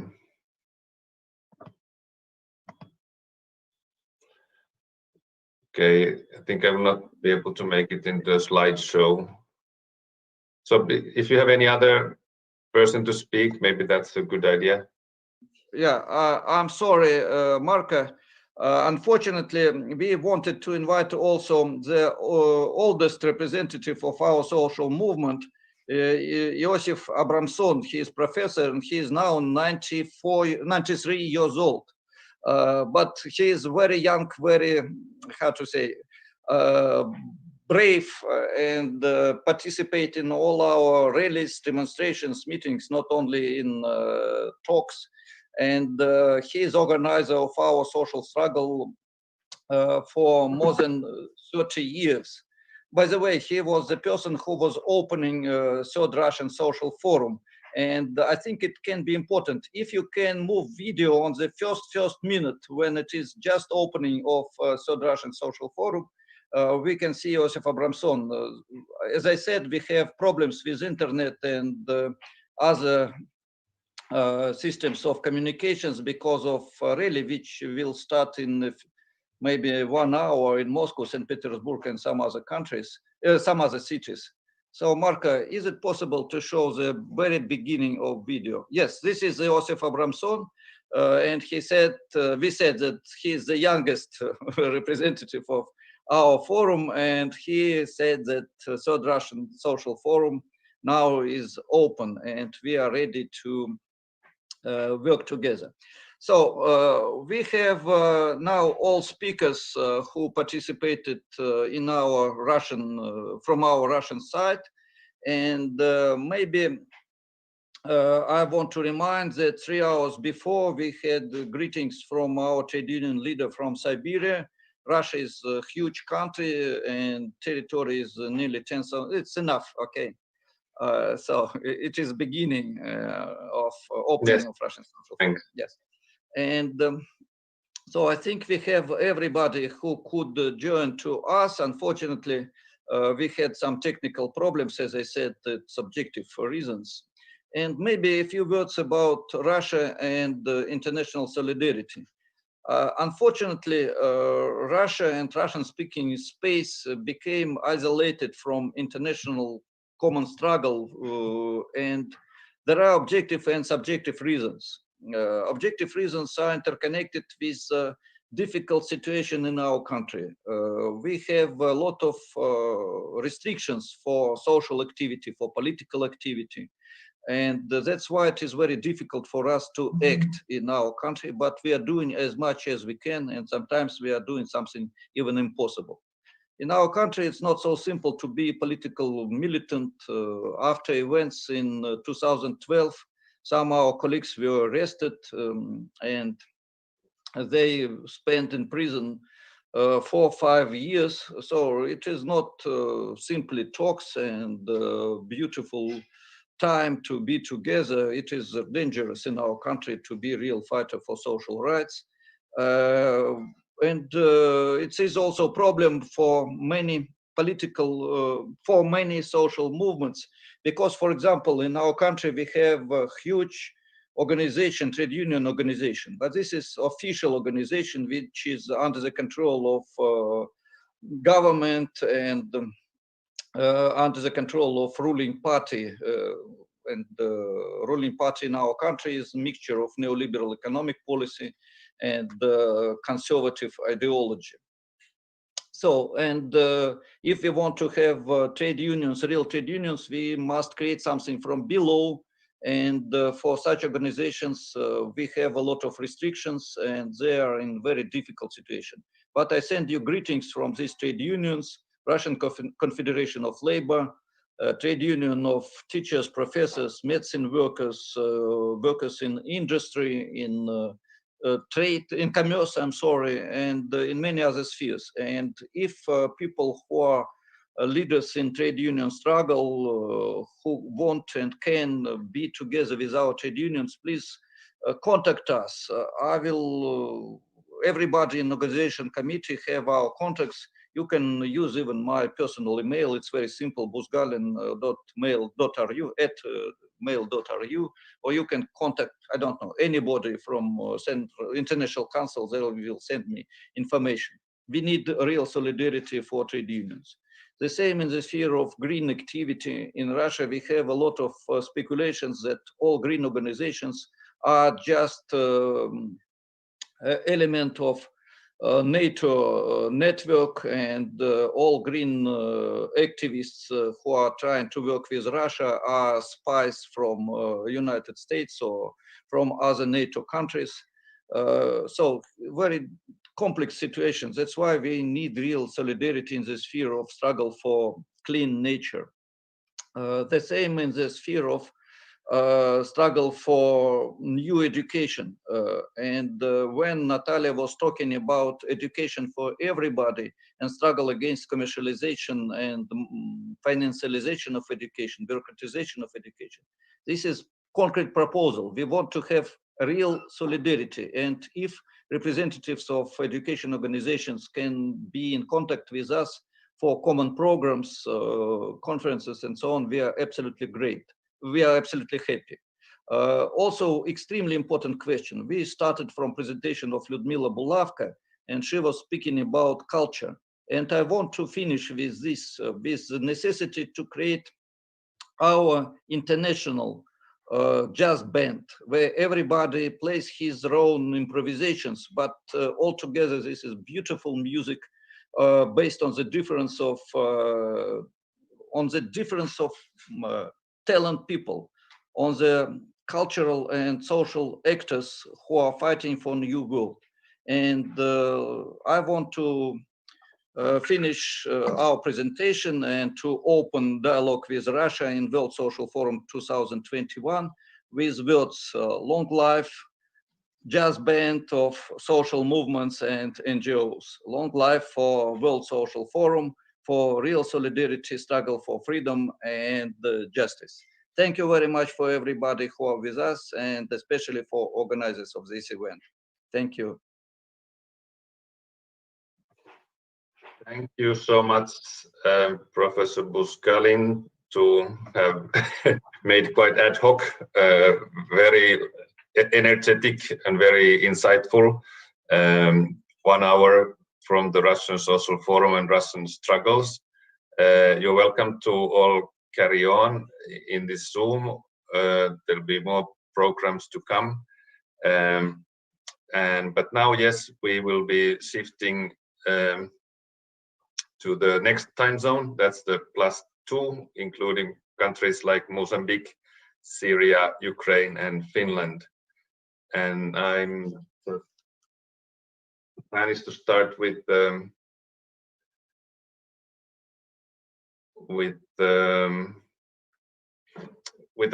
video from Mozambique, but it will take some time still. But what we have now is Oksana from Finland, I suppose. Can you join us? And we start instead with Ukraine.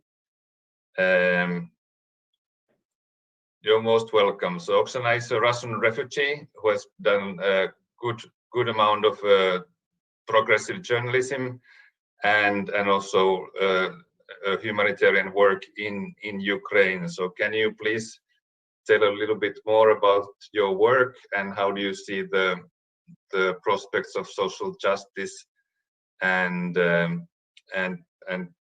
peaceful future for Ukraine?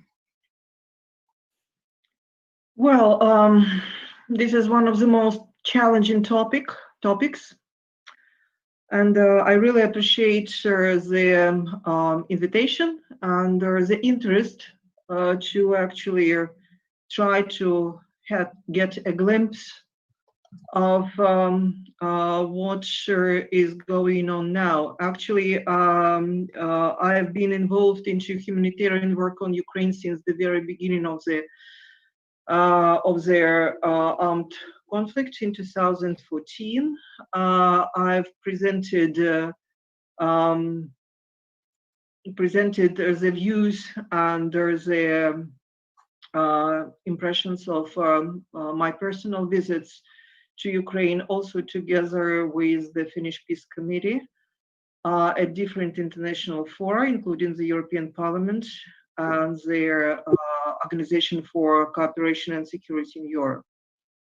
And still, I have to tell that this is one of the most abandoned conflicts, not as such, maybe, but the plight of civilians.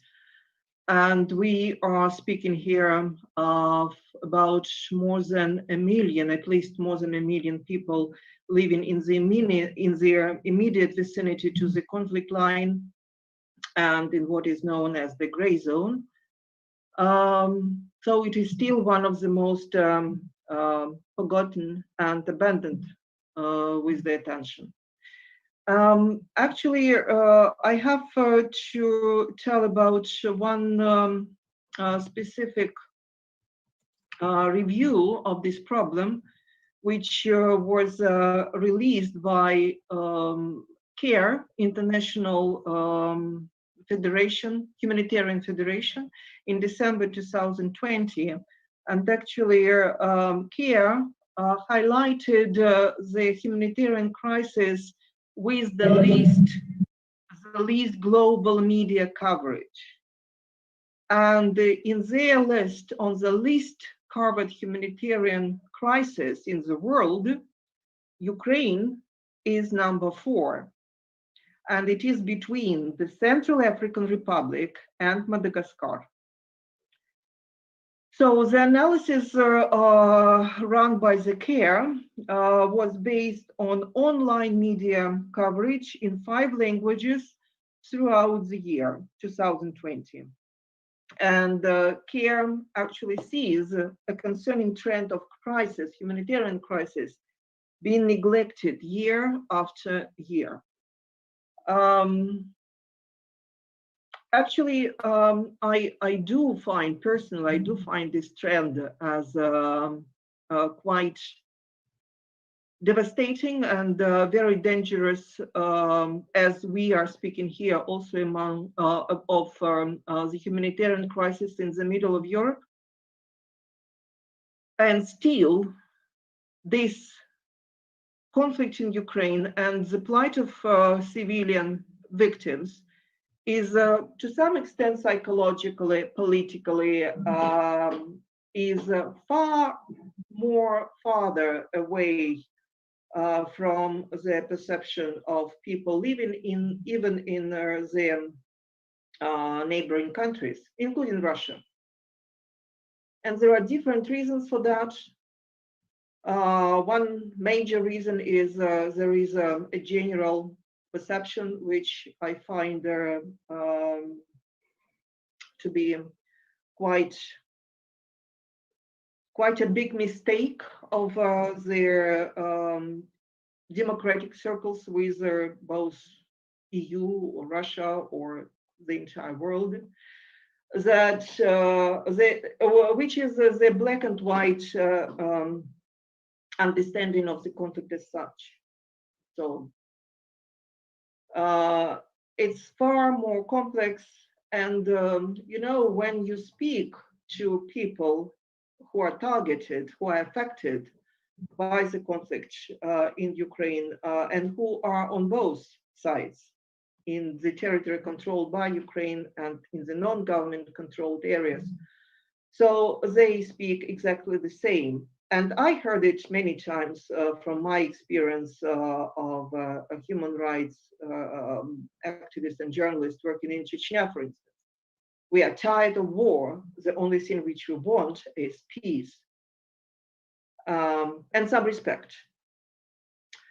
So actually, I would really appreciate if I don't have the answer to the question what to do with that. I know that people are seeking for help and they need help because, for instance, today is 23rd of January, but on 21st of January, there was a shelling of a village located very close to Donetsk in the non-government controlled area. And actually, again, so several houses, civilian houses were damaged. And all those houses actually are still inhabited and there are children living there.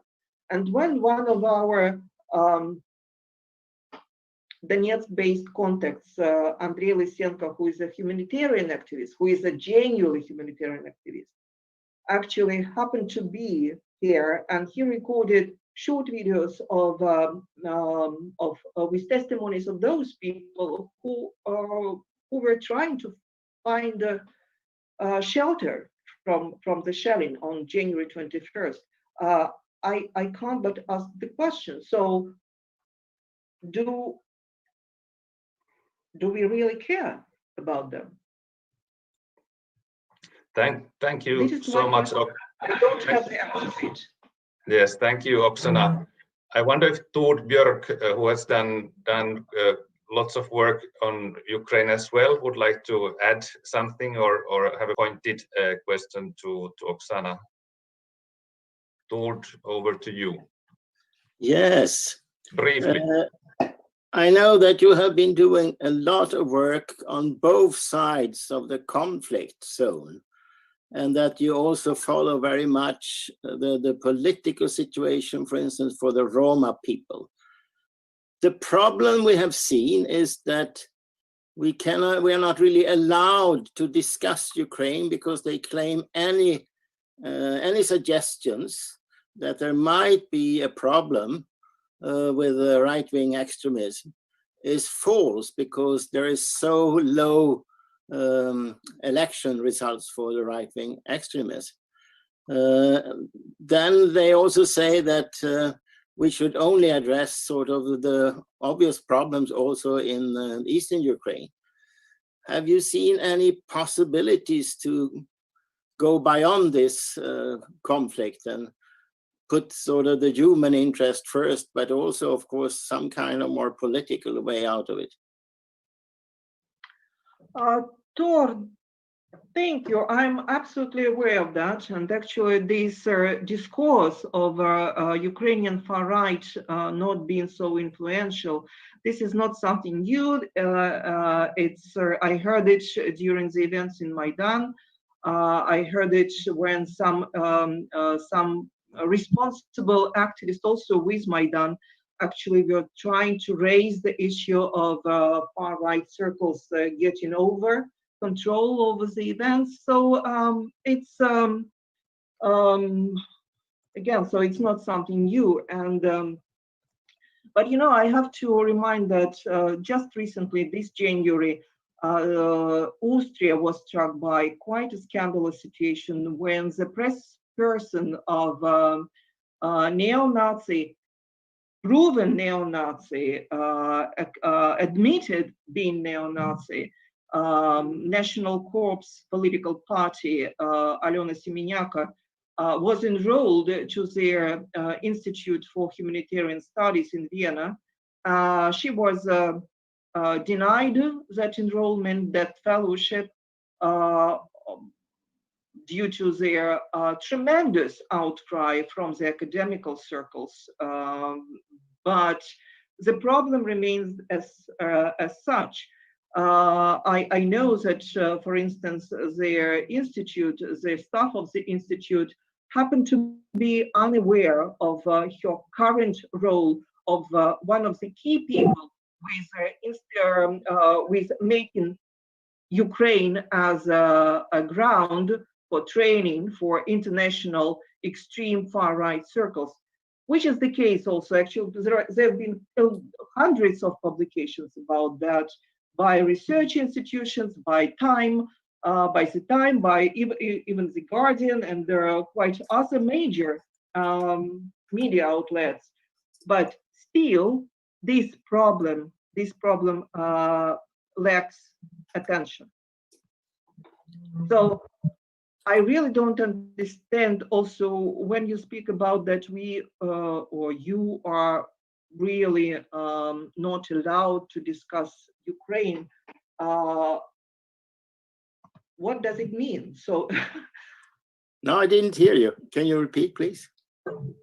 So when you speak that you are really not allowed to discuss Ukraine, what does it mean? Oh, it means simply that if you do it, then suddenly all the press, all the mainstream press, and a lot of reports from think tanks, etc., say that you are Kremlin Trojan horse, or that you are Russian disinformer, etc., etc. And then the issue is closed, sort of. And even from NGOs, the NGOs are focusing very much on Russia.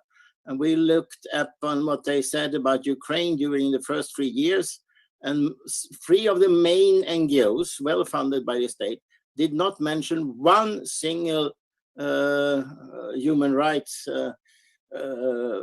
that was wrong in Ukraine, which was journalists are murder, etc. I'm very much for that we shouldn't be selective when we discuss human rights issues. So this is a problem we have. But I see also the interesting new situation, because I see that it's very important to see there was a popular participation in the political change that took place in 2014. That's for sure. Although there was, of course, this right-wing extremism as well. But it seems now that even organizations, the experts at the Atlantic Council, these think tanks that are very closely related to NATO, and even journalists at Radio Free Europe, the US propaganda organization, thinks it has gone too far when Stop Fake, this disinformation think tank, says that C14 is not neo-Nazi, and that courts in Ukraine claims that you are not allowed to say C14, which is a well-known, all over the world, well-known, very Nazi organization. So there seems to be a split. And I think that is an important split to catch up on. And I do hope that we can continue work on the Odessa massacre, the 2nd of May, which is a clear case where we have to address it from a human standpoint and not only political. So this is my hope, that now we can maybe come into another situation where we are not so factional, but more focused on human issues and not selective. Okay, thank you, Tord. Thank you, Oksana. It's really great we got these insights from Ukraine through your very engaged work there. But since we have long time zone, and Africa has not been part of this program recently, so now we will be seeing a video from Mozambique where the issue of mining is highlighted, and it will give us time to stretch our legs as well. So Ian, please start airing the Mozambique video.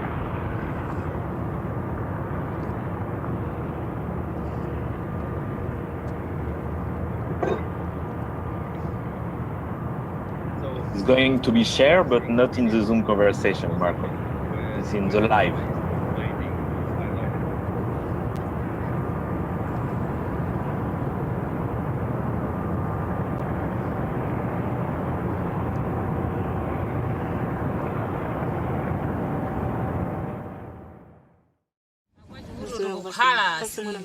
Tempo sapita sisi tikakhala bwino na kuti Sense mokar kauri chomwa fatalima ubera njala ubera chani tikakhala tikapita mapiri takatsaga pansipa timbapanyali woro kenda kakulisa pero ulibesha kuja kaenda kashembe kenda kakula kare shubara pano za utulesha kuja agwana tempo zino manje para dzabrambo awa jinala dadzala chani chifuna tikuchosendi vano tikuchosendi ndibashe kachosali tinendera nyane muyu mbuto tikomangeni nyumba uza kuti impresa imbwera pano impresa ingabwera infuna pansi pano endangomo pansipo mpano tinzakwanisa kutenga wana mamuno ndipachipada basa wana mamuna yenda kachita mapfunziro achibwadza para basa mwekhamwe pomwe munzaoneka pomwe chipara basa nkatimu endao ifeda lewa kuti komwe abvirana kana na governo todo chomwe tingachite pitani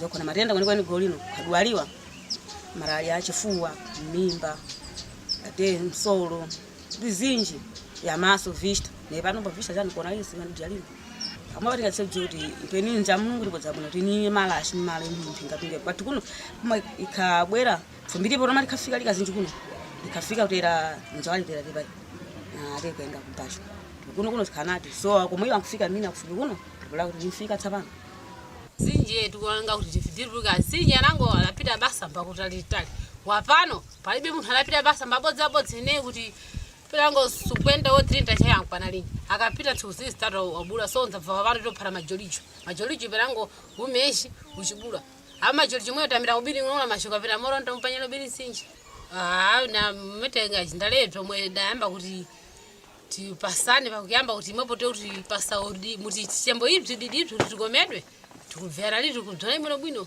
na nangu apa wamwe adapasiwa kubiriza za minda pinango nango na vizinya apa kubiriza minda mpasiwa lini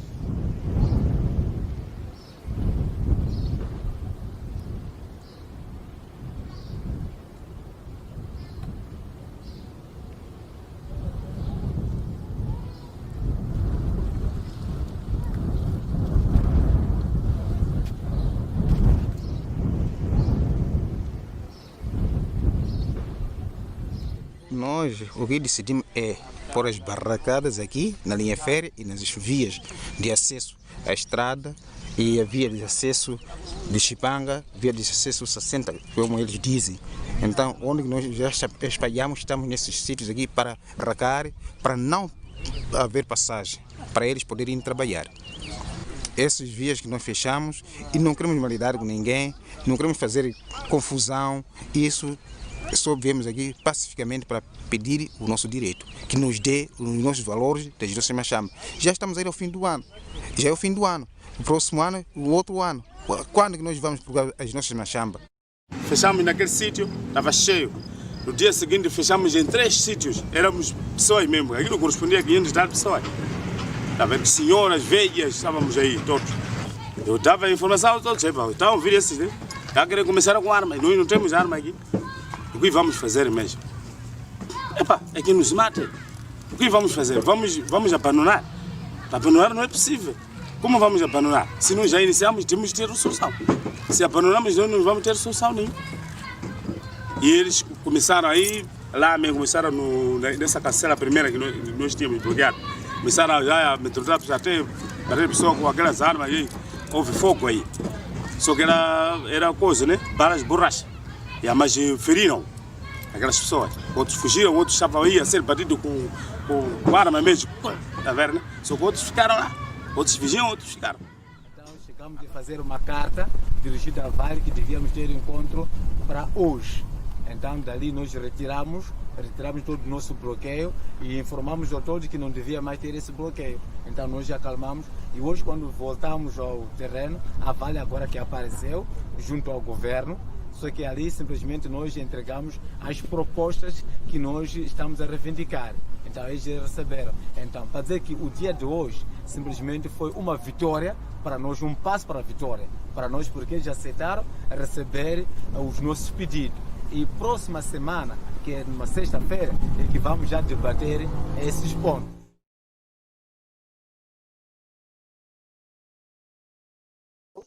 Junto ao governo, porque ali simplesmente nós entregamos as propostas que nós estamos a reivindicar.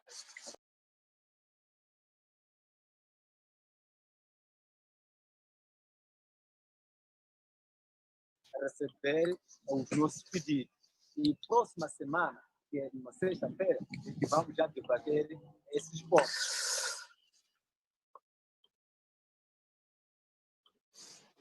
Então, governo, foi claríssimo que nós entregamos as propostas que nós estamos a reivindicar.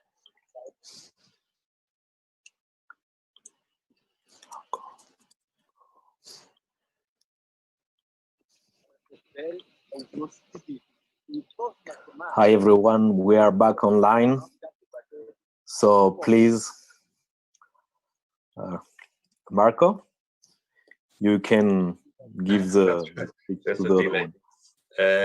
yes. So now after this great insight from Mozambique, we'll jump to the opposite end of the time zone, that is Finland. Earlier I recorded outside, 2-minute greeting from the Finnish Social Forum. Online. So please, Marco. Yeah. You can give the yeah, speaking. So, now after this great insight from Mozambique, so please mute whoever has something on Finland. Earlier I recorded outside, 2-minute greeting from the Finnish. So Ian, I will mute you. So okay, so whenever Ian has the Finnish video ready, you can air it. The Finnish Social Forum has been running every year ever since it started in 2002. It's been, I think, like many other social forum processes, there's been ups and downs, but there's been a sort of constant commitment to convene and to come together. And as I say in the video, I think it has been an important forum for many idea to develop and grow into active campaigning, and as we discussed with India, we have seen political outcomes as well. Last year, 2020, like so many other meetings, we went online, or let's say hybrid. There were some people meeting, and this year now we are contemplating whether to convene in May as usual, physically, or later in the autumn because of the pandemic, like we all know.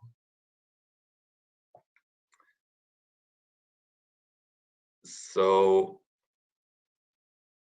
and it's been very diverse. We have had people from the church, people from the labor movement, and then the usual set of new social movements. And an important foundation has been the building of the Swedish-speaking workers' popular education, ARBIS, that has provided the floor. So, Ian, you tell us if the video is there.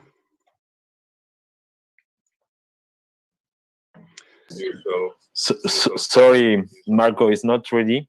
Okay. Maybe you can, there are some people, I think, they can maybe say some words.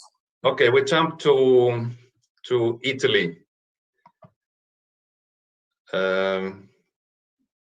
Is like, I don't now know, Mr. Paco has asked, but maybe this Mikael Telemann, you're ready to speak, I think. Yeah, I'm ready to speak. Oh, Germany, welcome. Yeah. So I'm online now? Yes. Oh, so I'm on. What? Yeah, carry on. Carry on. I'm online. Oh, okay, guys. I'm happy to see you here virtually, and I greet you all, and I wish you to leave the World Social Forum with a greater unity and manage your experiences. My name is Michael Tellmann. I'm member of the board of Attack Germany. Germany, in the heart of Europe. Here started not only 2 world wars, but also the Holocaust. And that is one reason and the historic responsibility for the activity of a lot of our 29,000 members in the different movements for peaceful solutions to conflicts and disarmament, against the hostility with Russia and China and other states, against racism and xenophobia, the poison that destroys the solidarity of peoples, against fascists and enemies of democracy in our own country. Attack Germany's members are occupying coal mines and forests as part of the climate movement. We stand for transport-free of mineral oil cars or technologies based on the exploitations of nature. We stand with the people in the health and care sector who are striking with their unions.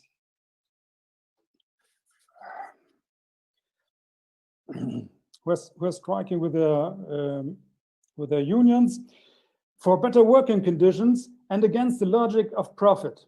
Our members support renters in the movement for housing, free from the profit dictates of the financial markets. And we also like to learn from the new social feminism.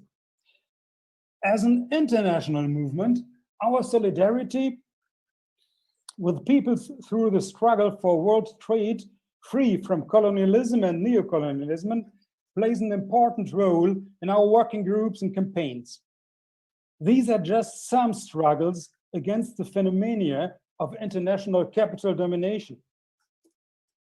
The phenomena change, but the system remains. Therefore, we also try to combine these struggles with the insight that lasting successes need a break the growth and profit system.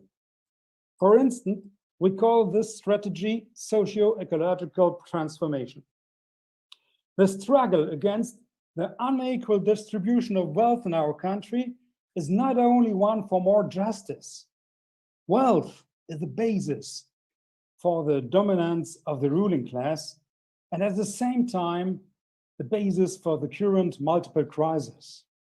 These insights do not yet characterize the left movement. Unfortunately, it is splitting into far too many fractions.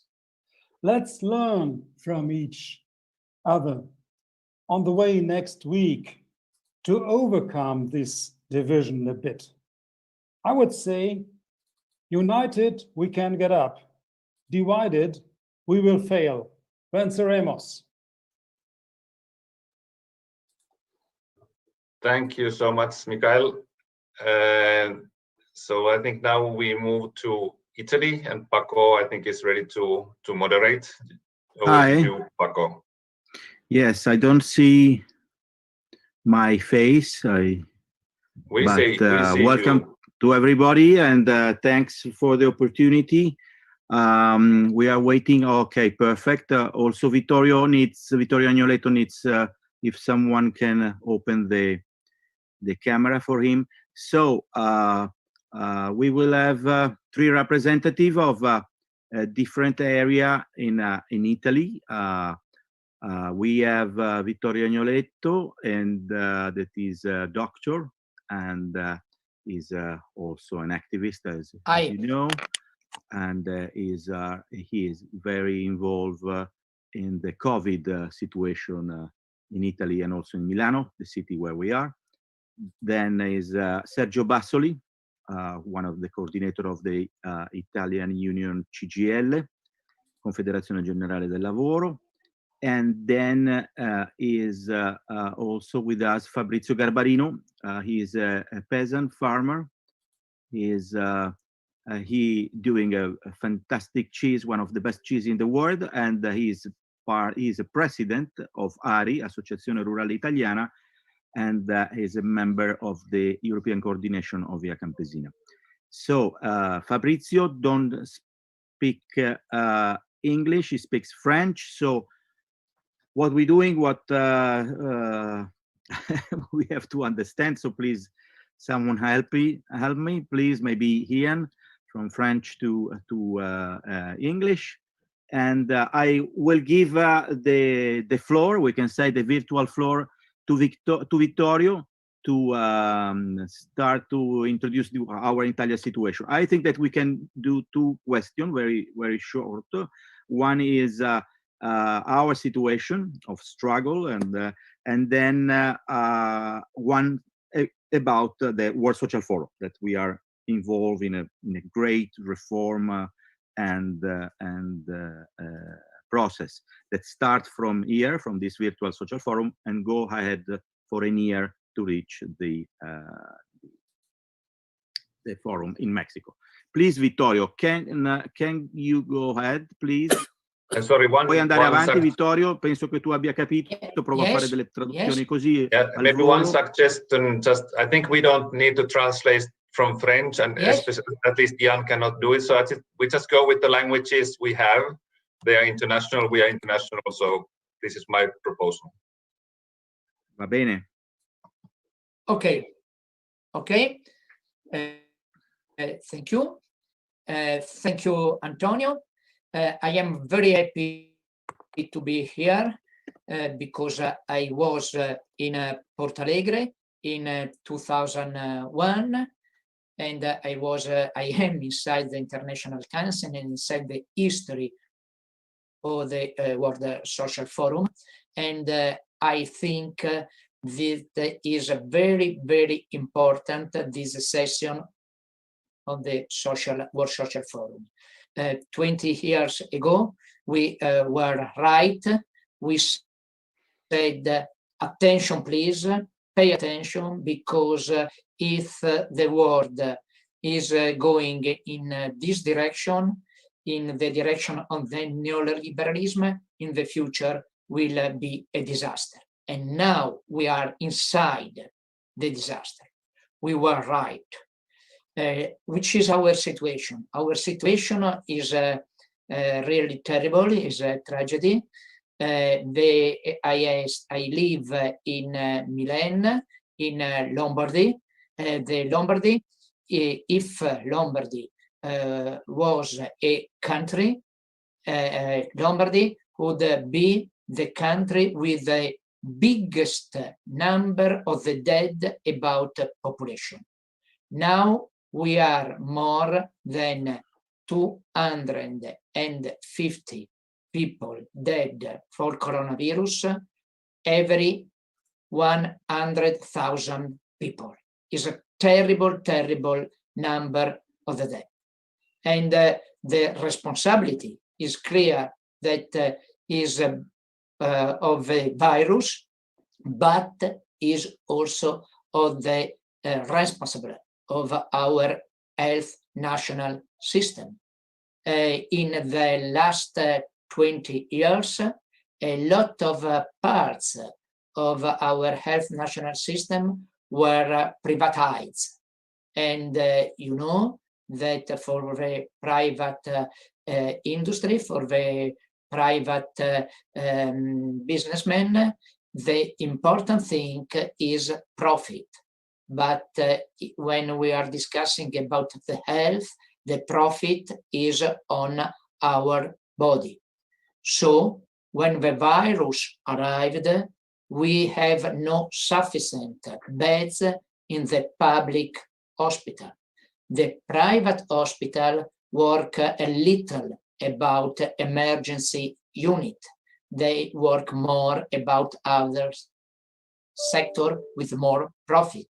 In 20 years, the responsible of the health system destroyed the health system on the territory. They closed a lot of hospitals. The number of the medical doctor on our city was little in the last years. And there was no structure. So the situation is really a disaster. And now there is a big movement against the privatization of the health. In the last week, we began also with vaccination, but there was the news that Big Pharma said a little number of vaccination. So we have a lot of people, we have had the first vaccination and they are waiting for the second part of vaccination. And we are not be sure. And this depends on the intellectual property. And this is another strong thing where we are organizing against this. And we began to discuss about intellectual properties, about drugs inside the World Social Forum a lot of years ago. And now the problem is in front of. Grazie Vittorio, and posso tradurre se abbiamo degli spettatori italiani che magari non parlano l'inglese. Vittorio ha introdotto il fatto che lui è stato nel primo Porto Alegre, che ha partecipato a questo processo, giusto per sintetizzare, e poi ha raccontato un po' la nostra situazione italiana che lui sta affrontando nella zona di Milano, chiaramente ricordando un po' a tutti che la Lombardia, se fosse uno Stato, perché siamo 10 milioni comunque, saremmo probabilmente, ma penso che siamo lo Stato con più morti al mondo per l'incuria e della gestione della sanità da parte dei nostri governanti di destra, ma anche l'altra parte, cioè c'è stato tutto un lavoro di distruzione del nostro sistema sanitario che invece adesso si cercherà di ricostruire. Adesso darei la parola a Sergio Bassoli, e intanto ringrazio Vittorio, poi vediamo se ci danno ancora del tempo. Ok, now I will give the floor to Sergio Bassoli. Please give me how much time we have. We have also Fabrizio that is waiting. So Sergio, please go ahead. I don't know, speak French, Spanish. We can, what is better for you, and we try to, all of us, to translate you online. Maybe 3 minutes. Är du inne också? Lyckades komma in? Oh, okay, are you heard me? No, I can speak in my bad English, but I think it's okay. Go ahead. No, first of all, thanks for this opportunity, and we are very happy to stay again inside the World Social Forum space, and gathering with so many people all around the world. No, that I think is a good news. If the question is how is the situation in Italy, I think Vittorio already talked about the health situation, and we are living this dramatic context of the emergency under the attack of this virus. But politically speaking, our problems are coming from causes that had already discovered more than 20 years ago. I mean, now we are paying the cost of the destruction of our social system, and what we achieved in the 70s, of the last century, when we achieved the universality of the health as a health, the human as a universal human right, and the social right, like the labor code. That I think it's important to remember that in the 1970s we achieved the labor code that was and it still is a very important comprehensive frame for protecting worker rights. And in the last 20 years, there was this neoliberal, and in the different dresses of neoliberal policy that has attacked and demolishing this system of social welfare and the health system, educational system. And now we are facing the biggest crisis of our society, that is not a sanitary crisis, but is a crisis of our system, with developing model that is not sustainable. And plus we have to add, we got a leadership in a political sphere that is not ready to deal with such crisis. The challenge, I think, is too big for our political body. For this reason, I think we need to work a lot, and not only for protecting now, just to open a break regarding what is happening on the worker issues. I mean, we are losing, we have already lost more or less 500,000 of working places with the majority with youngsters. They have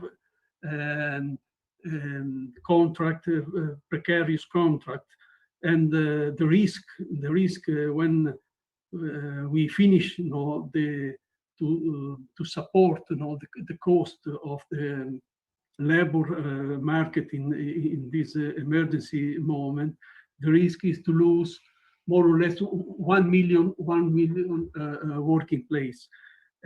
So then the question, but this is a sort of emergency issue.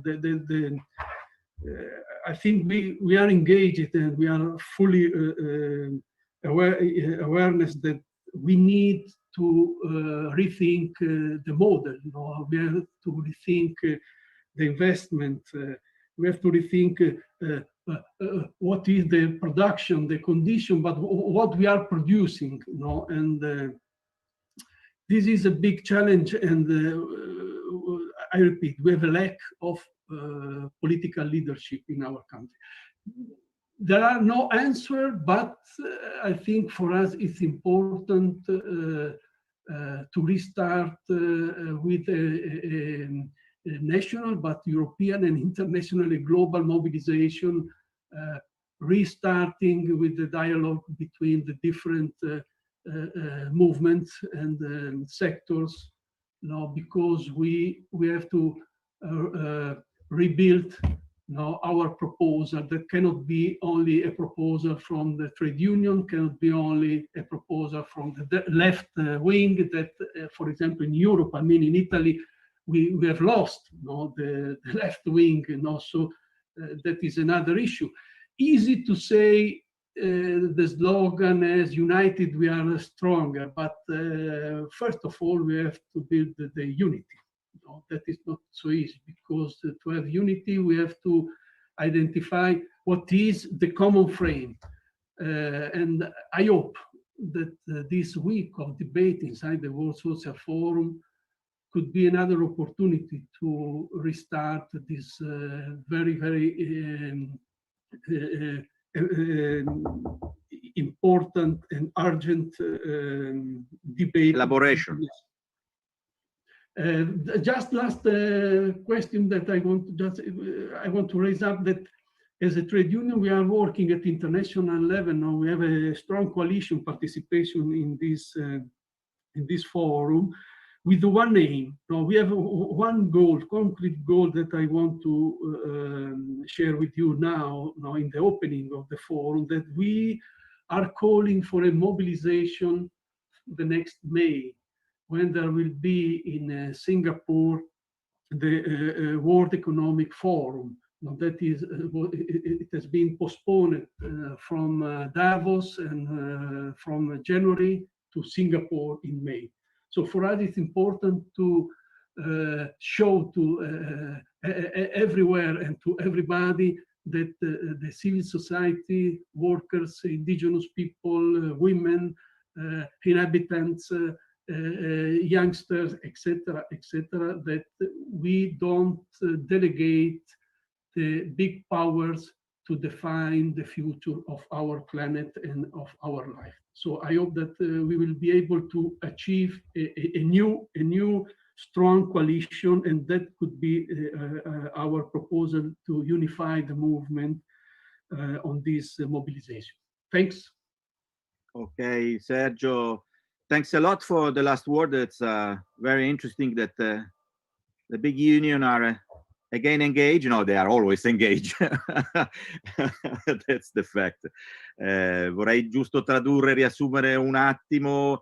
Sergio Bassoli ha raccontato un po' la nostra situazione italiana che conosciamo, e un minimo anche quella europea. Abbiamo 500.000 persone che sono fuori lavoro, più tutti quelli che non si sa, come magari il sottoscritto che è un freelance e che surfa per, diciamo così, per sopravvivere in questo momento terribile. E poi dopo una cosa molto importante, intanto il fatto che negli ultimi 20 anni il sindacato e quindi noi, cioè i cittadini, il paese, ha visto erodersi tutti quei diritti che erano stati conquistati negli anni 70. In Italia, dallo Statuto dei lavoratori anche alla costruzione della sanità pubblica, no? dell'Istituto della Sanità.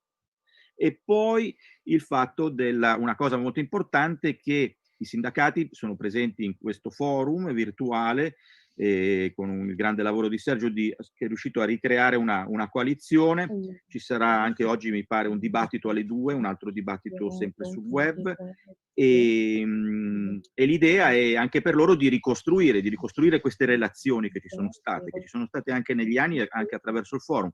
È chiaro che adesso probabilmente bisogna ripensare un po' tutto. Secondo me sono due le cose da ripensare. Uno è la forma di uno spazio che potrebbe essere uno spazio di elaborazione, di lancio di campagne, sempre attivo. E l'altro però, come diceva Sergio e come anch'io soffro, non c'è una grande idea, che non è tanto una leadership, ma un gruppo che lavori su un'idea, che sono poi le nostre idee, diciamo. Ci siamo ritrovate tutte in maniera violenta con il Covid, no? Come diceva Vittorio, i brevetti per i vaccini, una nostra battaglia, la natura, tutte queste cose qua.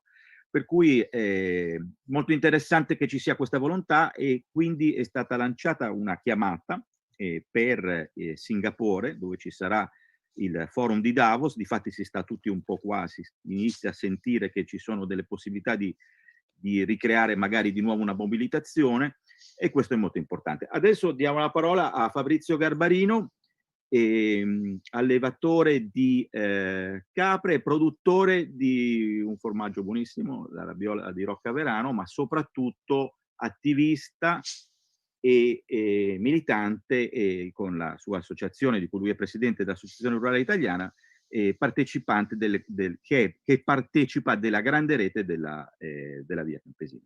Prego Fabrizio, non so in che lingua parlerai, non so se c'è Ian in linea che traduce il francese, e se no proviamo ad andare insieme e a vedere come fare. Bonjour à tous et à toutes. Merci pour cette invitation, merci pour cette possibilité. Je crois qu'il y aura la traduction en français. J'ai vu tout à l'heure qu'il y a un message, donc je parlerai en français, que je parle mieux que l'anglais. Pour la première chose, je veux envoyer un message de solidarité aux paysans indiens qui sont en mobilisation depuis longtemps pour combattre contre la dérive nationaliste et néolibérale du gouvernement Modi. Donc, nous, paysans italiens des Ari et la Via Campesina en général, ils ont déjà mobilisé au niveau international pour soutenir cette lutte très importante. Donc, voilà, c'est le premier message que je veux envoyer à ce forum social mondial. Le deuxième message, c'est que nous, paysans italiens qui sont liés à la Via Campesina, on lutte depuis toujours contre la dérive néolibérale du secteur agricole et de la dérive aussi corporatiste du secteur. Nous, on sait très bien qu'en tant que paysans, on est au milieu du mouvement social mondial, et on est en unité, on est en solidarité avec tous les travailleurs et les travailleuses du monde, les peuples indigènes et tout ce qui souffre par le manque de la souveraineté alimentaire et une gouvernance positive du secteur agricole qui est toujours plus écrasée par les multinationaux de la semence, des multinationales, des intrants chimiques, des multinationales, de la mécanisation forcée et maintenant de la digitalisation. On voit une dérive qui veut que nous, tous les agriculteurs, les paysans, les travailleurs, on se plie à la volonté de digitaliser toute l'agriculture internationale. Et sur ça, il y a un déplacement incroyable de fonds publics, d'argent public, d'argent issu par les impôts des citoyens, qui au contraire veulent une agriculture agroécologique, solidaire et paysanne. Donc, il y a vraiment un manque incroyable de démocratie dans toute la gouvernance de l'agriculture mondiale. Nous, en Italie et en Europe, on lutte contre la dernière réforme de la politique agricole commune, qui c'est la plus grande budget de l'Union européenne par rapport à les politiques européennes. L'Union européenne n'a pas de politique commune, sinon celle agricole. Et c'est une tas de 350 milliards d'euros qui sont dépensés pour soutenir une agriculture industrielle, une agriculture qui écrase les droits des paysans et les droits des citoyens à avoir une nourriture qui soit saine, qui soit à la portée de tout le monde, qui soit sociale, parce qu'on a vu avec le Covid en manière encore plus forte, mais déjà avant, que les classes faibles de la citoyenneté, ils ont des problèmes à se nourrir correctement et ça augmente l'exposition aux maladies comme le Covid, mais aux maladies tumorales, les maladies qui malheureusement écrasent toutes les personnes, mais dans la classe plus faible, la malbouffe, la nourriture, le trash food, ça devient une composante très, très forte. Et cette agriculture, cette malbouffe arrive d'une agriculture industrielle, une agriculture minéraire, une agriculture qui détruit l'environnement, qui pollue les eaux, qui pollue l'air, et ça fait devenir les gens malades. Donc, Fabrizio, nous, autant que... Pardon. No. Scusa se sono entrato così. I don't know, non so chi traduce. Se tu vai avanti così e puoi fare poi un resumé tu in italiano, perché vedo che sono arrivati un po' di compagni italiani che magari capiscono francese, per cui se devo tradurre io, if I have to translate the French, I can do, but Fabrizio, please, don't go. No. Je vais andrò tradurre. S'il te plaît. Farò un I can try to translate a little bit. La prima cosa che hai detto è stata il fatto della vostra partecipazione al forum, no? Mi sembra, no? Esattamente. Okay. Yes. The first things that Fabrizio said for the English language is that he's glad for the invitation and participation because it's all in progress via Campesina. Ari is a part of the network of Via Campesina. Via Campesina is one of the founder of the forum. This is an articulation to see how, like the union, how to maybe put the common action together again. And we see, but this is very important that he is here and we have a delegation of a young leader in the next days in the environmental space. The other thing, Fabrizio explained what is the situation in Italy, in Italy and Europe of the farmer movement, the peasant movement, and the big issue of Via Campesina. So the big problem is the cap, Euro cap, we can say, that is the political act on agriculture that involve 300 billion of euro. And that is a big budget, maybe it's the biggest budget, I think it's the biggest budget of a European community. And this budget is allocated mostly of industrial agriculture. So that's what means this. This means that we have many million of small farmers that are, of course, penalized by this politics. And then we have a development of industrial agriculture that we know is with pesticide, in some countries with the OGM. Now is a new form of OGM that is a new breeding technology that is a way to go across the obstacle and to produce bad food for us. And then Fabrizio spoke, of course, about what means the agroecology, what means to have a good food for the people, and to try to save our we can say our environment, because the role of the small farmer is also to take care about the environment. So I try to resume little bit all the big issue. Of course, I lost one, is the food sovereignty, that is one of the big theme of course, of La Via Campesina, and a big part of international movement.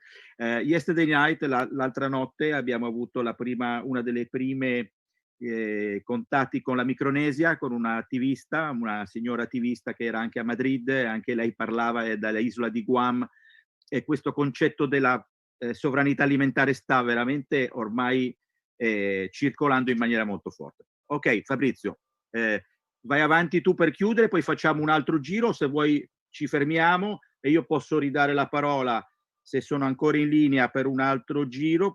Io vorrei fare delle altre domande. C'è Vittorio, ok, li vedo tutti qua. Ok, Vittorio, ci sei? Sorry, I think we have to end the Italy part now. Is it okay? Sorry, Marco? It's okay for us? Can we end the Italy part now? Okay, perfect, because you asked me to do so. I just ask 2 seconds for our guest just to say hello to everybody with 30 seconds each, 30 secondi. 30 secondi è bene. 30 secondi è bene. Thank you. Je vais seulement terminer en invitant toutes les organisations mondiales qui font partie du Forum social mondial à lutter pour la souveraineté alimentaire, pour l'agroécologie paysanne et solidaire. Ça, c'est une invitation que j'ai faite pour toutes les organisations, soit qu'elles sont paysannes, soit qu'elles sont des travailleurs, soit qu'elles sont des environnementales. Merci à tous et bon Forum social mondial. Merci. Grazie, un invito a tutti quanti. Avanti con Sergio. Thank you very, very much for this. Wait. Sergio, just Sergio, okay. 1 sec. Okay. No, thanks, and good form to everybody, and solidarity, yes, with the farmers, with the women, indigenous workers, and all the people. No, peace and solidarity, and ciao, ciao. Vittorio?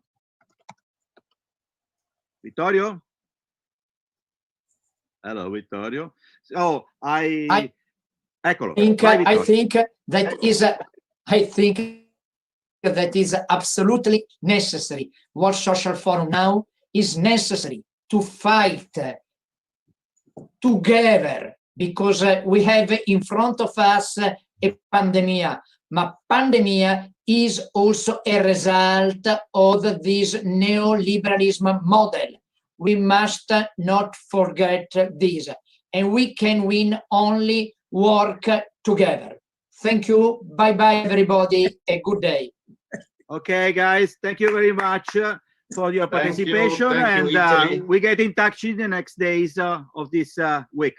Bye-bye. Thank you, Italy. Ciao. So now I would invite still from Rojava, Thank you. Thomas, please. Bye-bye. You have the floor. Is Thomas listening to us? Please come in. Hello, how are you? Yes, you can put the camera on as well.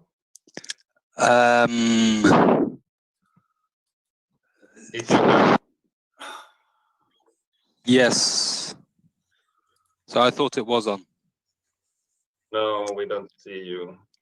Okay. Let me just leave and rejoin. Okay.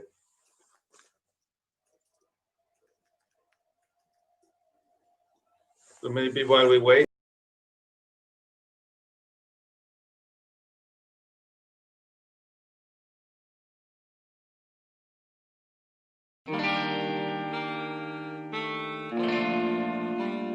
Yo.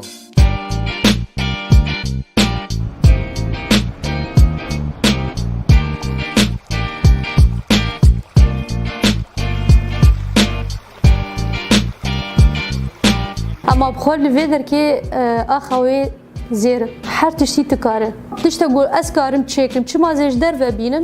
تم طرح الفكره من قبل اهالي القرى اللي موجوده هون. طبعا جمعيه مجر مؤلفه من 7 قرى ما يقارب 54 عائله. طبعا تعاوننا معهم وقمنا بمنحهم ارض زراعيه بمساحه 5000 دولم تم زراعتها واستثمارها لصالح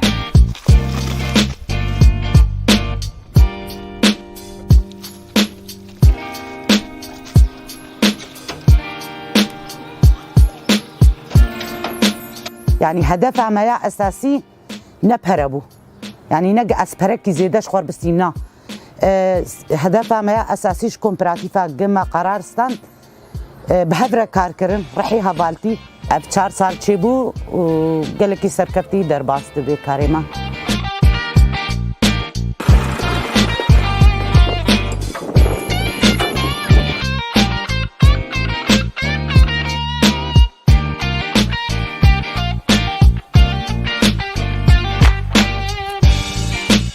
بوي شون دنيا بزراعتي جنجوي ملتي ما ام بركي عالم الدنيا جيزاني هيكي إريش هوفانا بشكل كي وحشي دجمعات سرما ملتي ما جيانا ملتي ما روجانا به درباس به ما روفا شيس دونم عرض شنط يعني انا راسي اشتر بيج مدرسه بشورشه كيك يامي بسر كيفن يامي بنكه.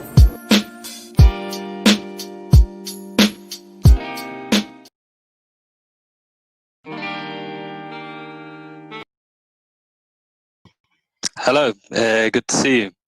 So yeah, I'm Thomas McClure, joining you from the Rojava Information Center, and it was very good to hear from people across three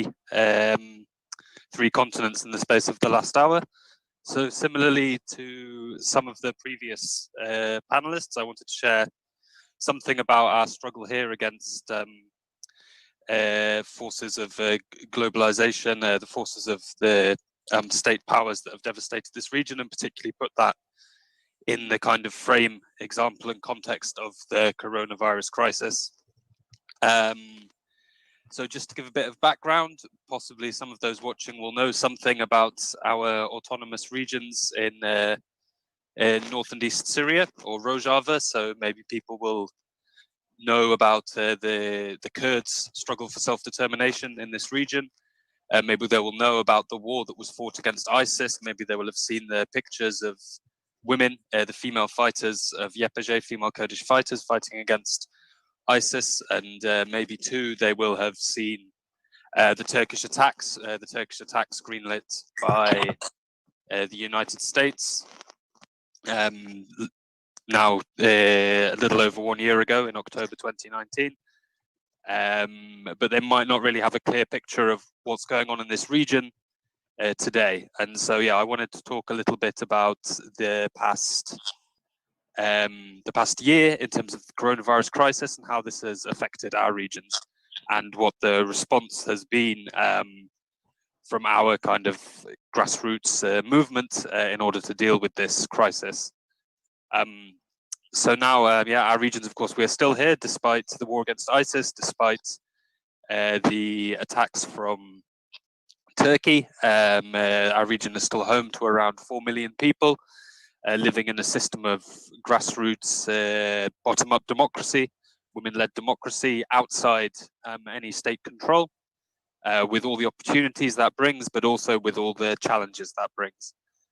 So I just wanted to highlight a few points of how the coronavirus crisis has been politicized and how it's been used against our political project in North and East Syria by the different state actors that are hostile to our program. So Turkey, of course, also the Syrian regime, also Russia, but also in a broader sense, the United Nations, the United States, and their allies in Iraq and in Iraqi Kurdistan, all in different ways are using this crisis to exert pressure on our regions.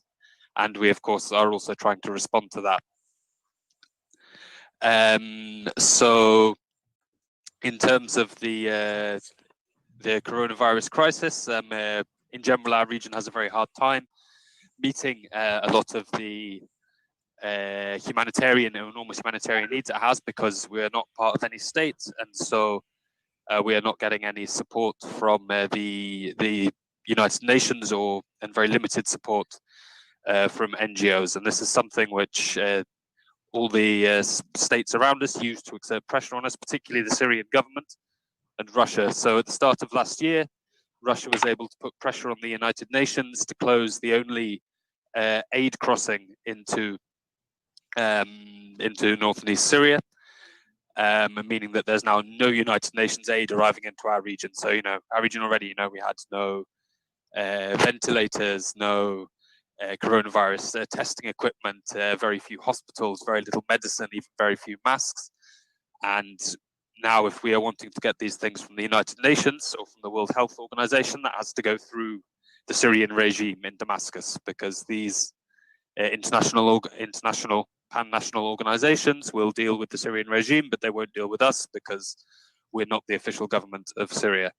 And of course, as anyone who knows the Syrian regime will be able to tell you, that means this medicine and this equipment is ending up in the pockets of Assad or people close to Assad, or maybe towns and neighborhoods close to Assad, but is certainly not arriving to us.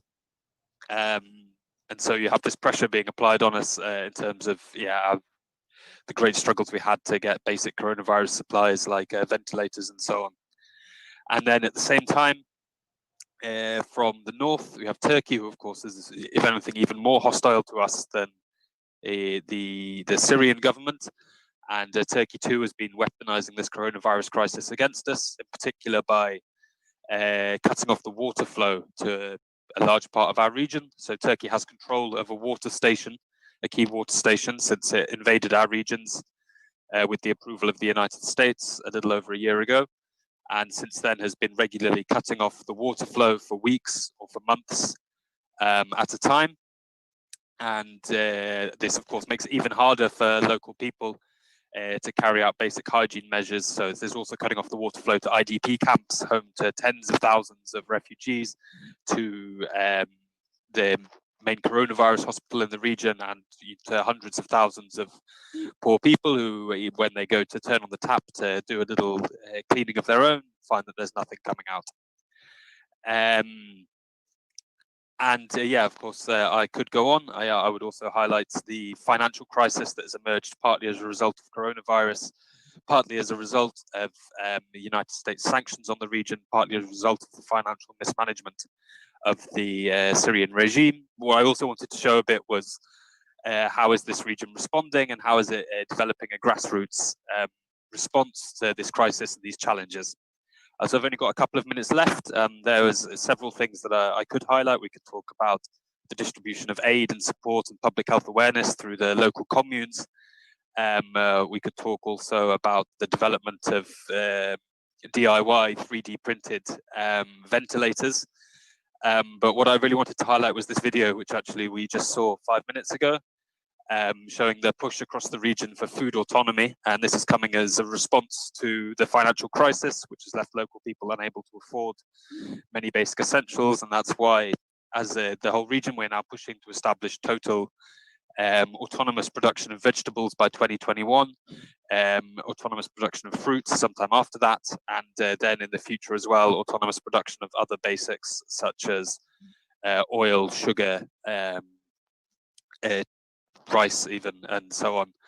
And this is in part because it's a necessity, because we can't afford to buy these things anymore. Local people can't afford to buy these things anymore. They're starving, so we have to produce them ourselves.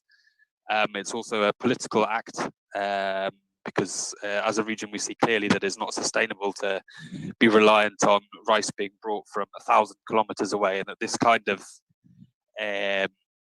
excessive globalization is one of the key factors that allowed the coronavirus crisis to spread so much. So that's why, as you saw in that video at the beginning, we are launching this push for autonomy and local production, and many new cooperative projects starting up.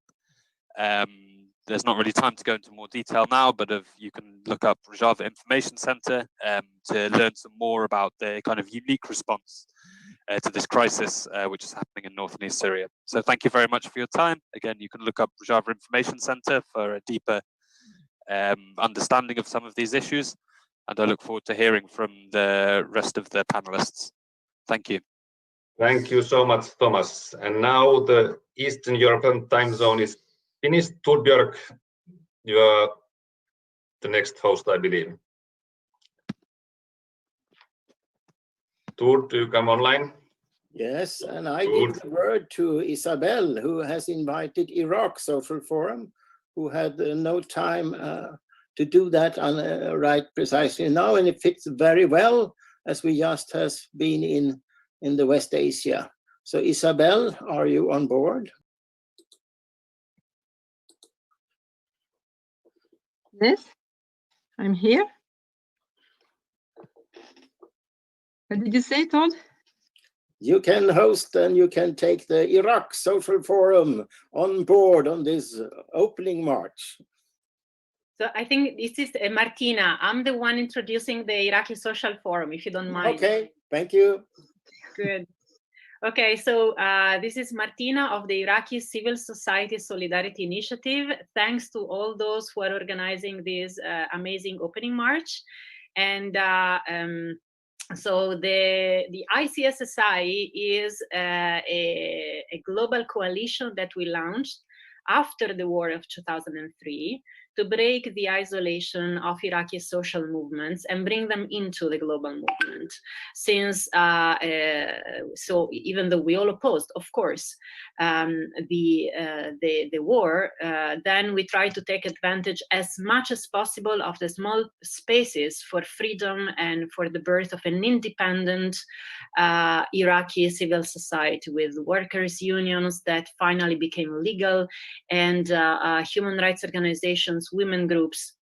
They soon showed us that they had the means to build a democratic Iraq, just Iraq, through non-violent democratic civil struggles.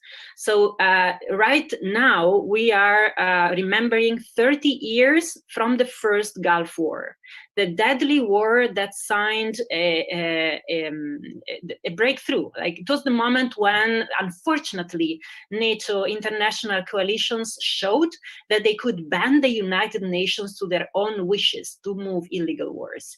And every attempt to stop that war, that was absolutely possible. I mean, the problem of invasion of Kuwait was absolutely possible to be solved through negotiations. Everything was avoided in order to move that war. So that was the beginning of the destruction of Iraq. But social movements and the new generation are rebuilding Iraq from the grassroots. So we as internationals have been supporting Iraqi activists to found, inspired by the World Social Forum movement, an Iraqi Social Forum. So in 2013, the first Iraqi Social Forum took place in Baghdad. And after that, many campaigns have been organized by them, and we have been supporting them on water rights with the Save the Tigris campaign, on women's rights and women's participation into politics and social movements, and against sexual harassment of Iraqi women activists, on freedom of expression, against censorship of media and cyber censorship. Workers' unions. Iraqis managed to pass the most advanced labor law in the Arab world in 2015. And they have now a very good and advanced Iraqi labor law that is coherent with the ILO standards. Not many people know this about Iraq. So it's very important that there is this space to listen to them. We have now 3 or 4 Iraqi activists that are belonging to the Iraqi Social Forum. All of them went through a very hard process of fight and revolution. Since October 2019, they launched a new revolution in Iraq. It was a very tough one. About 700 people died, and 27,000 have been injured, most of them very young. But they managed to get the attention of their government. Actually, the government changed because of this revolution. Now there will be elections coming in October of course, now there is a provisionary government. Elections have been organized for October. We need international attention by civil society on these elections coming up in October. We need local civil society in Iraq to be able to monitor these elections. And therefore, I'm inviting you to check our website of the Iraqi Civil Society Solidarity Initiative. It is www.iraqicivilsociety.org. You can Google it. Register in our newsletter, because we would like to have an international delegation going there before the elections, during the elections, strengthening the demands of the Iraqi revolution. So I will now pass the word to Yasmin, that is associated to the Iraqi Social Forum, but she was also one of the leaders of She Revolution, the women component of the fight. And so I prefer to give directly the floor to her, and I think she will speak English. So I give it to Yasmin. Thank you so much, Martina. Thank you. So, friends from everywhere, good afternoon in my time, and greetings, and sincere solidarity from our friends in Iraq. I'm here today on behalf of the Iraqi Social Forum, the Info Center, and She Revolution Group. So, first of all, thank you so much for having me and to make us part of this event. I just wanted to ensure that Martina said that your having us is just to break the isolation of the Iraqi civil society, and you are one of the doors of our solidarity and hearing from Iraq to the world. First, to talk about our country, Iraq. Our country is still wounded, still injured. A few days ago, more than 13 people were killed and injured in the middle of Baghdad, in the central Baghdad. And the threat of ISIS is still present. And it's become to, and start again to threaten us and make us fear. On the other hand, there is this incontinence of weapons and the massive control of the militias on all the joints of our state. On the other hand, our country has turned into an area for settling scores between the United States and its allies and Iran and its allies. Unfortunately, we have this all in the middle of a difficult economic conditions and serious attempts to diminish human rights and stifle freedoms by law. And that's the worst part, that they want to stifle freedoms by the law itself. And that's something that makes us terrifying, unfortunately. Since 2019, Iraqis haven't been in the streets. They are going against the government and have making demonstrations, and they were protests in which a deadly environment. More than 5,000 young women and men have been killed, and thousands of young people and of Iraqis people have been injured. Most of them will be disabled for life. Other activists or other people, other protesters, now they are been tracking from the militias and the forces who are holding the power. Unfortunately, we did not get enough solidarity from all our friends, and the news of our uprising demonstration, there were not dealt with the preparation, with the sacrifices Iraqi has been made through this revolution.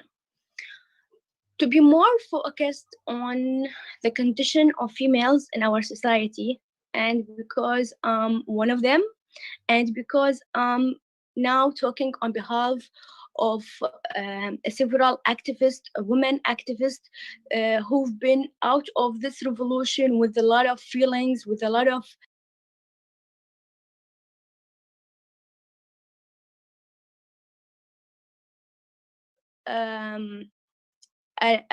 like part of several of this revolution, depending on women, and it's help the women to shed the lights about their problems.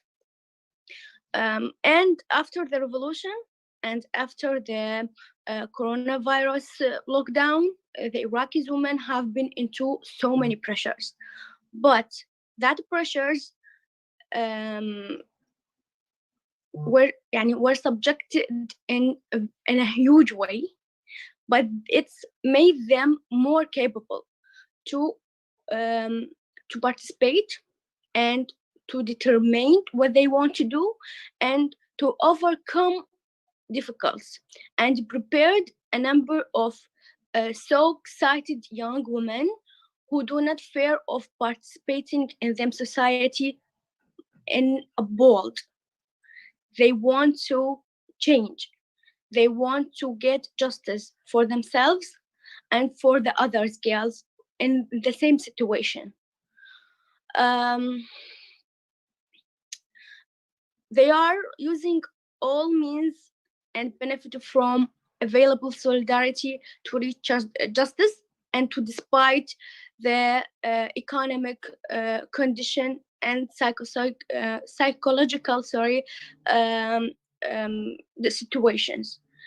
And unfortunately, they are doing that in the middle of a wave of suicides from so many young men and women who are have been tired, and that's one of the points that we really should to shade the light of.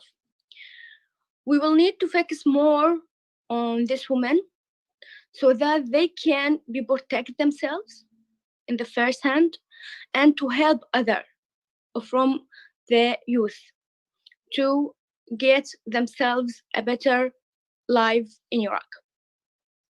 Our friends, this is the 20th year on the founding of the World Social Forum, this broad, progressive space. I hope that we, as Iraqis and as Middle Easterns, will have a presence in your discussions and dialogues. Our people are suffering, and our countries have become a major area for imperialist and hegemonic and competition among the world hegemonic powers. Thanks again to having me, to have the Iraqi Social Forum, and to hear from us. And I wish you all the best and the success for all the forum schedule and agenda. Thank you so much. Thank you, Jazz. That was amazing. Thanks a lot. Thank you.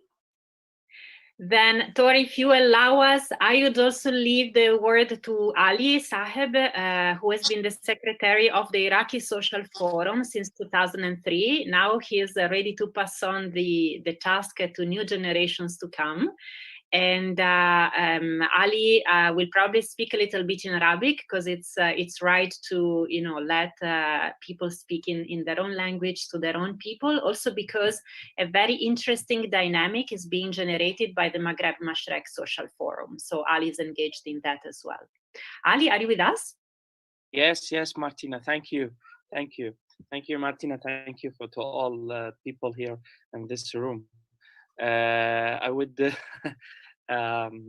thank you for this moment to us to speak about the Iraqi Social Forum, about movement here in Iraq. We need more solidarity with us, our problem here in Iraq.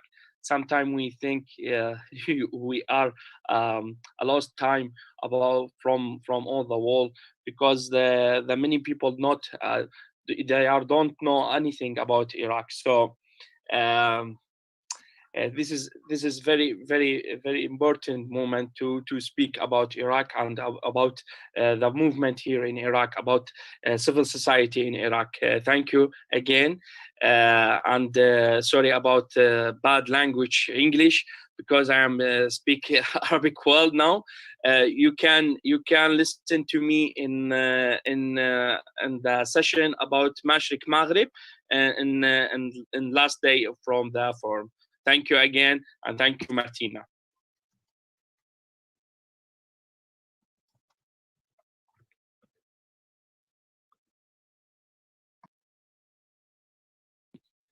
Great. So we pass on to other social movements, and thanks for this space for Iraq. And we hope that in any case, the anti-war and the peace movement will start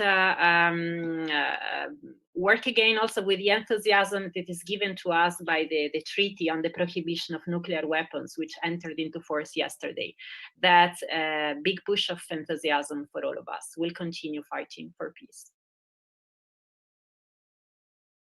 Thank you very much for this fantastic view from Iraq.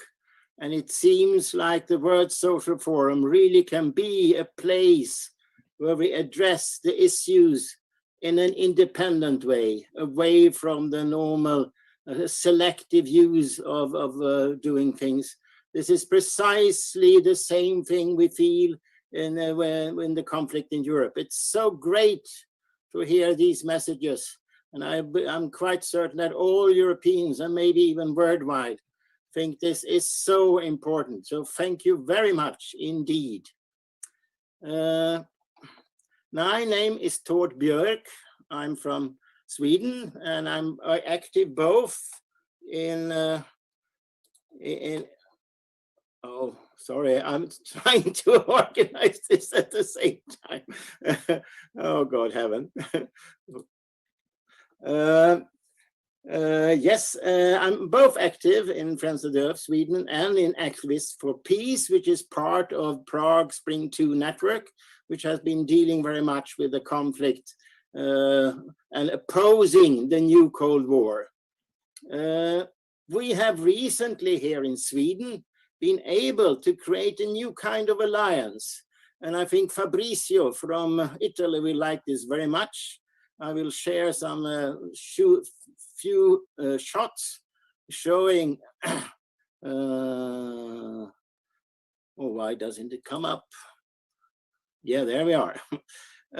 This is a new attempt in Sweden to create an alliance between small farmers. To the left, you see Torsten Laxvik, who is also sharing a slaughterhouse in the north of Sweden. And this you can see is in the north of Sweden. There is Me Leffler, who is a veterinarian, and there you have Lars Drake and myself. We have been able to get together the transition movement, the leadership of the transition movement in Sweden, environmentalists, local activists, both in the big cities and the small villages, and with the 7 peace organizations, the former Archbishop of Sweden and several others. At this hotel, every year since the 40s, meetings have been held about defense issues in Sweden. From the beginning, labor unions and farmers organizations, but it has been dominated recently only by pro-NATO, pro-military, pro-weapon industry people.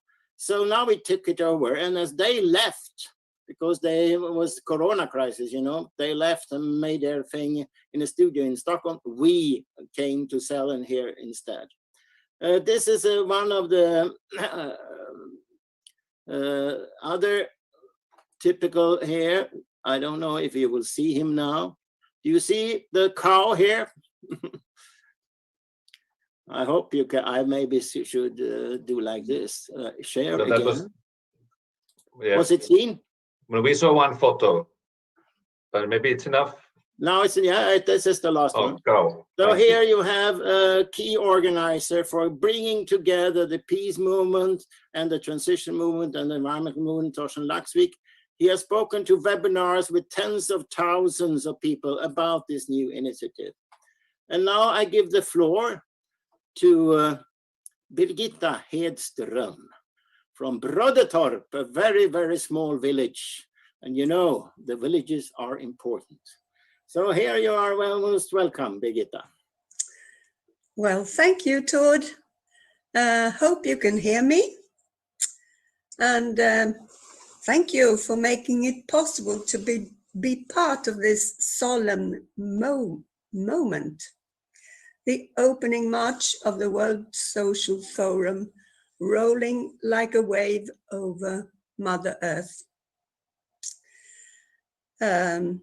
Yes, I'm calling from Brodetorp, a small village on the countryside in the southwest of Sweden. It is a beautiful place on our beautiful earth. What are the most important things in life?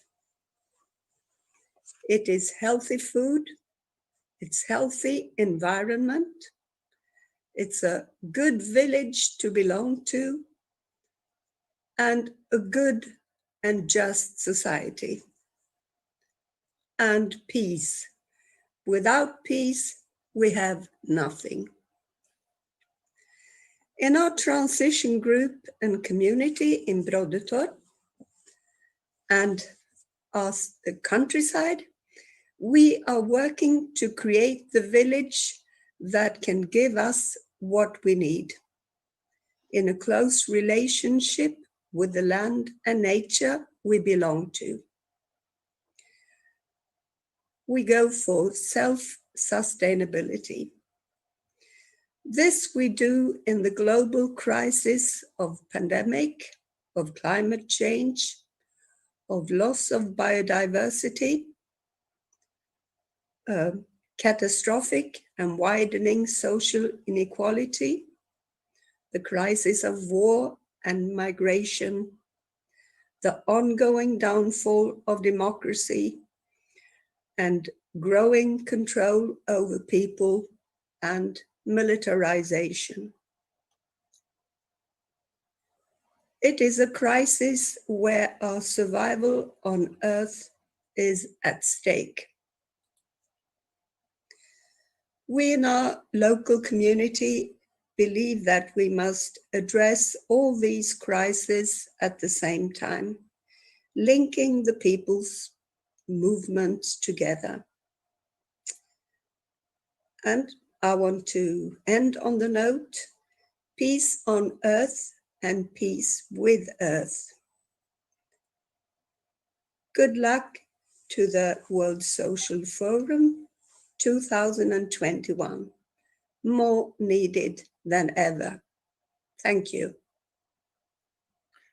Thank you, Birgitta. Thank you very much. And now we will give the word to Central and Eastern Europe and to Prague, where Mirek Prokeš has been a key in getting young people into the World Social Forum process with his links to the International Young Nature Friends and the Youth Environment Europe and the United Action for Intercultural Action, Anti-Racist Network. So please, Mirek, take the word. Thank you, Todd. And my greetings to all friends and comrades from Prague, once a tourist center, now empty because of the pandemic. Still the cradle of the attempt for democratic socialism in 1968, known as the Prague Spring. Well, you know all how it ended up with implicit or complicit agreement of the USA with the Soviet invasion, because any kind of democratic socialism was against the interests of the superpowers, which, you know, something like that is still against capitalism in its harshest form, as we know now in the Central and Eastern Europe. 30 countries, which were once called the Second World, just between the First World and the Third World, represented in the United Nations system. And now practically all these countries as new colonies of the capitalist global system, globalization. So again, the hate against the poorest is rising, is on the rise. Right-wing movements on the march. And then we decided with all our comrades, which were active in the European Social Forum, to establish a new network called Prague Spring 2 against right-wing extremism and populism. And now, as the World Social Forum celebrates 20 years, the Prague Spring 2 network celebrates 10 years. And we know we have to broaden our scope to join our forces with other movements, climate movements, environmental movements, peace, anti-racist, feminist, and all other movements to change not the climate, but to change the system, as this World Social Forum and is also striving to get. So I also congratulate all of us for the entry into force of the treaty prohibition of nuclear weapons, which, you know, were legal until yesterday. Now they are banned. And all of us also should support our struggle to persuade or to pressurize the NATO members, their governments and parliaments, to join, to sign and to ratify the treaty, not to boycott it. Because we need universal disarmament for the social and environmental transformation. Thank you for your solidarity and cooperation.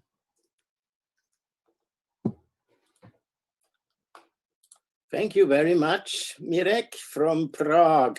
Thank you. It's a very nice place to be, and especially to meet Mirek, because he's a tourist guide and he can give you any kind of information you want when he's not trying to fight the fascists or struggle for peace, etc. Matthias Benik from Hungarian Social Forum and Attack Hungary, please take the floor. Thank you very much. I greet you from the nice Budapest. Budapest is also nice, not only Prague. I think some of you have visited us and you could see how beautiful is our capital. However, the social fights, the social struggle in Hungary are very, how would I say, difficult job, because we have now a government, ruling government, which is practically representing, you know, the bourgeois elite. They are following a policy that is detrimental to the poor people. So I would like to inform you about the renewal of the Hungarian Social Forum, because we have to confess you that at the beginning of the 2000, I mean, after the World Social Forum first meeting, and then the first European Social Forum, the first attempt to continue as a national forum, the Hungarian Social Forum, was practically splitted. There was a tendency of people who were collaborating with the right-wingers. So the Social Forum was split, and a group of people who stayed together, practically we consider this one as a more, how would I say, advanced or progressive people, and we continue. We are part of the Prague Spring too. So when the European Social Forum dissolved or discontinued, we immediately joined the Prague Spring too, because this was the place where we could join our forces. This about the Prague Spring 2 network, Mirek has spoken, so I don't want to repeat it.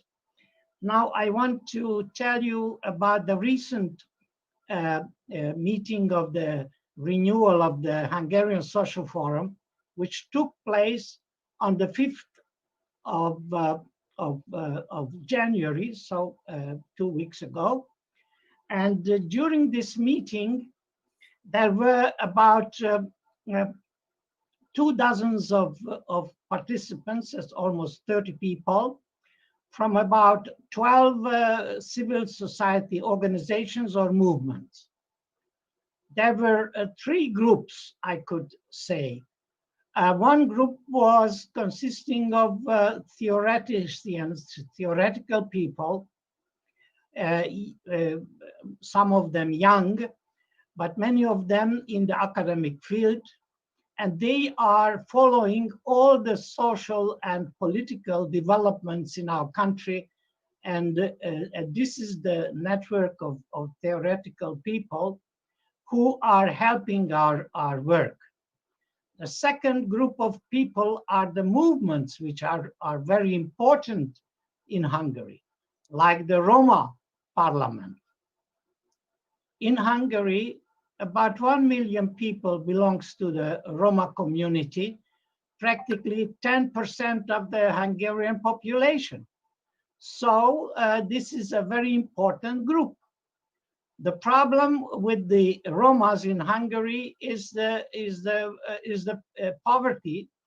They are the most poverty-stricken people after the change of the system in 1990.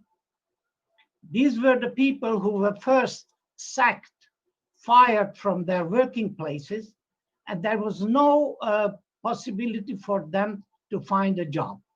So this segment of the Hungarian society is very important and part of our new renewed Hungarian Social Forum. The third element, which I think is very important, not in contrast with the Porto Alegre Carta, is some of the progressive parties, not as a party participated in our meeting, but as persons, like the Greens, 2 party of the Greens in Hungary, then the European left Hungarian section, and also a new party which is called Yes Solidarity. It's a brand new party. So let me give you our main, what we are considering still a very important thing, is the reorganization of the leftist people, and not only leftists, we call them progressive people. Then we have here the workers' movements, the trade unions. There are especially strong connection with the metal workers trade union and the teachers union. and also a confederation of the trade unions. So we are working hardly in order to fight for the workers' right. I have sent you a video about this fight of the workers, because there were an attack against the workers' right when the ruling party Fidesz wanted to introduce a so-called slavery law, extending the overtime working of the people even to 60 hours a week or even more, giving the right to the employers, you know, to make a pressure on the workers. So these were the main points I wanted to highlight. Of course, if there will be later on a mailing list, I can send you the report about our renewed Hungarian Social Forum, and hoping we can join our forces here in Central and Eastern Europe together with all over the world. And I wish you good discussion and hoping to meet you personally, at least some of you. Thank you very much. Can I show you the video or we don't have that. We don't have the time, but Okay. we probably could be sent in other time slots if you send the video to the email list, you know. But now we are starting to running out of time. As far as I can see, if we include Togo, I'm uncertain about that, because maybe it's included in the next time. But otherwise, we have 5 speakers left. I say them now so everybody are aware. So it will be Leo Gabriel from Austria, Zeno from France, and Dorothy and Mercedes from UK, and then finally Cesare from Italy. So please, Leo, take the floor.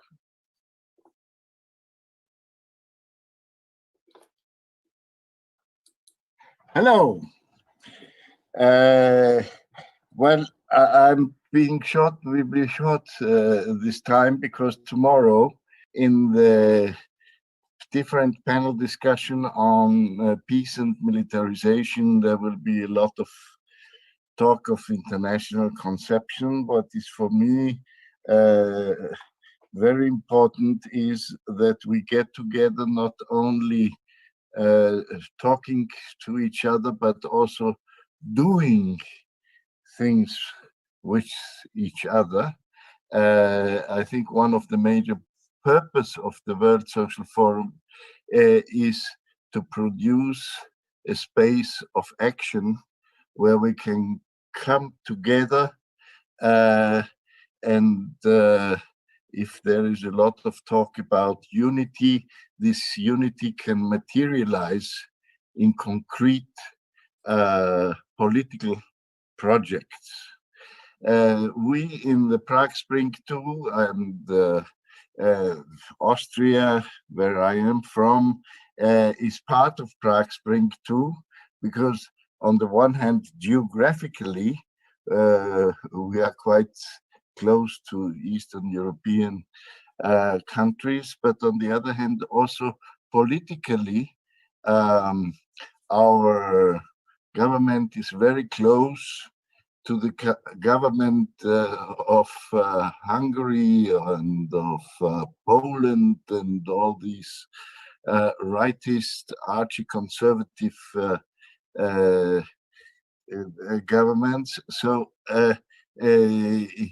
we have to form a unity also on a regional level of Central Eastern European countries, and these countries like Austria, who got affected, or better to say now in these terms, got infected. And infected, that is not only by the pandemic, but also by the other things. by the political scenario.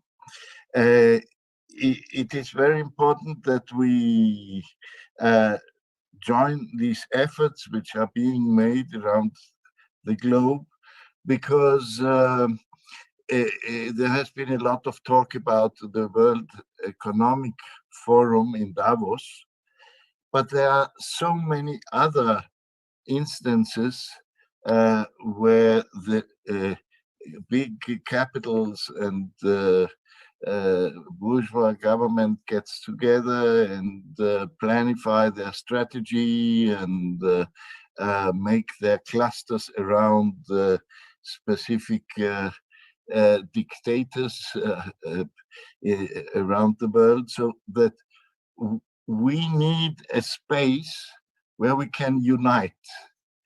And the only space I can think of where this is really possible is the World Social Forum. You know that the nation states have their own space. It is the United Nations, which is sometimes good, sometimes bad, according to what the Security Council, and if it gets blocked or not. We would not have this restraint. And I wanted everybody to listen also carefully. There is an important tendency within the World Social Forum, which is going to present their ideas on Monday about the future of the World Social Forum. And I want to invite everybody to assist and participate in a discussion, and let's say virtually, because physically it's not possible, raise their hands and their fists to form a new kind of a renewed World Social Forum, which is a space of action. Thank you. Thank you very much, Leo. And now I give the word to the country in Europe that has done more for this World Social Forum than any other country, and been so necessary to have it running very well. It's been a pleasure to cooperating with you. Zeno Bernard. Thank you. I'm actually taking the place of Jan, who's still here, and I think he has been working all the night long when I've been taking a short nap. So first of all, props to Jan. I think I'll start by speaking a bit about the student situation here in France, but also more generally in Europe, as far as I know, it hasn't been really subject of our discussion today. So basically, I think all of us have still in mind the huge climate strikes that have been taking place in 2018, 2019. This has been quite an important moment for many people here in France, but also in Germany and many other European countries. And to all those different movements, the pandemic has been, I think at least, a major blow, because we didn't have at our disposal the main weapon we have, the public space, the streets. So many ecologically thinking people have started to look at the lockdowns in our respective countries with an implicit pleasure as of their negative impact on CO2 emissions. But it is clear that 2020, the last year, has been a really bad year for us, especially for the youth movements, and precisely because we are young movements in both senses of the word. We have been emerging in the last 2-3 years, and everything is still getting institutionalized, and we have been getting stronger, and 2020 has marked a huge interruption. So at the center of the last year, I think for the part of French population which are students, many millions, has been marked by isolation. Many of us have been laid off our already precarious jobs. We have received just ridiculous support from the government. Many universities haven't provided any support at all. Every few months, we have received a few meal vouchers. Here in French, we would say, ils se foutent de notre gueule. They're just cynically laughing at our faces. In the last 2 weeks only, there have been 4 student suicides in France. And the end of this period is obviously not in sight. Protests have been surging in the last months against government reforms and more specifically against our common student situation in the last week, but we're really far away from having the force of 2018 and 19.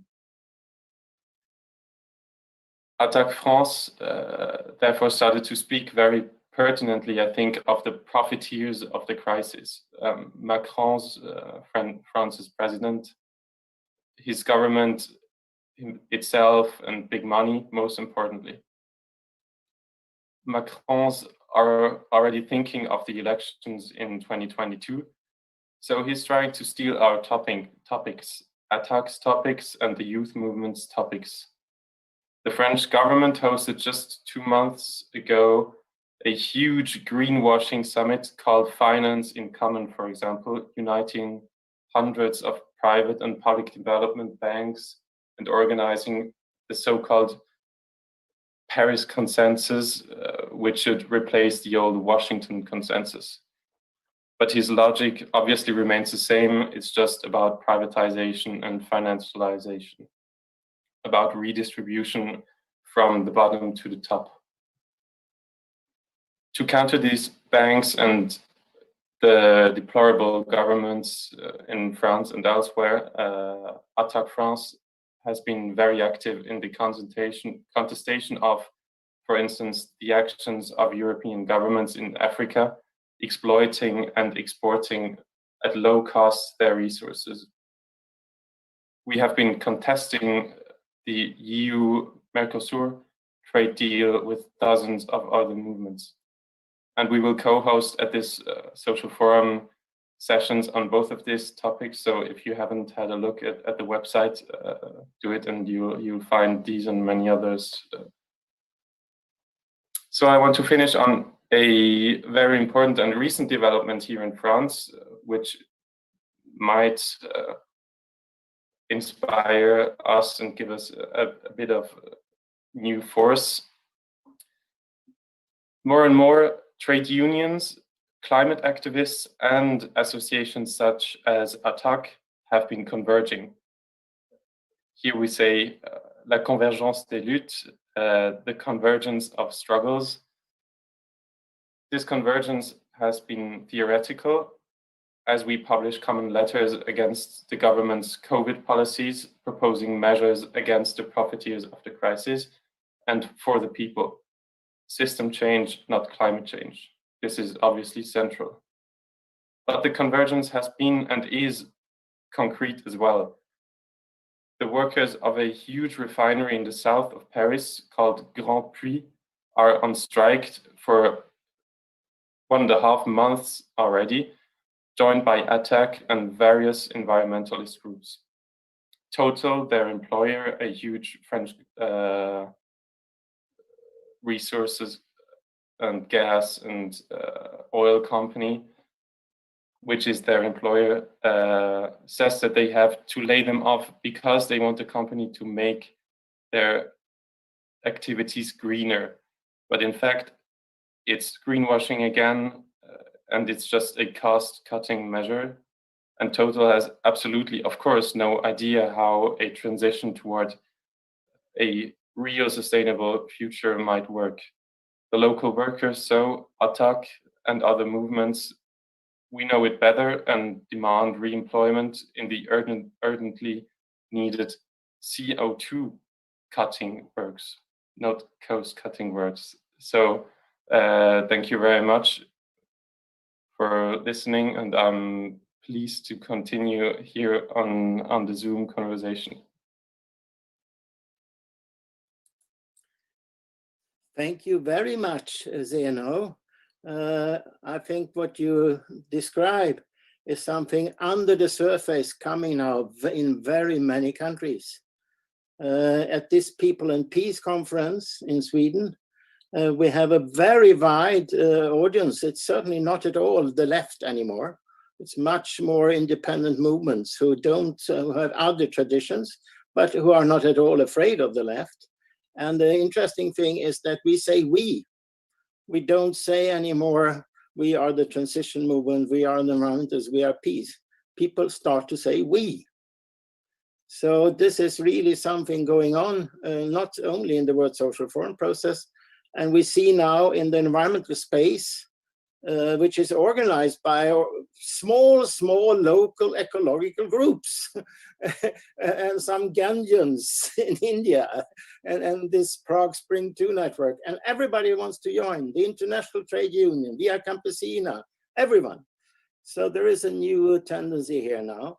I don't understand, Isabel, if you wanted to speak now, because I have Dorothy and UK on the list, but do you want to say something? In that case, we have to understand that we have to use a little bit of the next hour as well. Is that okay? Okay, Isabel, the floor is yours. Just to complete and give a little bit at the finish, we have to give a little bit let's pick Pena Aluka from Young Volunteers for Environment of Togo and other countries in Africa. But I just complete with Zeno from ATTAC. That is, we need a lot of coordination between us. We made a movement in France, plus jamais ça, it is never again that. And I remember, sorry, Isabel, I remember I came from Milano, plus jamais ça. It's an old demonstration. We were stopped and all Paris wait us. The delegation from Italy stopped at the border. Sorry. Yes, it's very important to continue that, and with the social forum, we hope we'll extend it in all the world to fight against fighters of crisis like Amazon and all that, like Zoom and all that. We need new way to communicate without them, without that fighters of crisis. And we are trying that in the Forum Social Modern now with our way to diffuse on the website. It's very important to change that. And we have to fight to relocalize enterprise, the company in our countries, and stop change climate and pollute all that with this kind of production in all the world, and to have a mask from China and all that. So after me, it's Dorothy and Port at the 5. When we finish, we can give the turn to Togo. Thank you. Okay, Dorothy from the UK. It's very nice to have UK here and to see that even if we haven't met for decades or a decade, we met at the right places in the front of the struggle for climate justice in Copenhagen. So Dorothy, please, the word is yours. Yeah, thank you, Todd, and thank you for everyone. Warm greetings from the UK. I am now wearing the hat of Global Justice Now. We are also ATTAC UK, and we are also in the COP26 coalition. I originally thought that this is the climate space. I'm really sorry about that. Well, as you can imagine, here in the UK, the big challenge for us is looking at and monitoring and fighting the big changes that are brought about by Brexit. So for many of us, there's a diversity of movements, there's a lot of organizing and mobilizing going on. For those of us with Global Justice Now, our focus is on trade or fighting for just trade. We are looking at how the UK is now forging and negotiating new free trade agreements to the rest of the world as UK since we left the EU.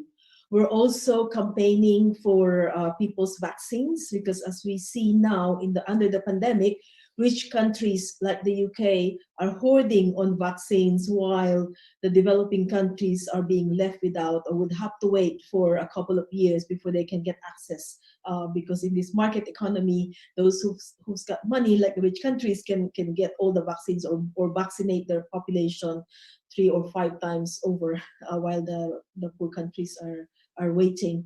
We're also working on migration, and there's a lot of groups here in the UK that are committed to fighting for migrants' rights, and also the problematic situation of the refugees. We're also working on stopping the use of public funds as UK aid to fund problematic projects. So with you, together with you, we are committed to continue working for global justice, peace, democracy, human rights, climate justice, gender justice, and all that. So I'm very, very happy to pass the mic now to a young, dynamic, very active colleague, also from the COP26 coalition. So, Ayofe Mercedes. Hello, and thank you so much for that introduction. I hope you can hear me quite well. But yes, I'm Ayofe Mercedes. I use she/they pronouns. I'm 16, and I'm a climate activist I'm a climate activist in the UK. And as Dorothy just said, I'm a rep for England and Wales climate activists within the COP26 coalition. But essentially, I think really the focus lately for youth especially has been on uniting both locally, nationally, and even internationally actually as well. Currently, there's obviously been quite a lull because the focus very much was on mobilization. It was on kind of bringing together. It's about creating that action, and I think that really did raise the platform for a lot of things. Currently, I'm not quite sure what's being screen shared, but anyways. And again, I think it very much goes back to how all these other things kind of connect and come together in terms of social justice and climate justice and all these intersecting oppressions and issues that come in together with that as well. And again, like our focus has always very much been on those physical actions, but also on the things that go behind the scenes. So in terms of our involvement with the COP26 coalition, like that's us as trying to pave a space for ourselves to be within discussions amidst adults, but also kind of we're bringing in this new perspective, a new way of organizing sometimes, because I'm able to kind of recognize the different dynamics that happen within the spaces that are primarily, you know, youth, young people, and then those that kind of go towards more, you know, well, even students that are studying in university and people who obviously are already a lot older. And then I guess aside from all of that, because of the lull, because of the pandemic, we find other ways to organize. And I mean, obviously there's the huge issue of kind of climate anxiety. The more you get involved, the more you learn, but also this level of apathy that kind of comes along when, you know, numbers just end up being those statistics, and it kind of takes away that humanity. But all in all, the really huge focus right now has to be the COP26 happening in Glasgow this year. I think a lot of our energy, our focus will be on that, and it's very much about uniting all over the UK amidst all the nations, not just England, but Scotland, Wales, and of course Northern Ireland. And I guess the hopes there are to be able to really create that strong unity, you know, between ourselves, and also bring that out towards the wider international space. And I think that in itself is a very beautiful thing when we're able to connect, when we're able to actually speak as youth, between youth, and just build that momentum, because really it's that what provides hope, what provides inspiration to really continue fighting, and even more so during a time like this. But thank you so much. Thank you very much, Ayofe Mercedes. I hope I pronounced it more or less correctly. It's so inspiring, and I do invite you to the system change, not climate change, at the environmental space on the 29th of January, which is in the official program. And there is only young speakers. And the idea is simply that now we have to give the space to the young people. There is no need for asking other people when we address the climate issues, because there are enough young speakers. So, and in general, the whole environmental space, we have 4 parallel panels. Half of the speakers are young. And you will find also in the general session, young people, there are also several known climate justice spokespersons in the general session, like Patrick Bond, Nimo Basse, Shomi Dutta, etc. So you are most welcome and really be part of this international mobilization, which is done together with ITUC, the International Trade Unions, the Via Campesina. You will find people also from the Habitat International. And so, which is we see now with the COVID crisis, is that people start to understand the linkages between the issues and that we have to address the daily life of people.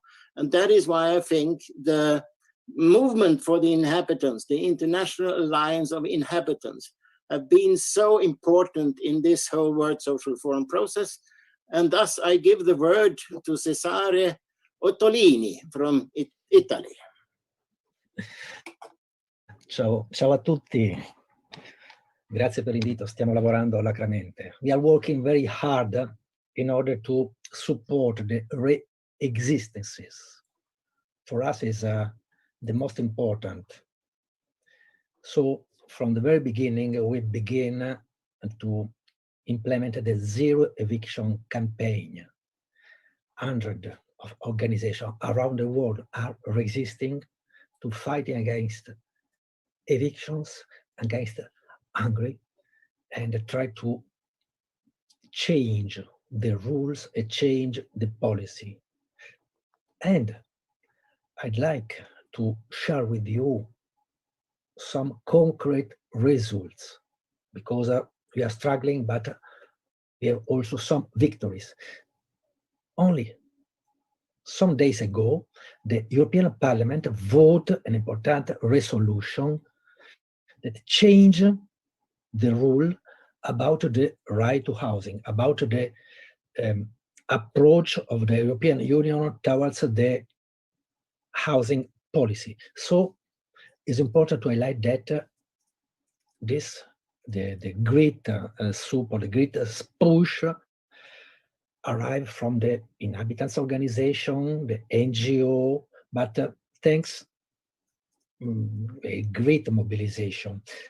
The last October, around the world, we try to organize, to coordinate, and we coordinate the World Zero Eviction Days in order to highlight the resistance.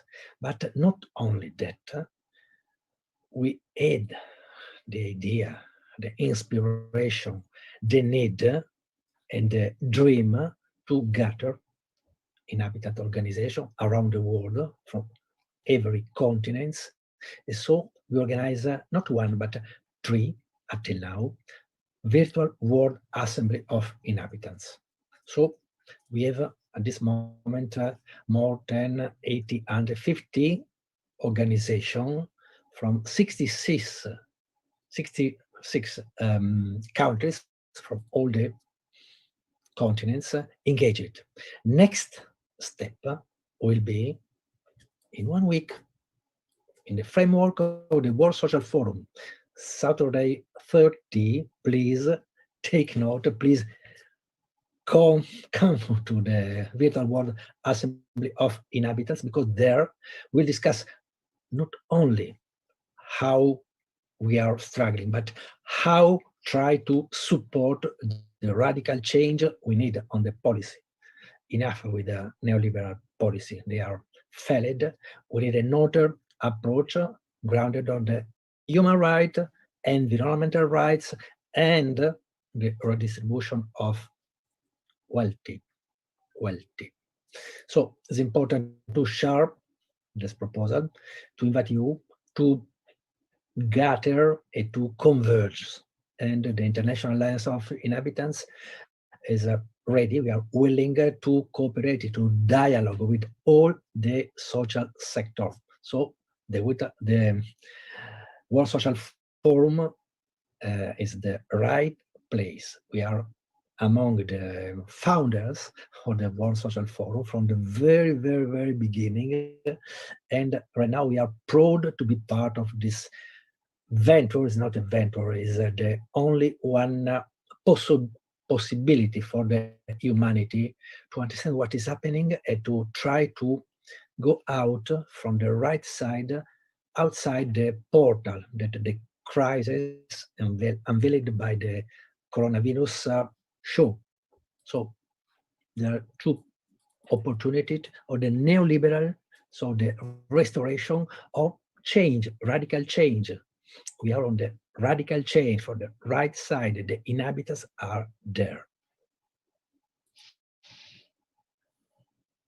Too short, I can.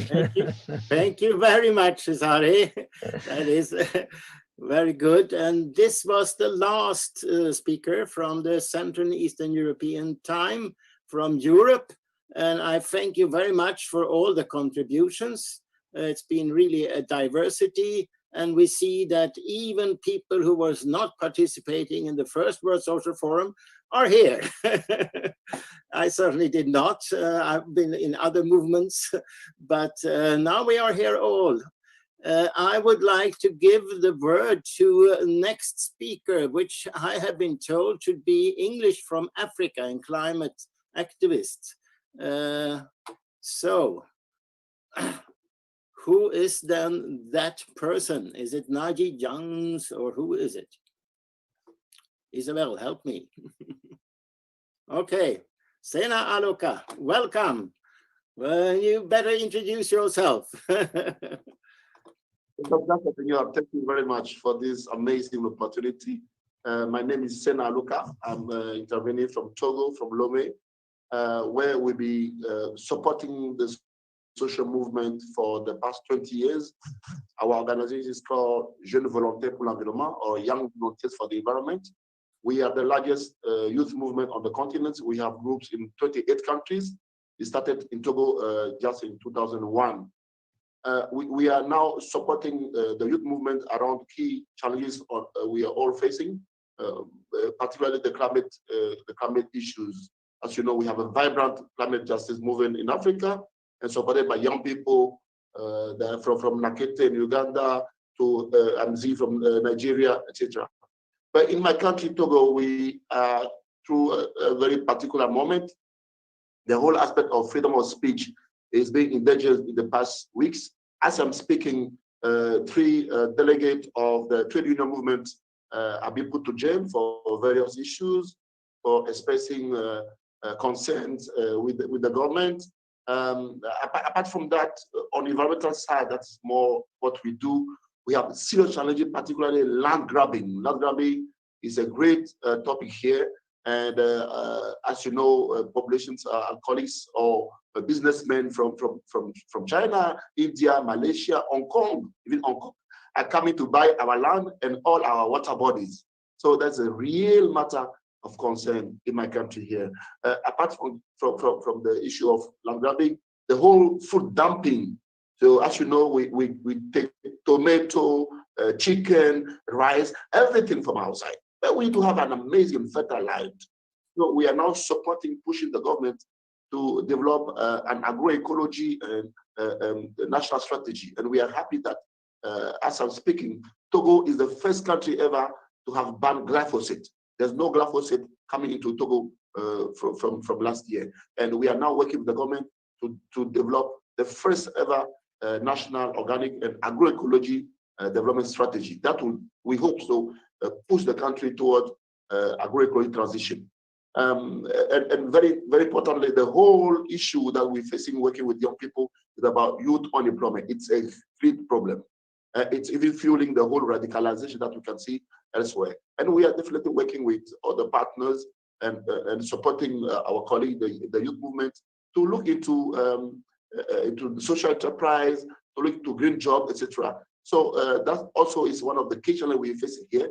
And we're very happy to be joining the World Social Forum this year. And we have all the Togolese of civil society that are following this discussion this morning. Again, I would like to take this opportunity to thank you all for the good job you are doing. As someone once said, those who are killing the planet are people we know. We never let them sleep until we bring back our planet to the good shape. Merci beaucoup, muchas gracias. Akbelo. Thank you very much, Sena. It's very important, this dialogue, and we have to see that this land grabbing is also going on in Sweden. The small farmers I have a picture of, they are struggling and they talk about inner colonialism.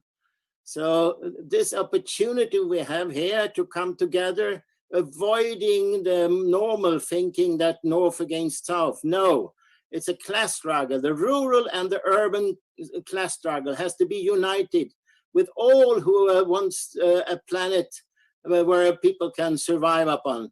So, and that's where such issues as food, water is so essential. And that's where we can build the alliances across the normal divisions. I personally think that the rural issue is utmost important. And I cycled through Nigeria, 2,000 kilometers in 1976. It was the most fantastic vacation I ever have been to, the most lovely people. So your place on earth is really a great place, as all places, when we really do use the same methods. When you come on a bicycle and they haven't seen a white man for 10 years, they address you as a common human being. And that's what we need, such a future. So thank you very much from Togo. And now I will give the word back to Europe because Catherine Gaudar from a solidarity organization, CRID, is now here with us. So please take the word, Catherine. Thank you. Thank you so much. Yeah, sorry to be a bit late. As you know, probably CRID in France is a network of 50 international solidarity organizations working with a critical view on globalization and development. And we have been involved on the World Social Forum from the beginning, 20 years ago, especially with Gus Masia. You all know Gus Masia, I guess. Our objective is really to gather, to unite civil society organizations, social movements, to fight for rights, to promote alternatives from a political approach of international solidarity. And that's why the World Social Forum is really a strategic space and place and family and team for this. It has placed, we had a meeting last night with the French delegation to the World Social Forum. Although it's a virtual social forum, we thought we would maintain this meeting of our delegation. And we were discussing last night about how important the World Social Forum has been and will still be in playing the role as a catalyzing, incubating for all new alliance between organizations, new dynamics from the local to the international level. And now with this new crisis that we have been facing for the past year, with this pandemic, the World Social Forum is definitely a key to enhancing new ways of mobilizing, new approaches of altermondialism, build new alliance, renew our visions, and help us to be more creative. This crisis has really shaken the world, and it has opened in the meantime new ways. It has revealed how vulnerable this system is and how destructive it is, but also how interdependent we all are, even the rich people with the poor people.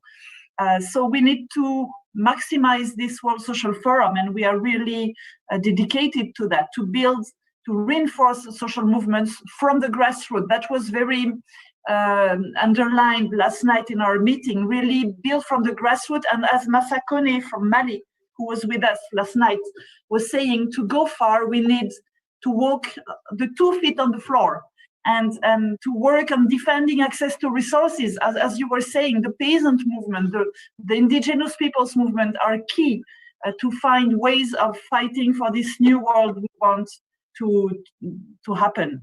We need to listen to young people, to women. We need to together to fight racism, to go beyond our divisions, listen to each other, to our contradictions, and build on this diversity. And that's what the World Social Forum knows how to do. So that we can put solidarity at the heart of our responses from the local level to the international level, reaffirm the importance of common goods, and that public action also needs to be in the public interest.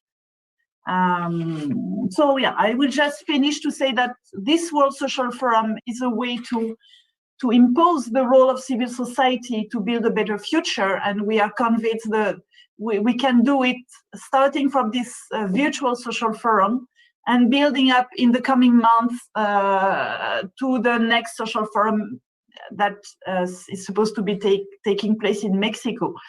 And just to end, we think that climate, as it was mentioned by many speakers before, is really a key also.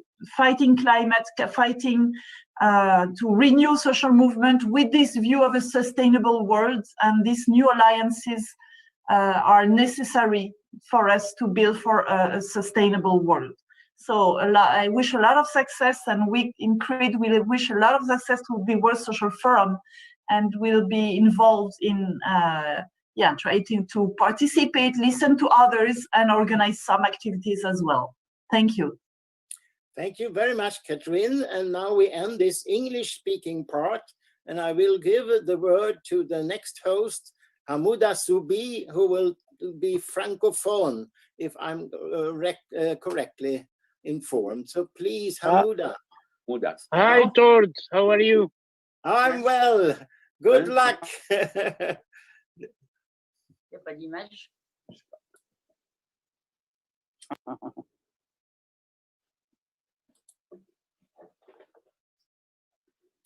Are you there? Hamouda, you can begin. Yes, Hamouda.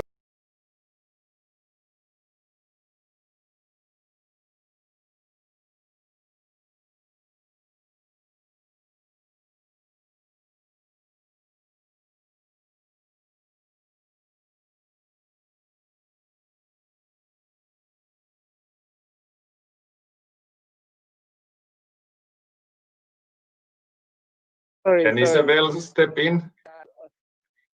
Yeah, I'm trying to find my camera. Isabel, can you step in while hello, Hamouda. Welcome. Hi. I'm just sorry because I am just moving to the office, and but it's good. Okay, je peux parler en français maintenant. Salut. Oh merde. Peut-être oui, que pour je suis là. Oui. Peut-être que pour l'instant, on peut faire passer quelqu'un avant, en attendant que tu fasses ta route, parce que c'est pas très prudent quand même comme image. Pour montrer qu'on travaille tout le temps, qu'on soit dans le bain, dans la voiture, en train de faire le marché, mais on est toujours branché pour le Forum social mondial virtuel. C'est ça l'avantage. C'est vrai que ça correspond bien à notre réalité de ce moment, oui. Oui. En 2020, malgré la crise du coronavirus, malgré les difficultés traversées collectivement, Attac, même confinée, a su redoubler d'efforts. Redoubler d'efforts pour faire face à la politique antisociale d'Emmanuel Macron et à son inaction écologique. Les effets de la pandémie donnent raison aux mouvements sociaux. Nous sommes dans un système économique instable et injuste. Et la crise, à nouveau, va être payée par les plus précaires, alors que les multinationales continuent à tricher et que les plus fortunés continuent à s'enrichir.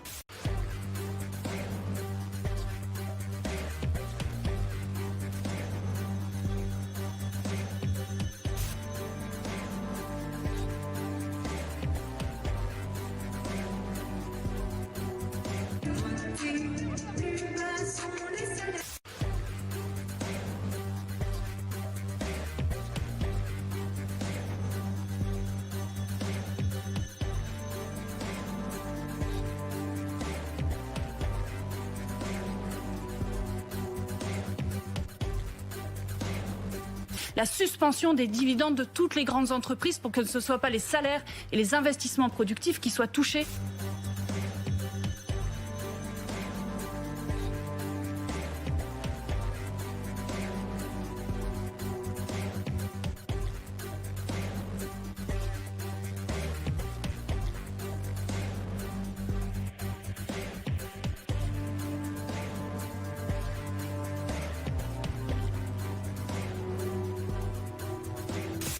Ce qui dépend de nous, relocaliser permettrait de diminuer les inégalités de richesse et en même temps permettrait de répondre à l'urgence écologique. L'idée, c'est d'inverser le processus actuel de mondialisation.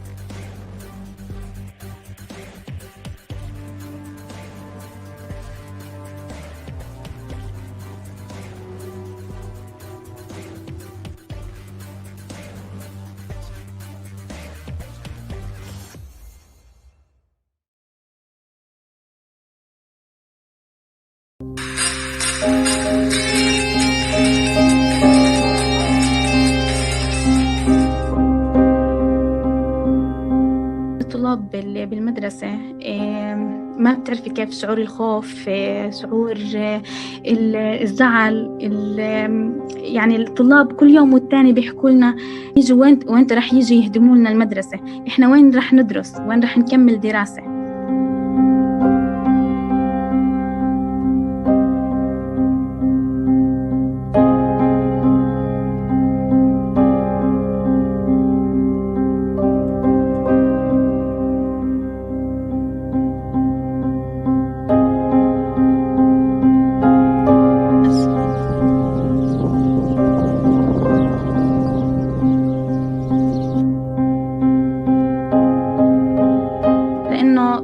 طلاب صغار ومرحلة أساسية، بس هم بيعرفوا السبب إنه ليش هم بيهدموا لنا. هم عارفين إنه مثلا الأهل إذا إنه بنوا غرفة واحدة بدل الخيمة اللي عايشين فيها رح يوصل إخطار ورح يجي يهدمونهم إياه.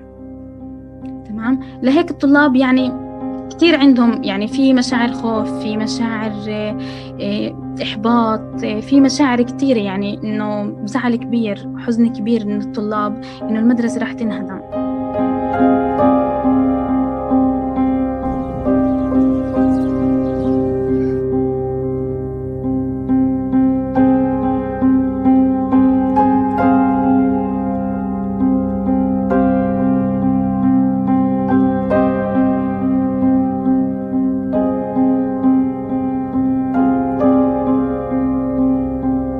هسا في مستوطنة قريبة فيها كل الشغلات الأساسية.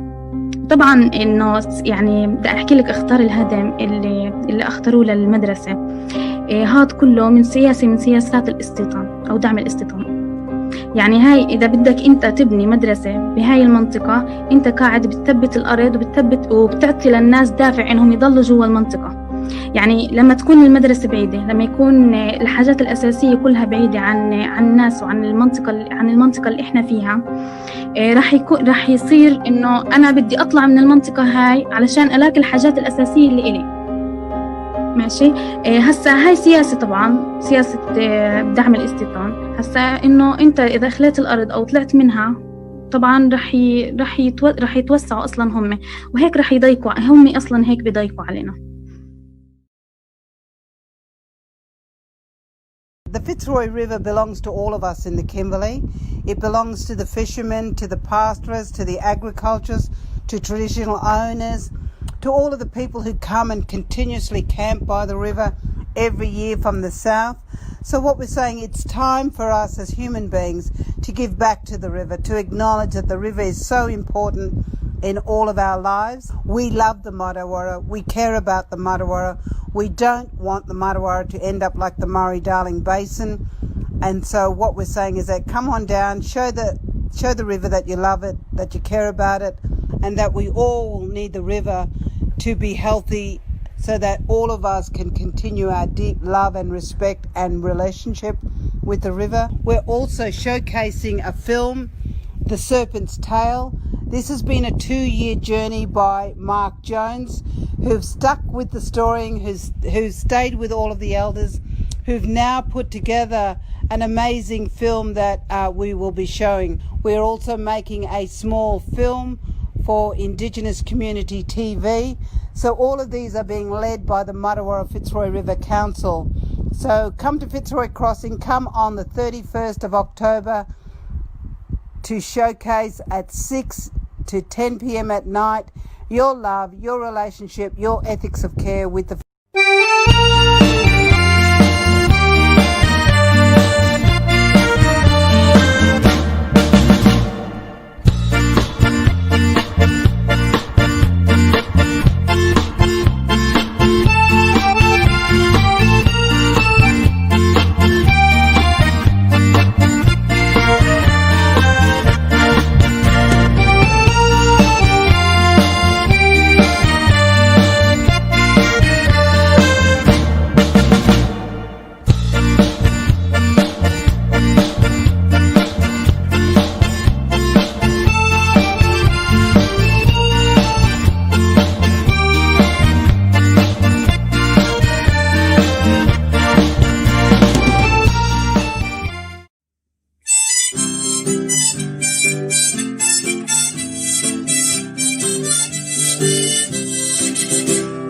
我们手牵手，我们肩并肩，我们团结一心走向前。哦，穿越迷雾，穿越艰险，我们理想终将实现。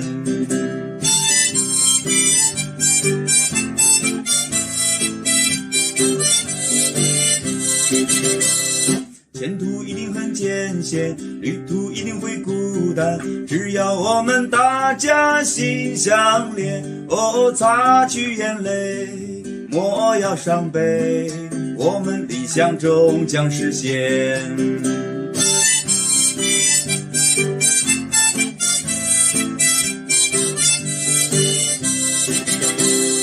We shall overcome, we shall overcome, we shall overcome someday.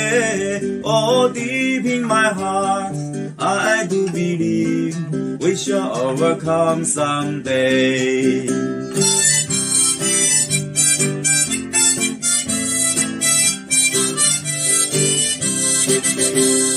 为了明天的自由，为了理想而奋斗，为了正义的歌声传遍全球。哦，不怕艰险，坚定信念，我们理想终将实现。哦，不怕艰险，坚定信念，我们理想终将实现。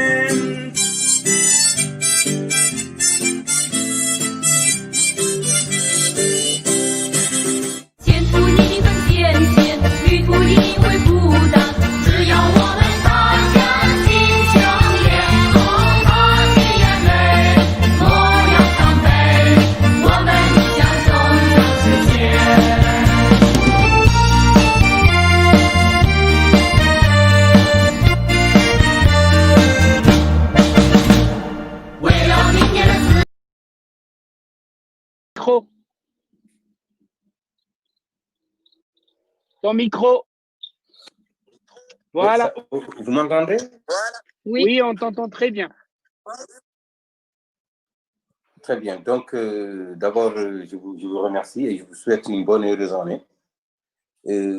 Voilà, je suis venu ici simplement pour intervenir par rapport à la situation minière de la région de Kédougou, qui se trouve à 702 km de Dakar. J'espère que vous m'entendez. Oui, on t'entend très bien. Allô?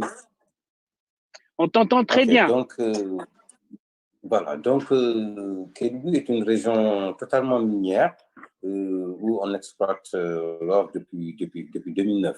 Donc, du coup, il y a une entreprise quand même où il y a énormément de dégâts environnementaux concernant tout simplement l'infiltration au parc national de Nyokolo-Koba. Donc, le parc est un patrimoine de l'UNESCO depuis, bon, ça fait partie du raisonnement de l'UNESCO depuis 1981. Donc, nous, notre association, qui est une association environnementale dénommée Alerte Kédougou Environnement, créée depuis 2011, si je me souviens bien. Donc, c'est juste par rapport tout simplement à un constat que nous avons eu à faire pour ça. Voilà, cette entreprise est là, elle fait du n'importe quoi, il faut le dire, c'est des mots qu'il faut retenir par rapport tout simplement au parc. Mais là, quand même, des gens doivent dire, c'est avec tout simplement la complicité de notre État. On ne peut pas aujourd'hui aller dans une dynamique avec des documents bien clairs et que l'État se permet tout simplement quand même de laisser passer une chose aussi catastrophique par rapport tout simplement à la vie des animaux, à la vie des hommes. Parce que le parc est traversé par des fleuves aussi. Et de fleuves, c'est là-bas où eux, ils pompent l'eau. Pour traiter leur or, ils pompent l'eau et c'est clair que les gens ont un problème d'eau quasi net à partir justement de ce mois de janvier au niveau de la région de Kédougou. Du coup, chaque année aussi, ce sont les jeunes qui vont dans cette partie du fleuve-là pour tout simplement faire du maraîchage.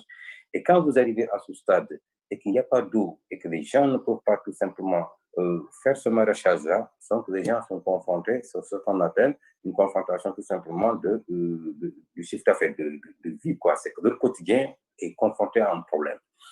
C'est ça la conséquence. Et il n'y a aucune compensation que cette entreprise d'affaires. Il y a ce qu'on appelle tout simplement l'intérêt tout simplement de cette entreprise au sein tout simplement de la population locale. Cela veut dire que l'entreprise doit chaque année verser de l'argent au niveau. C'est ce qu'on appelle, c'est dans le code minier sénégalais, ça je sais que les gens le savent, mais ça aussi, nous comprenons que ce qu'ils sont en train de verser est complètement flou. C'est que ça n'arrive pas à la juste valeur justement du chiffre d'affaires. Ça, c'est un fait. Maintenant, il y a... La compagnie, c'est une compagnie étrangère ou une compagnie locale sénégalaise? C'est une compagnie étrangère. C'est une compagnie étrangère. De quelle nationalité? Canadienne. Canadienne. Australienne et multinationale, oui. Oui, australienne, multinationale, oui. Australienne, multinationale, australienne. Donc, vous savez, la façon dont ils viennent ici, c'est que souvent, quand ils viennent au niveau du Sénégal, ils essaient tout simplement d'avoir peut-être un droit sénégalais. Mais nous, ceux qui sont, quand ils mettent le nom justement sénégalais, c'est pour juste un écran. Et c'est cet écran-là, tout simplement, qui empêche tout simplement ces gens-là à faire, qui permet tout simplement à ces gens-là à faire ce qu'ils veulent. Mais ceux qui gagnent réellement cet argent, c'est que cela veut dire que dans cette entreprise, quand vous regardez ceux qui sont en train de gérer cette entreprise, ils perçoivent presque plus, ils ont beaucoup plus d'argent que ceux qui y travaillent et qui sont payés par mois, réunis. Donc souvent, ce sont ces cas de catastrophe qui arrivent par rapport et de frustration qui arrivent au sein de cette population. Mais tout ça, bref, des contrats qui sont en train de signer avec des collectivités locales ne sont pas respectés et qu'eux, ils sont en train de gagner un chiffre d'affaires de plus de 200 milliards par an. Donc, c'est énorme et que la population se retrouve dans une pauvreté, comme les gens le disent, quoi. C'est l'objet justement de notre panel, je crois bien. C'est parce que des gens constatent que tous ceux qui sont impactés par l'exploitation minière sont dans une pauvreté totale. Okay. Merci, Audi. Mais c'est quand votre panel? Vous organisez quand le panel sur la situation? Alors, ce sera lundi soir de 18h à 20h. De 18h à 20h lundi soir. Ça s'appelle « Piège de l'Afrique » par les multinationales et les banques, avec des témoignages et des exemples concrets, comme avec Oudi. Nous aurons aussi Victor Nzouzi, il y aura aussi le Attaque Togo, qui nous parlera de tous ces problèmes-là, et Sena Aluka, dont vous avez vu tout à l'heure. Donc, il y a cet atelier-là, mais qui est vraiment l'objectif, en fait, est de montrer à quel point il est problématique de continuer à gaspiller dans la consommation qu'on fait actuellement, puisque chaque gaspillage d'appareils, chaque gaspillage de matériel amène une extraction dans ces pays-là, ravage l'environnement et ravage les populations. C'est vraiment ça l'enjeu. Woody, c'est bon? Oui. J'ai eu le temps de finir? Oui, bon. Oui, c'est Ok. juste pour d'abord dire que donc, nous allons beaucoup plus élargir et beaucoup plus expliquer de ce jour-là même, peut-être avec tout simplement avec des arguments, avec des documents peut-être, si c'est possible, quand nous arrivons quand même à avoir le direct. Mais déjà, nous avons déjà envoyé la vidéo. Aujourd'hui, déjà, il y avait une coupure d'électricité. On était confrontés à ce problème. Donc, heureusement, c'est revenu. Voilà, maintenant, alhamdoulilah, donc on attend le lundi pour mieux expliquer quoi. Il y a beaucoup de choses, l'impact sur les populations, l'impact sur notre environnement, l'impact sur les animaux. C'est des facteurs sur lesquels les gens doivent fondamentalement accentuer parce que les populations de la région de Kédougou sont totalement liées à leur environnement. Ce n'est pas l'or qui a fait habiter tout simplement les gens à Kédougou, ce n'est pas l'or qui a poussé les gens à venir. Les habitants, exemple, nous, nos grands-parents ne sont pas venus parce qu'il y a de l'or, c'est parce que tout simplement les gens pouvaient tout simplement cultiver, profiter de leur environnement, profiter de leur forêt. Merci beaucoup, Audi. Mais je voudrais savoir, pour les gens qui ne connaissent pas le Sénégal, ces mines, ils sont dans quelle région du Sénégal? Et à Kédougou, la région de Kédougou. Au nord, sud? Ouais, non, sud-est. À l'extrême sud-est. Ouais. Donc vers la Gambie. Non, c'est vers peut-être le Mali et la Guinée. Ça y est, à cheval la entre Mali, le Mali Guinée. et la Guinée. Ouais. C'est bon de savoir, c'est juste pour situer la problématique. Elle est à 702 km, elle est à cheval entre le Mali et la Guinée. D'accord. Merci beaucoup. Merci donc à lundi, Elisabeth. Oui, merci Audi. Il y a quelqu'un qui a son micro ouvert, je ne sais pas si c'est chez vous. Marco, il faudrait que tout le monde ferme ses micros. Ah, c'est chez toi, Mouda? Non, c'est Marco, je pense. D'accord.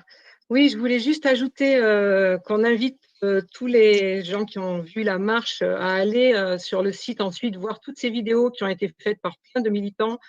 Elles sont projetées, quelques-unes sont projetées depuis hier soir, mais il y en a beaucoup d'autres qui sont à regarder et qui donnent vraiment une idée des luttes qui se passent localement. Et je pense que le rôle du Forum social mondial aujourd'hui, c'est bien ça, c'est d'arriver à coordonner toutes ces luttes, à faire connaître toutes ces luttes, pour motiver. Dès l'instant où on voit ce qui se passe, les dégâts que nous faisons dans d'autres pays, ben on est forcément plus motivé pour changer de pratique, pour prendre de nouveaux modes de vie. Donc, c'est vrai que ce serait vraiment important que tout le monde aille prendre connaissance de ce qui a été créé par tous ces groupes comme vidéo sur le site quand on aura fini cette marche. Donc, on devait avoir une coopérative des îles Canaries, mais je ne la vois pas, donc je ne pense pas qu'elle soit arrivée. Et nous devions avoir Victor, dont on a vu une vidéo cette nuit, qui en a laissé d'autres aussi, Victor Nzouzi, de République démocratique du Congo, qui se bat aussi contre l'extraction minière et la domination, ce qui est imposé à l'Afrique par le système. Et oui, on peut être éventuellement, puisqu'on a, en fait, on a du temps, parce que le panel est à 15 heures, donc dans encore 1h15, donc en fait, on a du temps. Donc, on va pouvoir demander à ce que certains parlent et on mettra les vidéos de ceux qui devaient parler, puisque Victor Nzouzi de RDC ne pourra pas être là pour des raisons d'électricité. Même problème au Congo-Brazzaville pour des raisons d'électricité.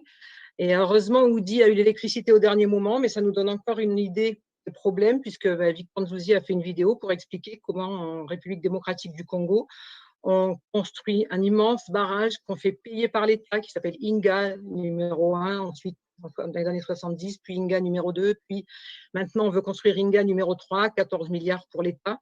Et chaque fois, c'est l'État congolais qui s'endette pour payer la construction de ces barrages qui sont faits par des entreprises multinationales, non pas par des entreprises locales, bien sûr.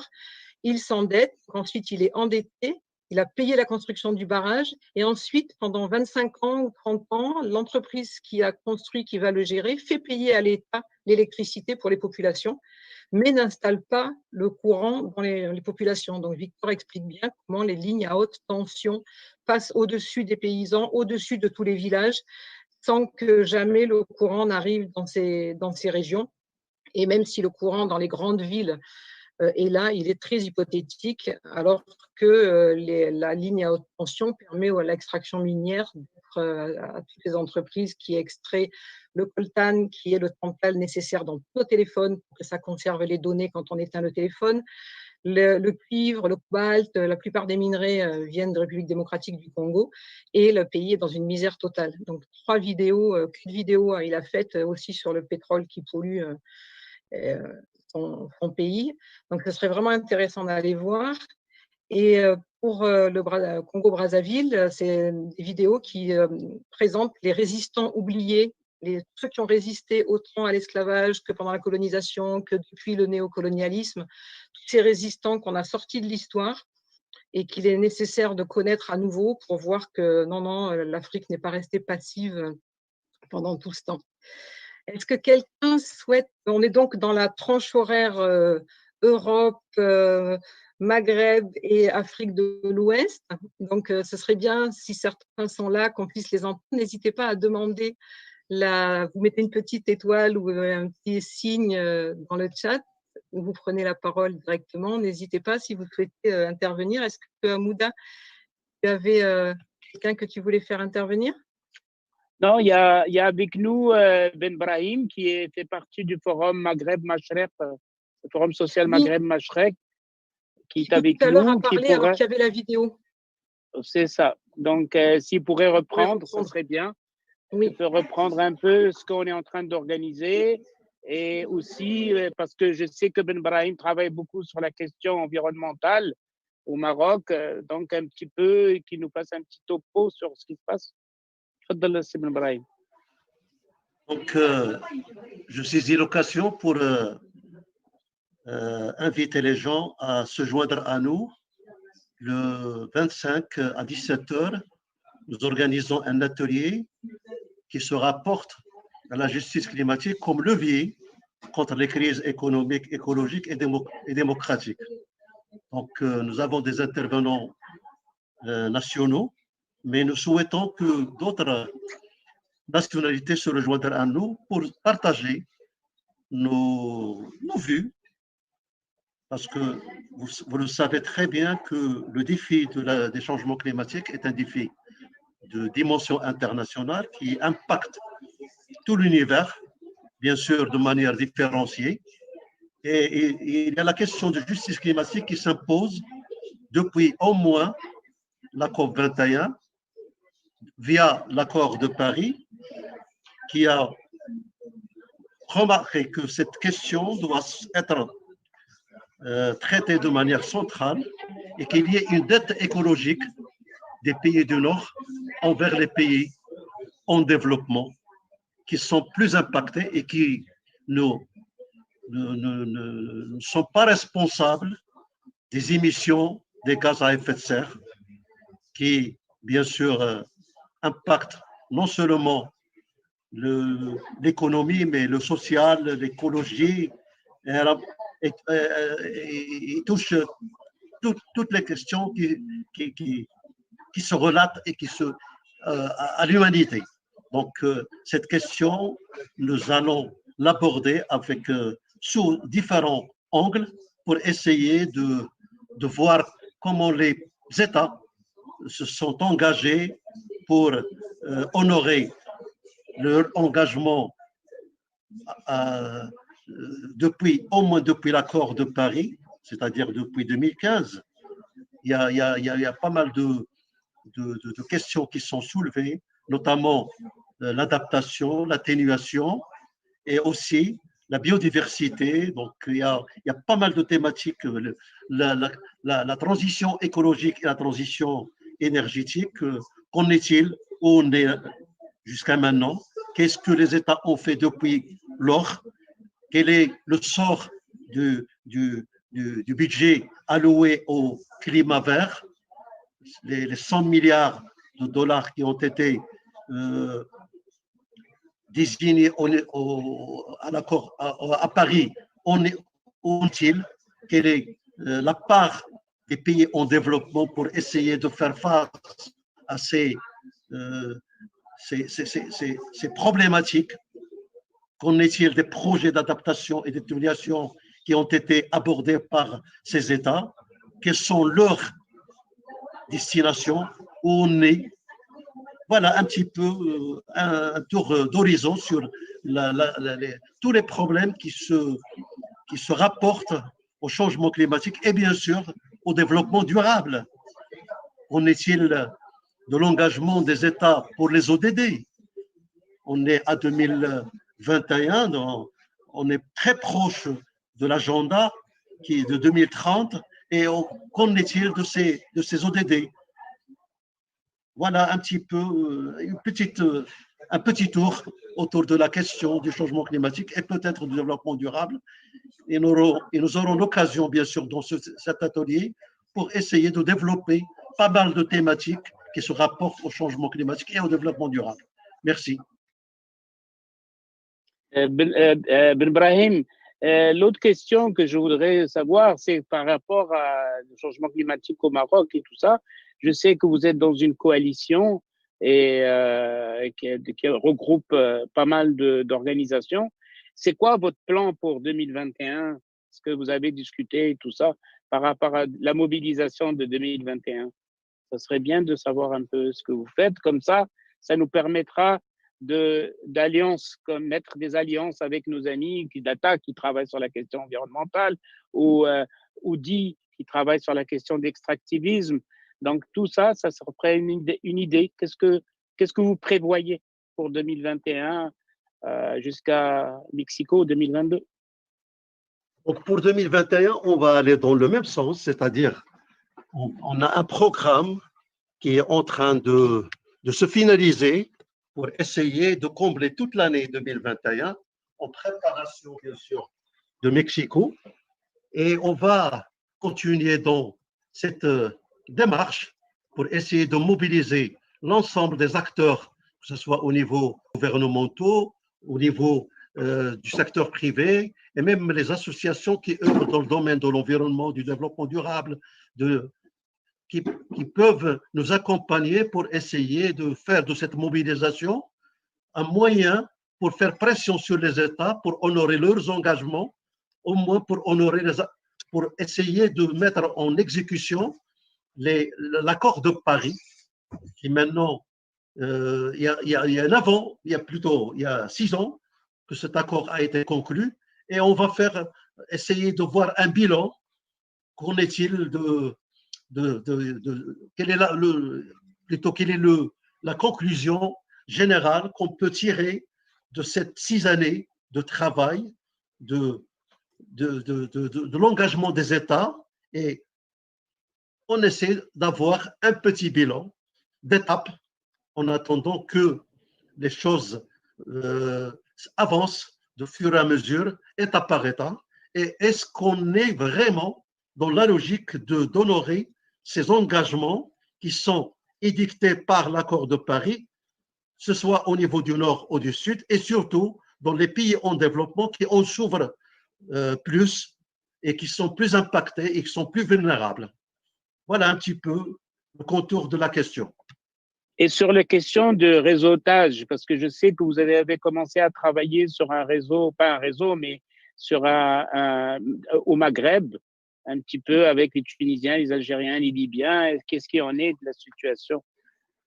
Maintenant, ce qu'on est en train de préparer, c'est de voir comment ces réseaux peuvent converger ensemble pour renforcer notre dynamique, d'une dynamique par État, pour arriver à une dynamique maghrébine, et puis on va l'étendre jusqu'au Machrek pour essayer d'avoir un réseau climat au niveau de cette région, c'est-à-dire le Maghreb et le Machrek.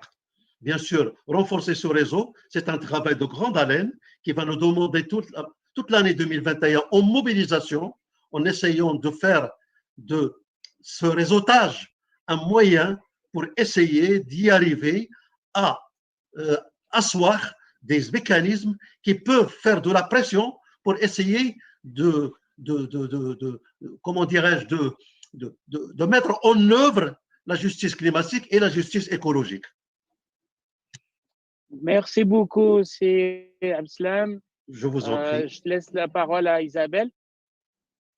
Oui, je pense que il est vraiment, nos collaborations sont vraiment vitales aujourd'hui dans le cadre du Forum social mondial. Les enjeux environnementaux sont juste des enjeux de mode de vie qu'il nous faut absolument changer, surtout des enjeux d'accords internationaux. On se retrouve aujourd'hui avec les accords de partenariat économique, les APE en Afrique, avec le Mercosur, avec tout ce qui est CETA, etc. Et ces accords sont en train de ravager l'environnement et les populations, mais ça depuis toujours. Et ces accords sont possibles parce que les États sont sous domination de la dette et des banques qui les tiennent avec les gouvernements du Nord. Mais nous, les populations, nous ne sommes pas dans cette logique.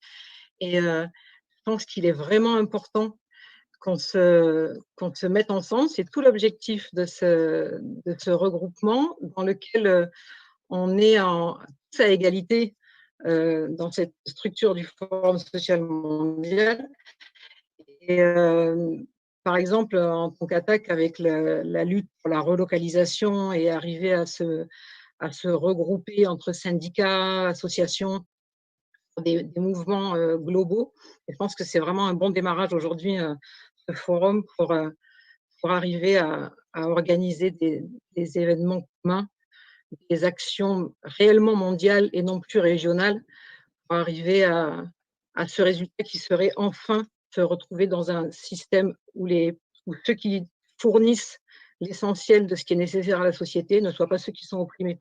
On a beaucoup parlé cette nuit de l'alimentation et ça reste après l'enjeu des appareils et autres machines qui sont fabriquées et utilisées avec des minerais et qui parcourent les océans sur des porte-containers parce que chaque morceau est fabriqué dans un autre endroit du monde. Avec l'alimentation, c'est la même chose et qu'on arrive à revenir à un système humain, local, où chacun peut utiliser ce qu'il a dans son coin. Друзья, меня зовут украинский Кирилл, я председатель профсоюза «Курьер», социалист, журналист. И я приветствую всех участников Международного социального форума. В Сибири, как и в России в целом, существует масса проблем, которые, я уверен, также похожи и на проблемы других стран. Это колоссальный рост неравенства, рост бедности, деградация образования и медицины, которые вполне логичны при капитализме и коммерциализации. Хотел бы рассказать о том, что происходит в Сибири, с какими проблемами сталкиваются жители этого прекрасного края. Сам я родом из Сибири, и сейчас борьба граждан Новосибирска, Красноярска, Томска выражена прежде всего в борьбе против коммерциализации образования, медицины. В Новосибирске ведется борьба. C'est dans une heure. Ah bon, bah d'accord. Je voulais vous dire que c'est très inspirant ce qui est en train de se passer et ça me rappelle cette magnifique sentence de Ho Chi Minh. Il faut savoir transformer ses faiblesses en force. Et donc, merci au groupe communication et au groupe de finalisation qui ont préparé un peu ce forum parce que finalement, cette faiblesse de l'impossibilité de se retrouver en présentiel, eh bien, elle montre quand même, elle a été transformée par une force, c'est de montrer tout ce qui est possible à travers le monde. J'étais très ému, par exemple, d'entendre notre camarade de Kédougou, qui est quand même juste à la frontière du Mali, du Sénégal et de Guinée, vraiment le centre de l'Afrique, et qui est venu nous expliquer exactement la nature de leur lutte contre les multinationales et contre le néolibéralisme et le capitalisme, avec exactement les mêmes termes, les mêmes volontés, les mêmes mots d'ordre. Et je pense que c'est ça un peu le Forum social mondial. Et je crois que la semaine qui vient, va être très, très inspirante et va nous apprendre beaucoup de choses nouvelles. Merci, Guise. Et Merci beaucoup. puisque tu étais sur les citations, je pense qu'il y en a deux très intéressantes à rappeler. La première, celle pour laquelle on est là, c'est-à-dire un proverbe africain qui dit « Tout seul, on va plus vite, mais ensemble, on va plus loin ». Et effectivement, on n'est pas pressé. On est pressé pour le climat, mais nos alliances doivent être fortes. Et aujourd'hui, le test que nous faisons avec cette marche mondiale, on est depuis 24 heures, là, depuis minuit que nous sommes là, pour arriver à avoir un maximum de mouvements avec nous, sachant qu'on a eu beaucoup de problèmes de connexion, qu'il y a beaucoup de gens dans les pays du Sud qui n'ont pas pu se connecter du fait justement de l'écart qui est là. Et une autre citation qui a été rappelée dans la nuit aussi, qui est que chaque fois que je dépense mon argent, je choisis le monde que je veux.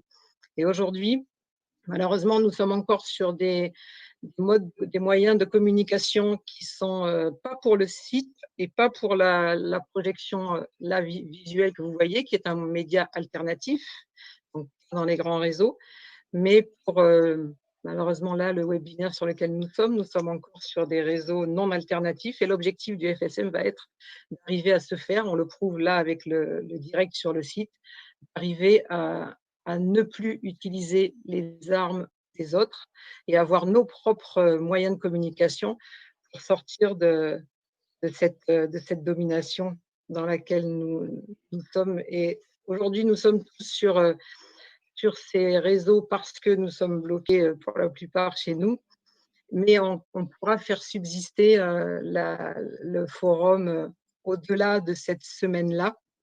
Parce que le but justement de tout cet entraînement que nous venons de faire avec la marcha, c'est d'arriver à prouver qu'en utilisant Tube, qui est le système par lequel on a une alternative à YouTube, que les alternatives aujourd'hui existent. Il y a Octopus, il y a Jitsi, on a des alternatives à Zoom, mais qui pour l'instant est performant pour un grand nombre, mais tout ça, ça s'améliore. On a des alternatives à Google, Frama crée énormément d'alternatives, donc cherchons-les, puisque changer de mode, d'endroit de communication, c'est déjà changer une bonne partie du monde. Et cette relocalisation, chaque pays peut avoir son propre mode de communication sans être obligé et faire de l'international sans être obligé d'être sur des structures internationales comme ça. Donc c'est vraiment, aujourd'hui, ça passe par le numérique et malheureusement, le numérique, c'est énormément de pollution, énormément d'extraction de minerais, ça, on le sait. Mais quand c'est pour faire de l'information qui va permettre à tout le monde de changer, c'est important. Mais sauf que, attention, on n'a pas appris à se servir de ces appareils-là. On ne sait pas comment on a appris à économiser nos batteries, alors qu'il y a de changer sa batterie au lieu de changer le téléphone. Ces éléments-là sont très importants à avoir en tête parce que aujourd'hui, c'est l'enjeu. Là, aujourd'hui, pour communiquer, nous avons des dizaines de data centers remplis d'ordinateurs, de centaines d'ordinateurs qui sont là pour qu'on puisse discuter. Donc, il faudra… L'étape suivante est vraiment importante maintenant. Et les connexions Internet passent sous les océans avec des câbles sous les océans de milliers de kilomètres où on ravage le sol des océans pour déposer ces énormes câbles par lesquels passent les câbles Internet. C'est des réalités sur lesquelles il faut se renseigner et qui donnent une idée du défi qui est devant nous, parce qu'il faut qu'on puisse communiquer tout en ayant une gestion de ces… Ne pas utiliser ces moyens-là de manière distraite. Il y a des petits logiciels qui permettent de ne pas laisser 15 onglets ouverts en même temps. Il y a plein de possibilités qui existent. Il faut les fouiller, il faut rechercher pour ne pas continuer dans cette logique qui va nous amener à la catastrophe et le réchauffement climatique, comme c'est une histoire pour nous tous, ce n'est pas une histoire locale. Par contre, la consommation doit être une histoire locale. Et recréer les paysans de cette nuit qui ont témoigné ont été vraiment très émouvants sur l'obligation que nous avons maintenant de consommer ce qui est produit à côté de chez nous, de ne plus obéir à toute cette publicité pour acheter plein de nouvelles choses, rentrer dans les défis, rien de neuf. Dans plusieurs pays, ça se lance. L'objectif, ne rien acheter de neuf nous avons suffisamment de ressources et pour utiliser tout ce qui a déjà été utilisé, recyclé uniquement quand on peut pas acheter neuf. Donc attention à tous ces enjeux qui vont être dans notre forum et pour lesquels on peut se relier, connaître l'impact de tout ce que nous consommons sur les autres pays avec lesquels nous communiquons. Est-ce que quelqu'un souhaite intervenir? Non, pas de problème. On a encore Est-ce que Gus pourrait nous parler un petit peu de ce que le CRID est en train d'organiser aussi? Ce serait important de voir l'Assemblée francophone. Il y a pas mal de choses qui vont avoir lieu. Ce serait bien que Gus pourrait nous en parler un peu. Alors qu'est-ce qu'on fait?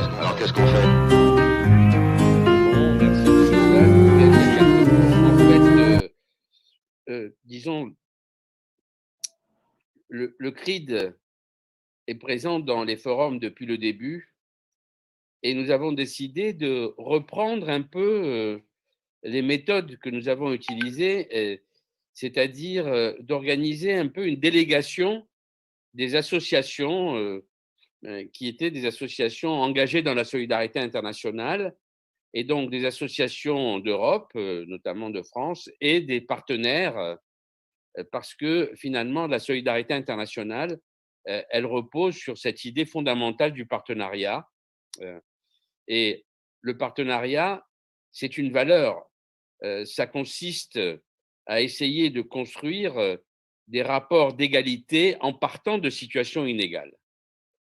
Et donc, ce que le CRID a fait, comme d'habitude, c'est que d'abord, il a commencé par appeler avec attaque, donc c'est un peu une relation CRID-attaque qui existe depuis plusieurs forums, depuis le début des forums quasiment. Et donc, nous avons appelé l'ensemble des associations, notamment en France, qui voulaient participer au forum, en leur proposant d'inscrire des activités et de faire partie de cette délégation qui était un peu une délégation regroupant des associations travaillant ensemble depuis de très nombreuses années. Et à partir de là, nous avons organisé hier une première rencontre de cette délégation. Il y avait 49 personnes, je crois, avec quelques partenaires, notamment Hamouda du Forum social Maghreb-Machrek et du Conseil international, Massa Koné de la caravane Terre et Eau, Carminda qui a participé au forum, qui a été une des organisatrices du Forum social de Montréal, et le secrétaire général du CNCD en Belgique. Bon, ce qui nous a permis de constater quand même un accord sur la manière de s'inscrire dans ce Forum social mondial virtuel et de le situer en continuité avec les forums sociaux mondiaux qu'il y a eu, et notamment les derniers qui ont été très, très marquants, c'est-à-dire les forums sociaux mondiaux de 2013 et 2015 à Tunis et celui de Salvador de Bahia. Bon, alors ensuite, il va y avoir plus d'une centaine d'activités, non, j'exagère, une cinquantaine d'activités, mais plus d'une centaine d'associations qui vont participer à des activités les plus diverses au niveau du forum, puisqu'on a déjà pu vérifier que ce forum était vraiment un forum social mondial avec 700 associations de 83 pays au moins, et donc tenir le pari que c'était un forum mondial. Voilà. Et donc, le CRID se situe là-dedans complètement avec attaque. Et le CRID et attaque organisent une activité qui va prolonger le forum et qui sera au mois d'août dans une région en France qui est en Loire-Atlantique, à Nantes, et ce sera une université d'été des mouvements sociaux dans lequel nous espérons qu'il y aura un prolongement de ce qui va se passer au niveau du forum et le passage vers notamment le forum de Mexico, enfin probablement Mexico. Voilà un peu ce qui a été fait. Et cette université d'été est très importante. Et nous espérons d'ailleurs dans cette université d'été avoir les représentants de quelque chose d'un peu nouveau. Ce sont les marches internationales, les marches mondiales. Bon. Parce que finalement, il y a plusieurs marches mondiales et il y a qui montrent un peu comment le forum renoue avec l'idée de prendre les routes du monde. Donc, il y a la marche des migrants, comme on l'a vu déjà à peu près au Forum social mondial des migrations de Mexico.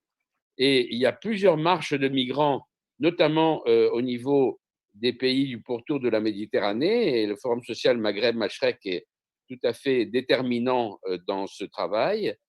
Il y a les marches organisées par les mouvements indiens Jai Jagat, qui est tout à fait engagé dans la lutte extraordinaire des paysans indiens qui actuellement remet en cause la dictature de Modi, finalement, enfin le trumpisme de Modi.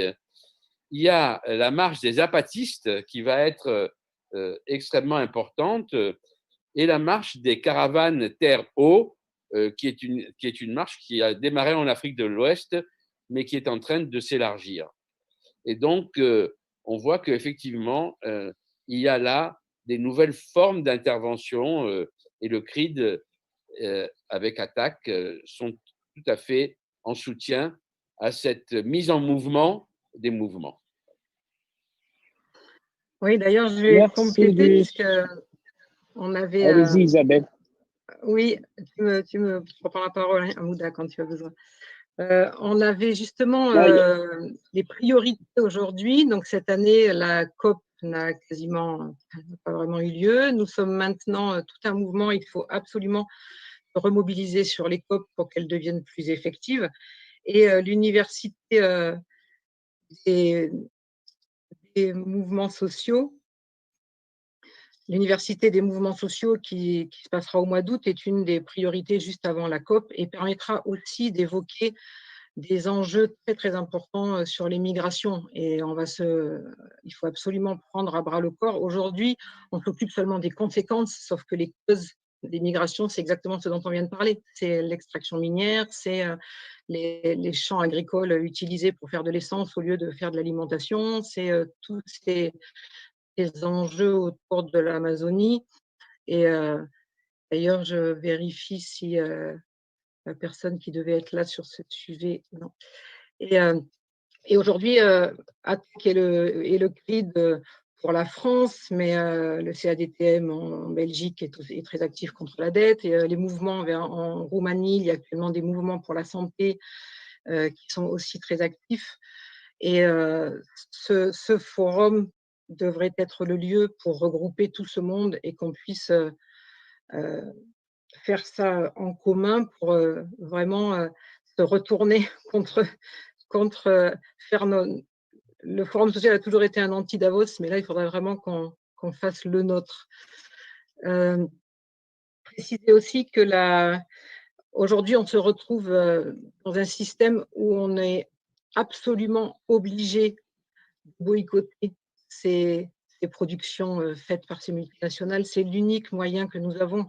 Les lois, ils sont au-dessus des lois, donc les lois ne pourront pas les arrêter. Ce qui va les arrêter, c'est la consommation. Si les produits ne sont pas consommés, l'entreprise n'existe plus. Donc, bien sûr, il y a toutes les constructions de maisons, tous les bâtiments, mais ça aussi au niveau local. Donc, le jour du climat, vendredi, pendant le forum, il y aura également pas mal d'activités sur toutes les expériences de transition qui se passent. Nous avons vu tout à l'heure Sena Aluka du Togo sur les expériences de transition qui interviendra. Il y a énormément d'expériences de transition dans le monde. Il faut qu'on les mette en commun de manière à ne pas recommencer à chaque fois à chercher nos solutions alors qu'elles existent déjà partout dans le monde. Et le Forum social va développer le 30 des initiatives. Donc, chacun des assemblées qui vont permettre de discuter des initiatives. Donc, chacun est invité à venir déposer les actions qu'il a prévues dans l'année, les initiatives qui ont été prévues dans les pays, des campagnes, des actions de lobbying, des actions publiques. Et ça, c'est ce qui s'appelle initiative sur le site. Donc, il faut que chaque organisation aille présenter ses initiatives. Et le dimanche, nous irons tous à l'agora finale qui présentera les initiatives qui ont été déposées pour l'année ou même les 2 années qui viennent.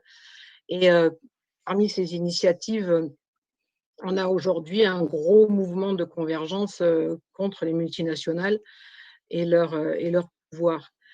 Sur les autres journées, n'oubliez pas demain le mouvement Paix et la journée Paix et guerre. Nous aurons ensuite le jeudi, d'ailleurs, Attaque aura une activité sur le féminisme le jeudi, je crois que c'est le jeudi, les femmes, le féminisme et la diversité de la société. Oui, c'est jeudi. C'est jeudi, hein, c'est ça. Et tu peux peut-être parler des activités Maghreb, Il y a Amouda, aussi, oui, avant ça, je pense qu'il y a Oudi qui veut parler, il a levé sa main.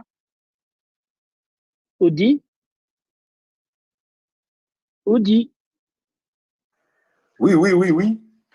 Oui, vous avez levé la main, vous voulez parler? Oui, j'ai levé la main. Bon, je voulais parce que je me suis dit que c'est très intéressant. Et je voulais juste dire que d'abord, nous, on avait pris la décision quand même de mettre en place comment dirais-je, une pétition. On avait déjà fait une autre, on va refaire encore une autre et nous allons remettre tous ces gens qui sont impactés dans les zones minières par rapport encore à l'orpaillage et à tous ces facteurs-là. Donc, dans une pétition qu'on va proposer tout simplement au niveau des organisations internationales. Je ne sais pas si vous m'entendez parce que moi, je vois plus. Si, on t'entend très bien. On ne te voit pas, mais on t'entend très bien. Ah, d'accord, ok. Donc c'est justement pour ça. Donc, on avait oublié ça parce qu'on était en réunion hier, entre nous, avec d'autres organisations qui sont là, qu'on appelle Gradmir aussi.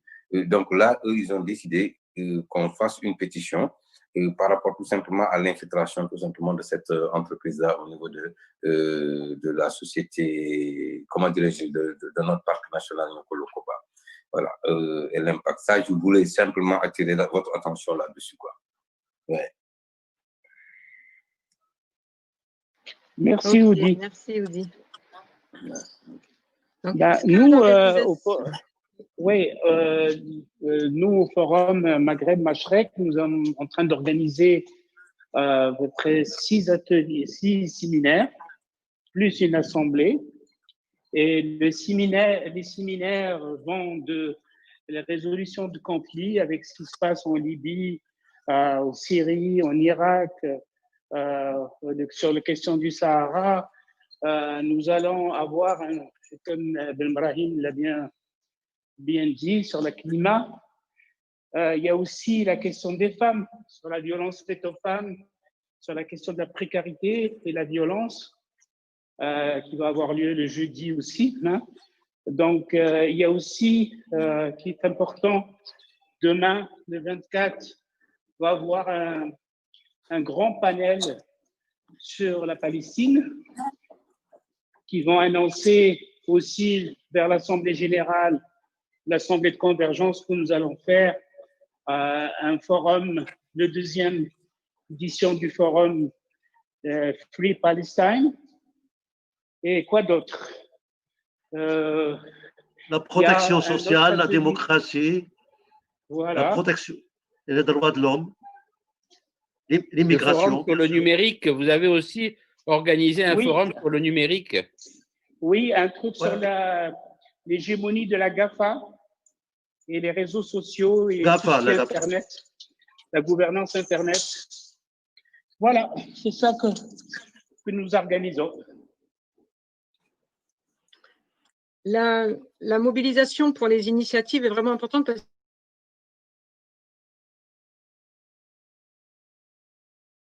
qu'il y a quand même un changement dans l'objectif à partir de d'aujourd'hui de la marcha, qui est de la marche mondiale, qui au départ aurait dû, comme les autres fois, être une action mondiale dans les rues, ce qui est évidemment très compromis. Donc celle-ci se passe comme ça. Et cette cette occasion maintenant qui nous est donnée d'avoir un forum toute l'année utile, actif. Donc nous, évidemment, toutes les associations, toutes les organisations sont appelées à venir se joindre à nous dans le TV show, hein, dans lequel nous sommes là sur le site, et on va pouvoir le faire toute l'année en fait. C'est-à-dire que l'intérêt, c'est maintenant que tout le monde soit mobilisé pour présenter à la fois les initiatives qu'il mène dans action, mais aussi les informations qui nous sont cachées, puisqu'on voit bien aujourd'hui que les médias étant tenus dans le monde entier par les multinationales, les médias, les radios, les télévisions alternatives sont rares. Et elles sont nombreuses, mais on ne les voit pas. On n'arrive absolument pas à les voir. Donc là aussi, il faut que nous fassions connaître tous les médias alternatifs que nous avons dans les pays dans lesquels nous sommes. Parce qu'on va parler de petites radios, sauf que cette radio-là a la vraie information, contrairement aux grandes télévisions et aux grandes radios qui vont nous passer l'information qu'elles souhaitent pour nous maintenir dans le système. Donc là aussi, le but, c'est de donner de la voix à toutes ces radios et ces télévisions locales. L'information est le premier vecteur pour le changement. Hein. Les gens ne sont pas conscients des dégâts concrets, que les gens ne voient pas les accords qui se signent, tant que les gens ne voient pas les lois qui sont en train d'être passées, contre lesquelles on n'a pas eu le temps de lutter parce que ça va trop vite. Et cette information des grands médias, c'est que de la rapidité, c'est que de l'information qui donne peur.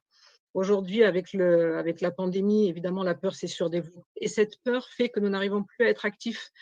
Donc, la solidarité qu'il naît entre nos associations en étant dans ce genre de mouvement va nous permettre de sortir de la peur et permettre… Oudi, est-ce que tu pourrais fermer ton micro? En fait, quand il y a du bruit, ça te remet à l'écran. Merci.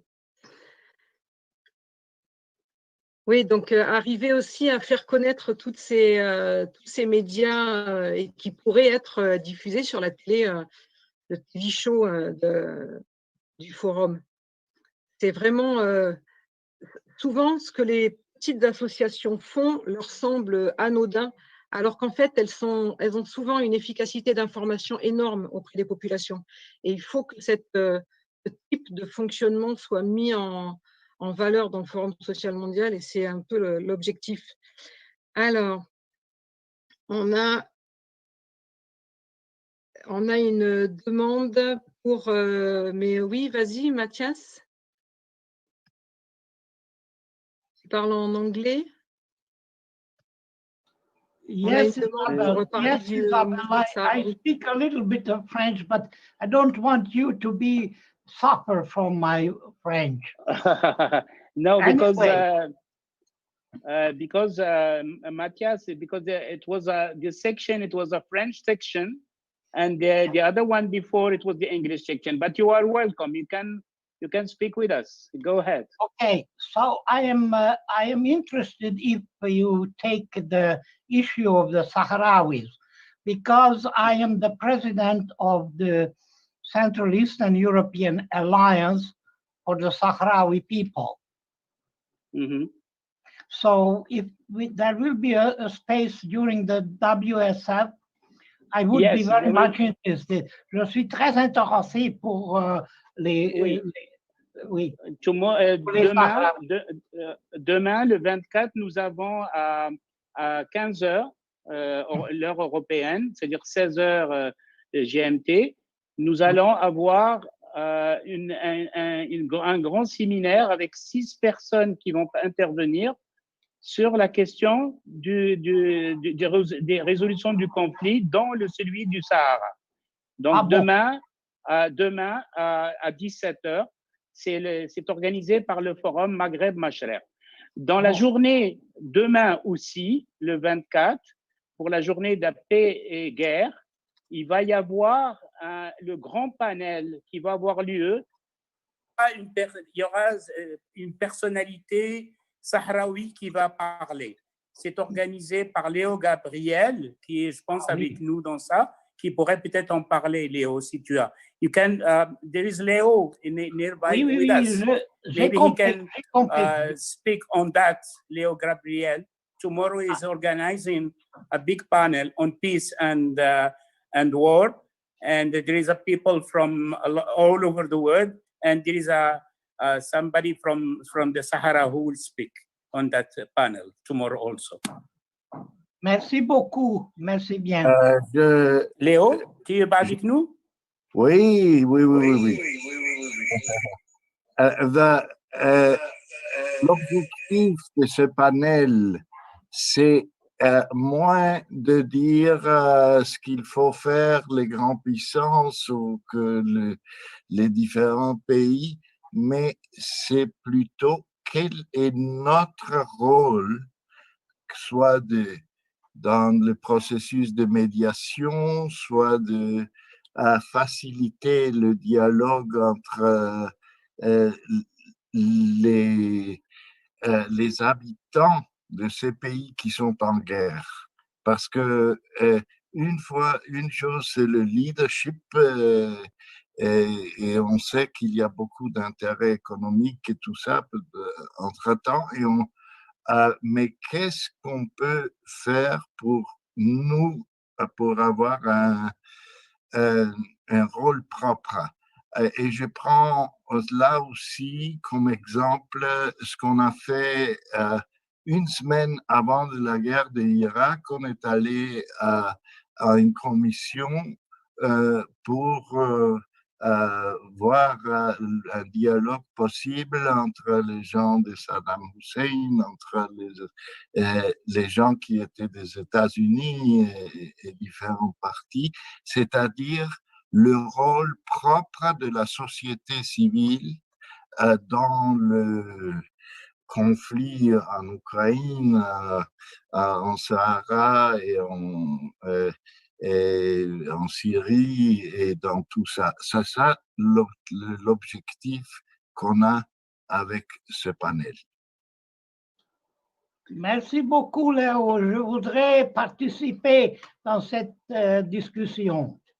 Tu es très bienvenu, Mathias. Parce que je suis président de l'Alliance de solidarité avec les peuples sahraouis.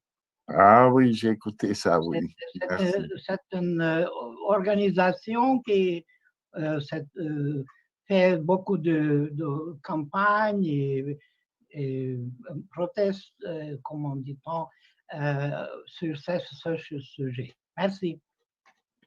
Merci beaucoup, Mathias. Donc, nous allons conclure dans 5 minutes, puisque nous allons bientôt aller vers le panel mondial. Et nous allons, avant le panel mondial, passer avant le panel une dernière vidéo justement sur les migrants et les sans-papiers en France. Oui, tu veux parler, Gus? Bon, bonjour Léo, d'abord, content de te retrouver.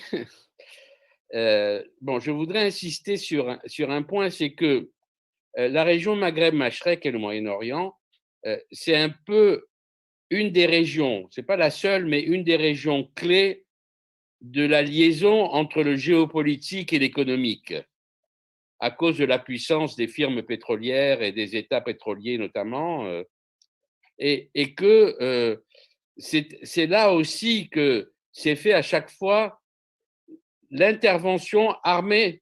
Rappelons-nous quand même comment les Bush-père et Bush-fils ont lancé chacun leur guerre d'Irak, qui a permis de revenir justement sur cette question de la guerre et sur cette question géopolitique. Mais je voudrais rajouter un point très important, c'est que c'est aussi la région dans laquelle se situe aujourd'hui une bataille idéologique fondamentale.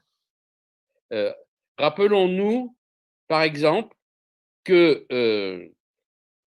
le choc des civilisations, quand il a été écrit, expliquait que finalement, pour l'Occident, il fallait un ennemi à la hauteur après la chute de l'Empire soviétique. Et après beaucoup de discussions, l'ennemi à la hauteur qui a été choisi, c'était l'islam. Et donc, l'islam est devenu un des enjeux de la bataille idéologique mondiale. Ce n'est pas par hasard d'ailleurs qu'un des premiers décrets entre Trump et Biden, ce soit sur l'autorisation pour les musulmans de rentrer ou de ne pas rentrer aux États-Unis. Ça montre à quel point la dimension idéologique est importante aujourd'hui et ne doit pas être oubliée dans nos luttes. Merci. Oui, et c'est pour ça, il y a, par exemple, dans notre panel, il y aura aussi un représentant des frères musulmans qui a été diffamé d'être du côté de l'État islamique, c'est-à-dire il faut vraiment, dans cette contradiction idéologique que tu viens de nommer à juste raison, il faut faire des différenciations aussi bien dans le camp musulman que dans le camp chrétien, où on a la théologie de libération et le Opus Dei et tout ça. C'est pas aussi simple que on dit l'islam et le chrétianisme. Et pour pouvoir agir sur le terrain, il faut bien connaître ces différenciations et cette variation très subtile parfois. Et justement, notre solidarité entre tous, là, pour que ça permette de ne pas tomber dans le repli par la peur, parce que c'est vrai que le déclenchement de la peur et l'insistance sur la peur pour tous fait qu'on cherche forcément des boucs émissaires.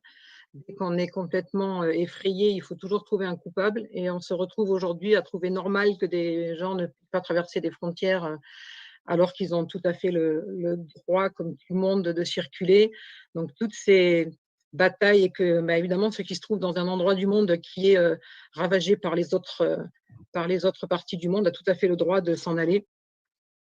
Et aujourd'hui, on se retrouve à rendre ces gens criminels, alors que c'est juste chaque personne dans sa vie est autorisée à aller chercher un meilleur endroit pour vivre. C'est un droit humain qu'on a un peu oublié, comme le droit au logement, et on se retrouve aujourd'hui avec des tas de gens qui n'ont même plus ce droit-là. Alors, on va clore pour maintenant, puisqu'on arrive tout doucement vers le grand panel. La marche continue jusqu'à minuit, donc il y aura encore à la fin du panel d'autres structures d'autres organisations qui vont intervenir, donc surtout ne lâchez pas. Toute l'équipe continue à être mobilisée jusqu'à minuit, et la marcha a aujourd'hui été un prémisse seulement de tout ce que nous allons faire derrière. Donc, mobilisez autour de vous toutes les associations qui n'ont pas été au courant, puisque aujourd'hui, ce forum-là, dans le contexte de pandémie, a été vraiment improvisé en urgence pour les 20 ans, puisqu'on est quand même en train de fêter les 20 ans. C'était quand même pour faire un cadeau d'anniversaire à ce forum. Et comme disait Hubert Reeves, nous sommes dans un train qui va à vitesse vers un mur. Certains proposent de ralentir un peu la vitesse, la croissance verte. Et nous, ce qu'on propose, c'est de changer, soit de sauter du train, soit de changer les rails vers tout à fait un autre axe, en relocalisation, consommer local, ne plus gaspiller tous ces matériaux sans savoir d'où ils viennent. Donc vraiment, et être solidaire, qui est le message politique, solidaire, et ne pas accepter de nombreuses choses qui nous sont imposées tous les jours. Seul le nombre permettra. On oublie souvent qu'on oublie notre pouvoir avec notre manière d'agir. Chaque citoyen doit se dire qu'il est tout aussi puissant parce qu'il est nombreux. Voilà, merci à tous. On va donc faire la pause pour la préparation du panel. Et merci à tous d'être venus. On espère bien vous revoir après, dans 3 heures, après le panel, et sur toutes les activités du forum pendant la semaine, surtout sur les initiatives à partir du 30 et du 31 pour qu'on sache l'avenir du forum. C'est nous qui allons le faire tous ensemble. Le collectif des sans-papiers de Montreuil, CSPM, est un jeune collectif qui s'est constitué durant le premier confinement du printemps 2020. Petit retour en arrière. La ville de Montreuil, située à l'est de Paris, comprend une douzaine de foyers et résidences sociales de migrants. Les plus anciens et les plus emblématiques sont les foyers Barra, datant de 1968, et le foyer Rochebrune de 1969. En 2019, le foyer Barra a été fermé puis détruit. Pour environ 150 travailleurs sans papier qui y logeaient, cette expulsion a engendré une situation très précaire. Avec les soutiens locaux et l'intervention de la mairie, des solutions provisoires ont été trouvées pour les loger. Aujourd'hui, les ex-Barra occupent un ancien entrepôt réquisitionné au 138 rue de Stalingrad.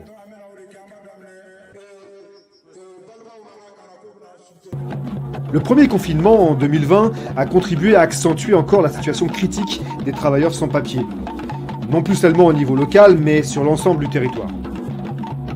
C'est à ce moment que s'est constitué le CSP Montreuil, avec l'appui de soutiens locaux et tirant parti d'expériences de collectifs plus anciens, tels que le CSP 75 ou le CSP 20e, le CSP Montreuil a rejoint le mouvement de la Marche des Solidarités. Acte 1, manifestation du 30 mai 2020 à Paris.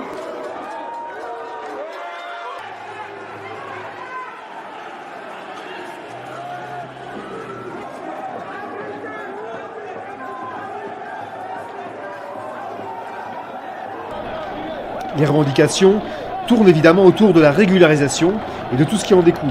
Le droit au travail, le droit au logement, la fermeture des centres de rétention administrative arrivent en priorité.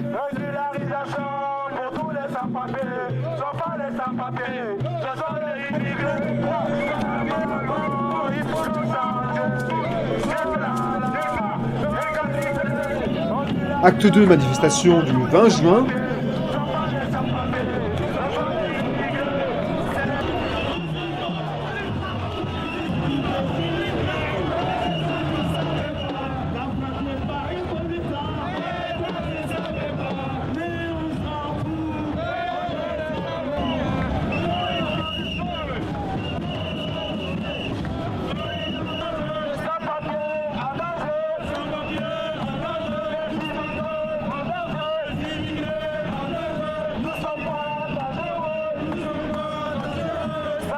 Acte 3, la marche nationale des sans-papiers, qui est partie le 19 septembre depuis les 4 axes, nord, sud, est et ouest, et qui a relié Paris le 17 octobre 2020.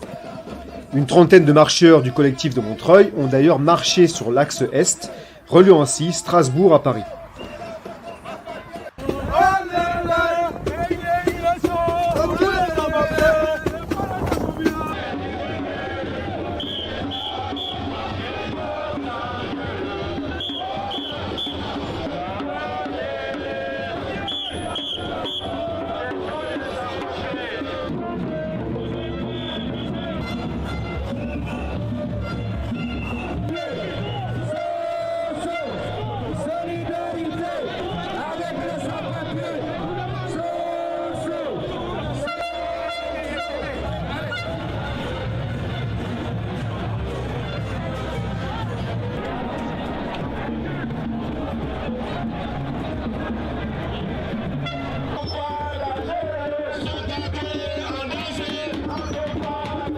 Acte 4, le 18 décembre 2020.